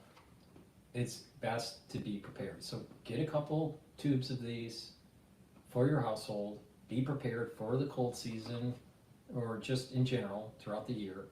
And when you need it, use it. But again, it's dual purpose. It helps to heal wounds, but it also can be used as a skincare, daily skincare routine. So please go to my store, the-studio-reykjavik.com. Get the dispenser version or the tube version. They're both very high quality. Go to my store, the-studio-reykjavik.com. And I've added to my personal stack NAC. NAC is a supplement that helps to boost up glutathione levels. By boosting up glutathione levels, you're going to soak up free radicals. Right? It's a different pathway as an antioxidant compared to C60. So they work together. So you can take C60 and NAC and you'll get an added benefit. But soak up those free radicals. It's a major pillar for longevity and anti-aging, all right, and boosting up your immune system. So take the NAC, boost up your glutathione levels, soak up those free radicals. NAC also helps to detoxify your liver and your kidney, especially if you take acetaminophen, because of a headache or whatever. So, and then NAC also helps to lessen anxiety. It helps to calm your nervous system. So this is great. It's a dual purpose product. I've added it to my stack to boost up my glutathione levels so I can soak up free radicals. So please, go to my store, the-studio-reykjavik.com. It's the-studio-reykjavik.com and get the NAC. This is a great product to add to your stack to soak up those free radicals. Ubiquinol. This is the best bioavailable CoQ10 that you can get. It's a very high quality. I've been taking CoQ10 for a long, long, long time, all right? It's important because it's an antioxidant, so ubiquinol is an antioxidant. It helps to improve the health of your mitochondria, so you're gonna boost up your energy levels. And it's also helping with your neurons. So if you're 40 plus, you need to start taking supplements that help your neurons. Trust me on this, all right? So this is a great way. If you work out and you need that energy, right? And let's say you're, an athlete, or, you just work out on a regular basis with a little bit of an intensity, you're gonna need your energy's restored, and also you need a good antioxidant. So ubiquinol is a great way to do that. So if you work out, you're an athlete, or if you're just older and you want to soak up those free radicals and help with your neuron health, ubiquinol is a great supplement to take. So please go to my store, the-studio-reykjavik.com, and get the ubiquinol. All right. I don't know I'm not sure if Bloomberg is going to commercial here. Hold on. From now, speaking from the Rose Garden, Yeah, we expect that may Here we pertain to what's going on in the Middle East and relate to foreign policy, but it's also a reflection on this as a president now reflecting on his legacy with just 55 days left to go in office. When you consider his economic legacy, Christopher, how would you describe it? Well, I think it's obviously going to be shaped by people's views of inflation, and the loss of this election by the Democratic nominee is directly related to those higher prices. But I think if you take it back to look at the context of Thank what you it for was- asking me. Dr. Paul Cottrell thinks that the Biden administration was one of the worst administrations in his lifetime.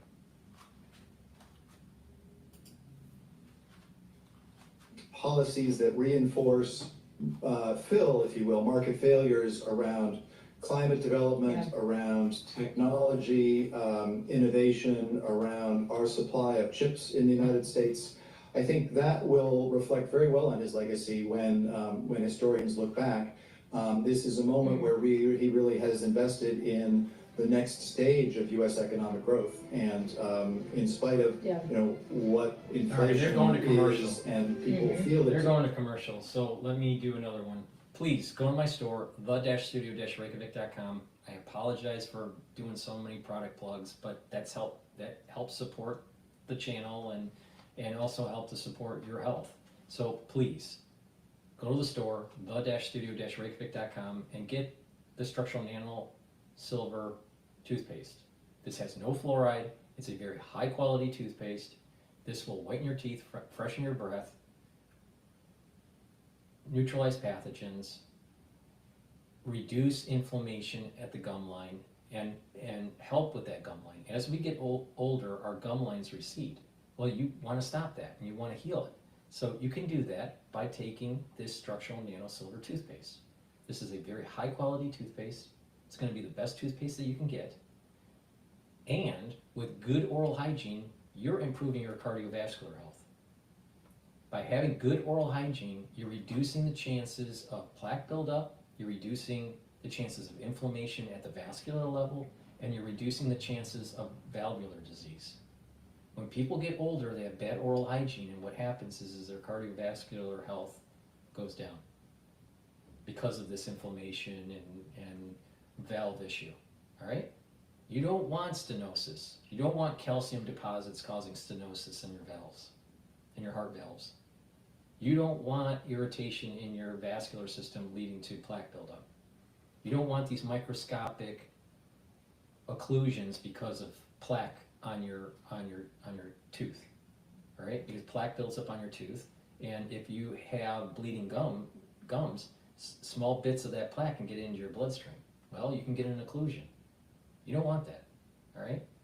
Please go to my store, the-studio-reykjavik.com, and get the structural nano silver toothpaste. It's the best toothpaste you can buy, and you're helping to support the channel, my work, and help support your cardiovascular health and oral hygiene. So it's a win-win. Plus, that toothpaste is way better than anything that Alex Jones sells. Trust me. And his father is an oral surgeon. And the oral surgeon can't create something better than this, all right? So please, go to my store, the-studio-reykjavik.com, go to my store, support my work, get this toothpaste, because this is the best. Also, get the Max 35 or the Max 14 from my store, the-studio-reykjavik.com. I take this every day. You take a teaspoon of it a day, you swish it in your mouth, you gargle about 30 seconds or so and then swallow. What you're doing is you're neutralizing pathogens, you're increasing that oral health and your oral hygiene, right? And you're maintaining that mucosal barrier. And by maintaining that mucosal barrier, you're boosting up your immune system. Really important. I take this every day, I take a teaspoon a day. If you're not feeling well during the cold season, take a tablespoon of 1 or 2 a day. You know, take like maybe a tablespoon in the morning and then another one at night. Same thing, you swish in your mouth and gargle 30 seconds or so and then swallow. All right? I take a teaspoon a day as a maintenance. Please go to my store, the-studio-reykjavik.com, get the Max 35 or the Max 14. All right? You can follow my advice or not follow my advice. It's up to you. Myotrol. This is a supplement that will help you build muscle, maintain muscle, and improve your mitochondria. Again, by improving your mitochondrial health, you have more energy, more ATP, and your muscles need lots of ATP, all right? When we get older, we start to atrophy with our muscle mass.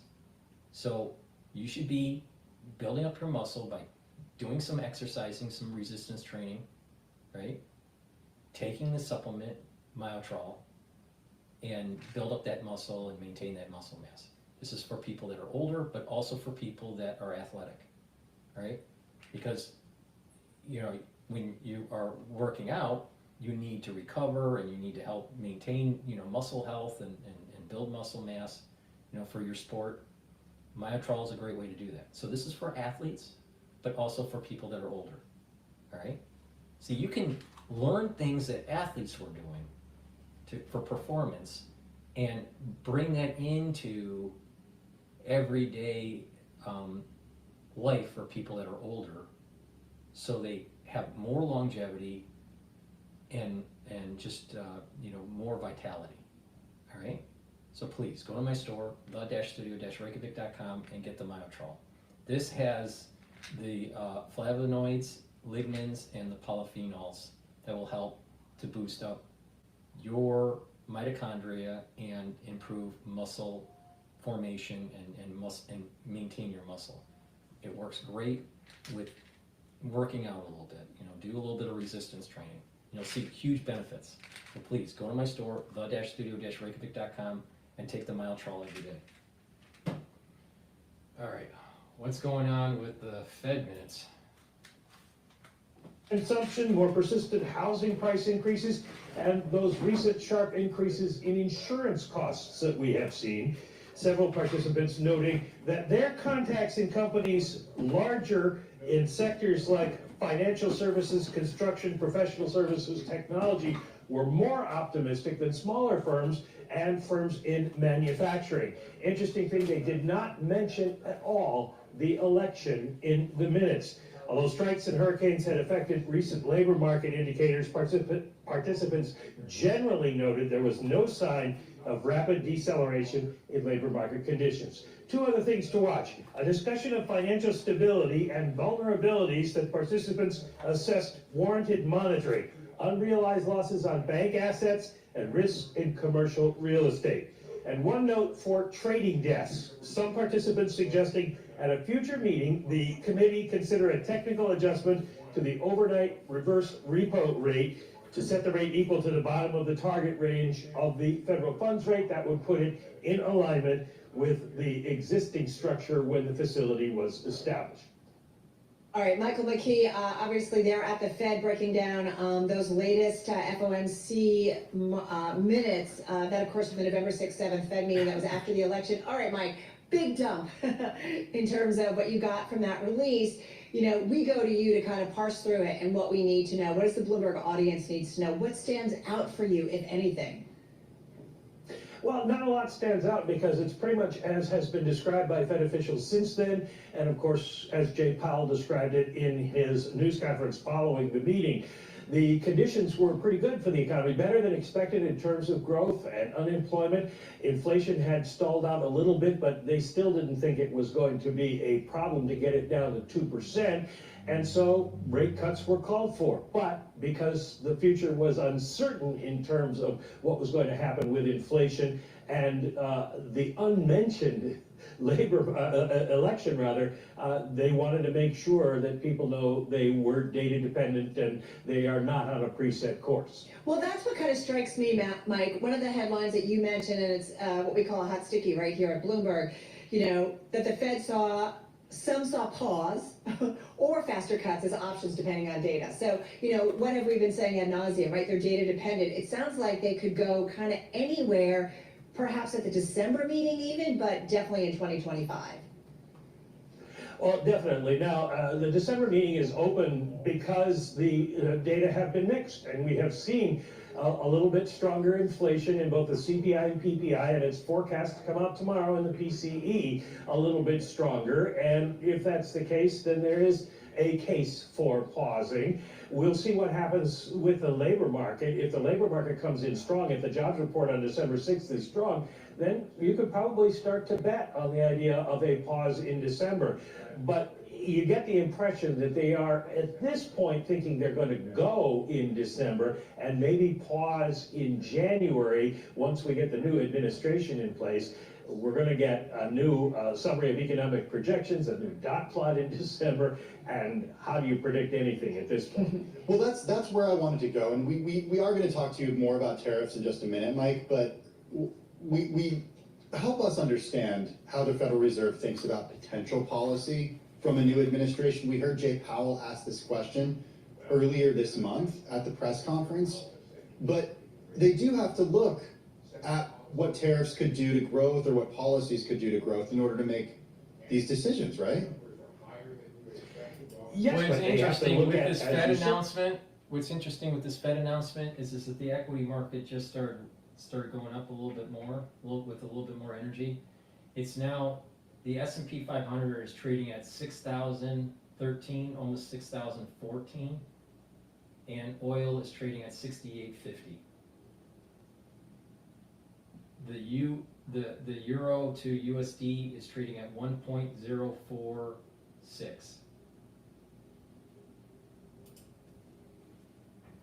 The U.S. from Canada and Mexico. But they cross the border many times. There are some things like automobile seats that cross the border 7 times. How many times are those going to be tariffed? Will they be tariffed? And that's the kind of thing that the Fed doesn't know, and it's impossible to model at this point. Well, that's what, you know, I keep thinking about that, Mike, in that, you know, then President Donald Trump imposed tariffs during his first administration. They carried, or some of them carried over, right, over to the Biden administration. And I am curious, when I get to speak with someone like you, is, you know, what impact did those tariffs have on U.S. economic growth? What did they have on kind of the cost of things, the inflationary picture? Is there kind of a net takeaway as we now consider potentially another round of tariffs to come? Well, there have been a lot of studies on those tariffs, and there's 2 points you want to make. One is that there are some specifically targeted tariffs on especially Chinese electronic products that are done for national security reasons. But the broader general tariffs basically raise the cost for Americans. Consumers paid the cost of those tariffs, according to almost every study that has been done. And it also brought down the number of jobs, not raised the number of jobs. It held the number of jobs created down and slowed growth a bit. Tariffs in general, just broadly applied, do not have a positive effect on the economy. And that's pretty much according to every economic study that's been done. I do wonder to what extent, and look, again, these aren't policy, we're going by Truth Social, we're going by posts from the incoming president, but no question that if you're an executive at one of these companies, that could be affected by tariffs, you're certainly thinking about your supply chain today differently than maybe you were thinking about it just a few weeks ago, Mike.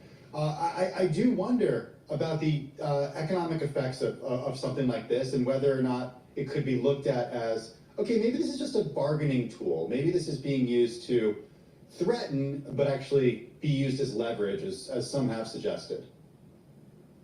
Yeah, the question I have that I would pose to people who make that argument is, what are they negotiating?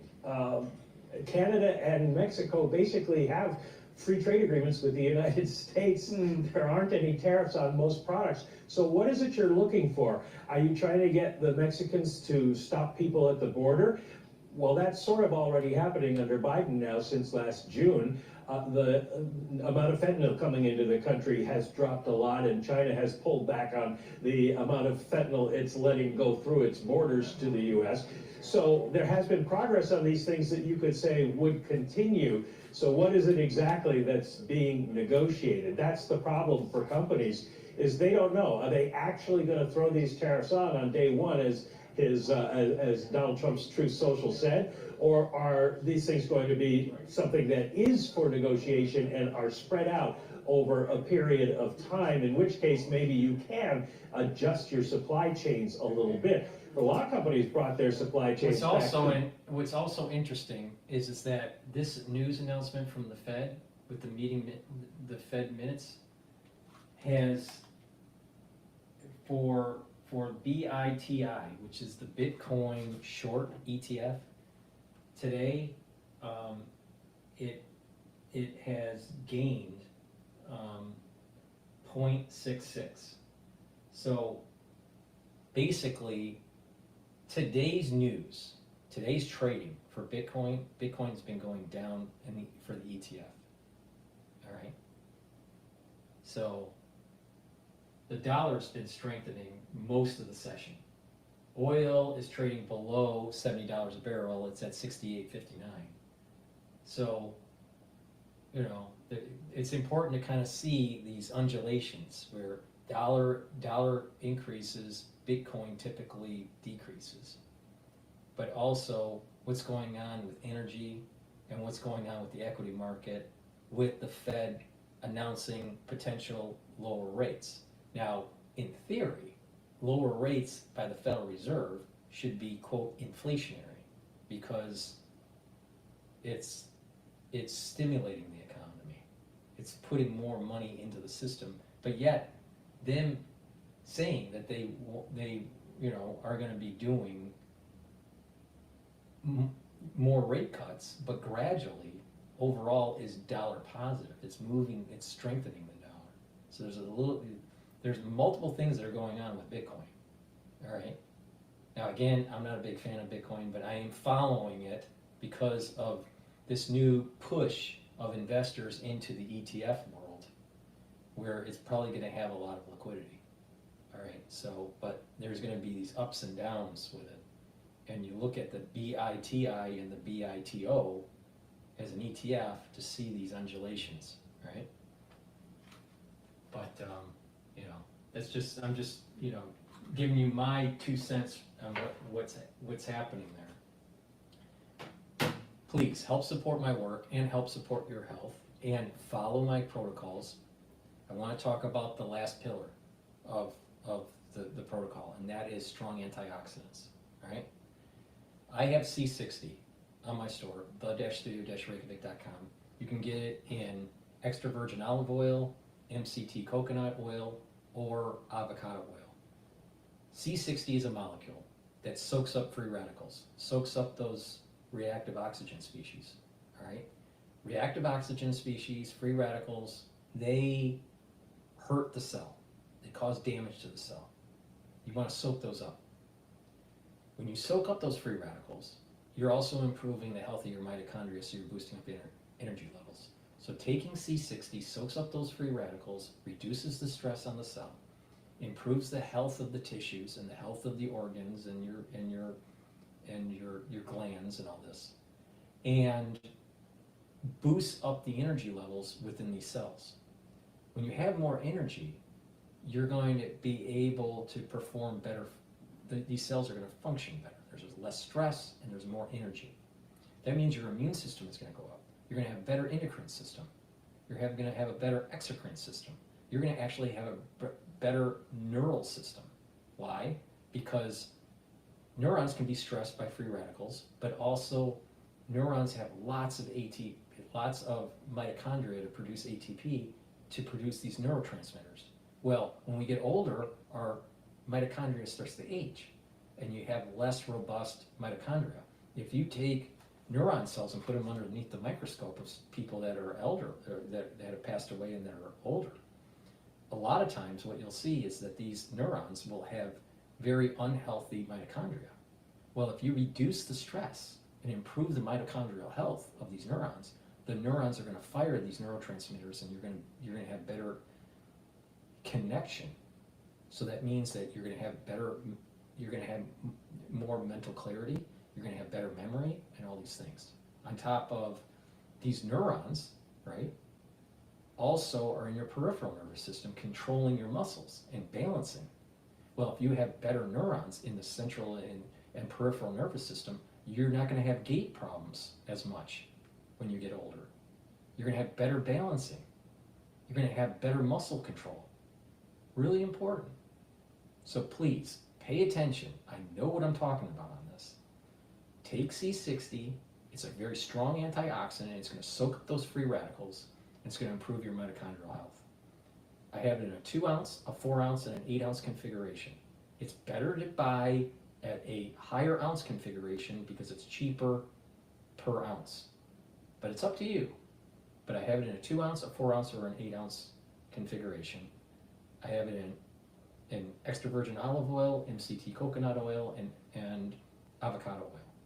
The reason why C60 is in an oil is because it's lipid soluble. All right, you have to suspend it in a lipid so you can absorb it. All right, that's the reason. And some people prefer extra virgin olive oil, or prefer the MCT coconut oil, or prefer the avocado oil. I personally prefer the avocado oil, but that's just me. It just depends on your own preference. Just like I prefer the citrus deodorant than the peppermint, lavender, and tea tree. But Dr. Paul Cottrell can have his own opinion on things, right?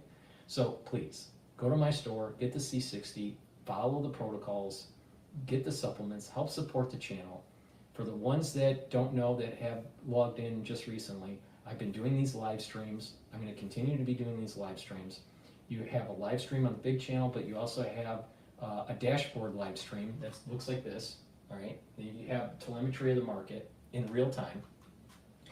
And so you can watch the dashboard version or this version.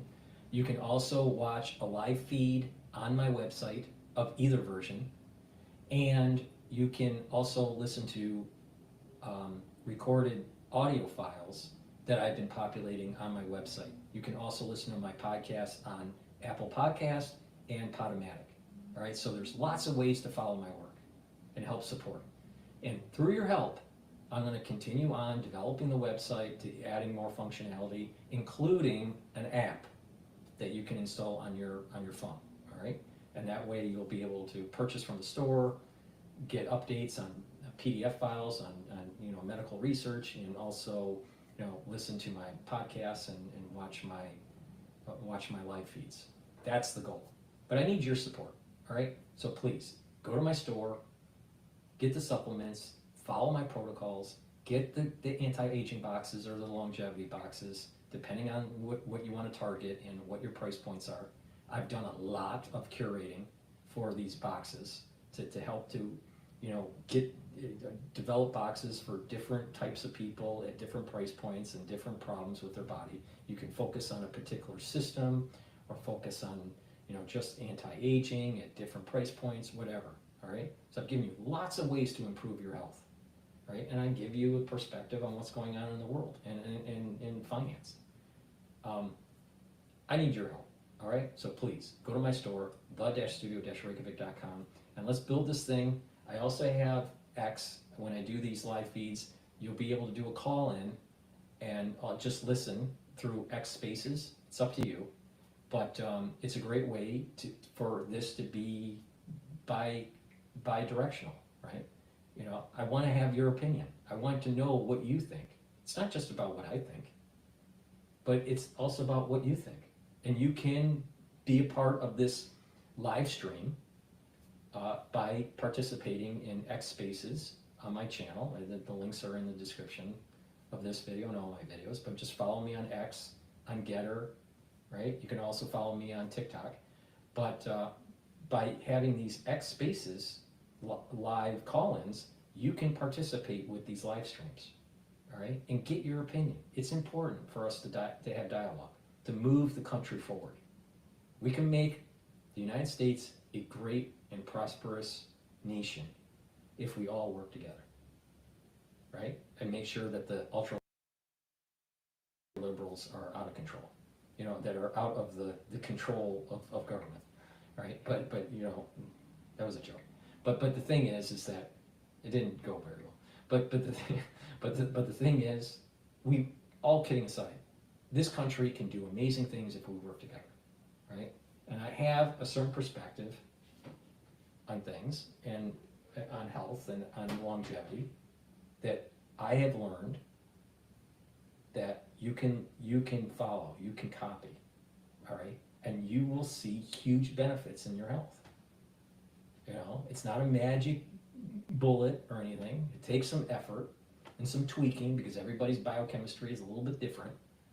But the thing is that if you are vigilant on this, you're going to see compound benefits of following my protocol, and you're going to start seeing that your health is improving and you're slowing down the aging process, your immune system is getting better, and you're going to reduce the need for medical treatment later in life, most likely, all right?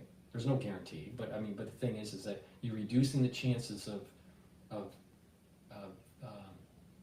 needing all these pharmaceutical treatments, you know, because of diabetes or cardiovascular disease or liver disease or whatever, or kidney disease. Kidney disease is also a big one in the United States, but primarily because of diabetes. But the thing is that you can mitigate that if you take your health seriously. And I'm telling you exactly how to do it. If you follow me, you'll be okay. It's that simple. Please help support my work, share the links, join in the live feeds, give me your opinion, go to my store, get the products. Let's build this thing. Thank you for listening, and have a nice day.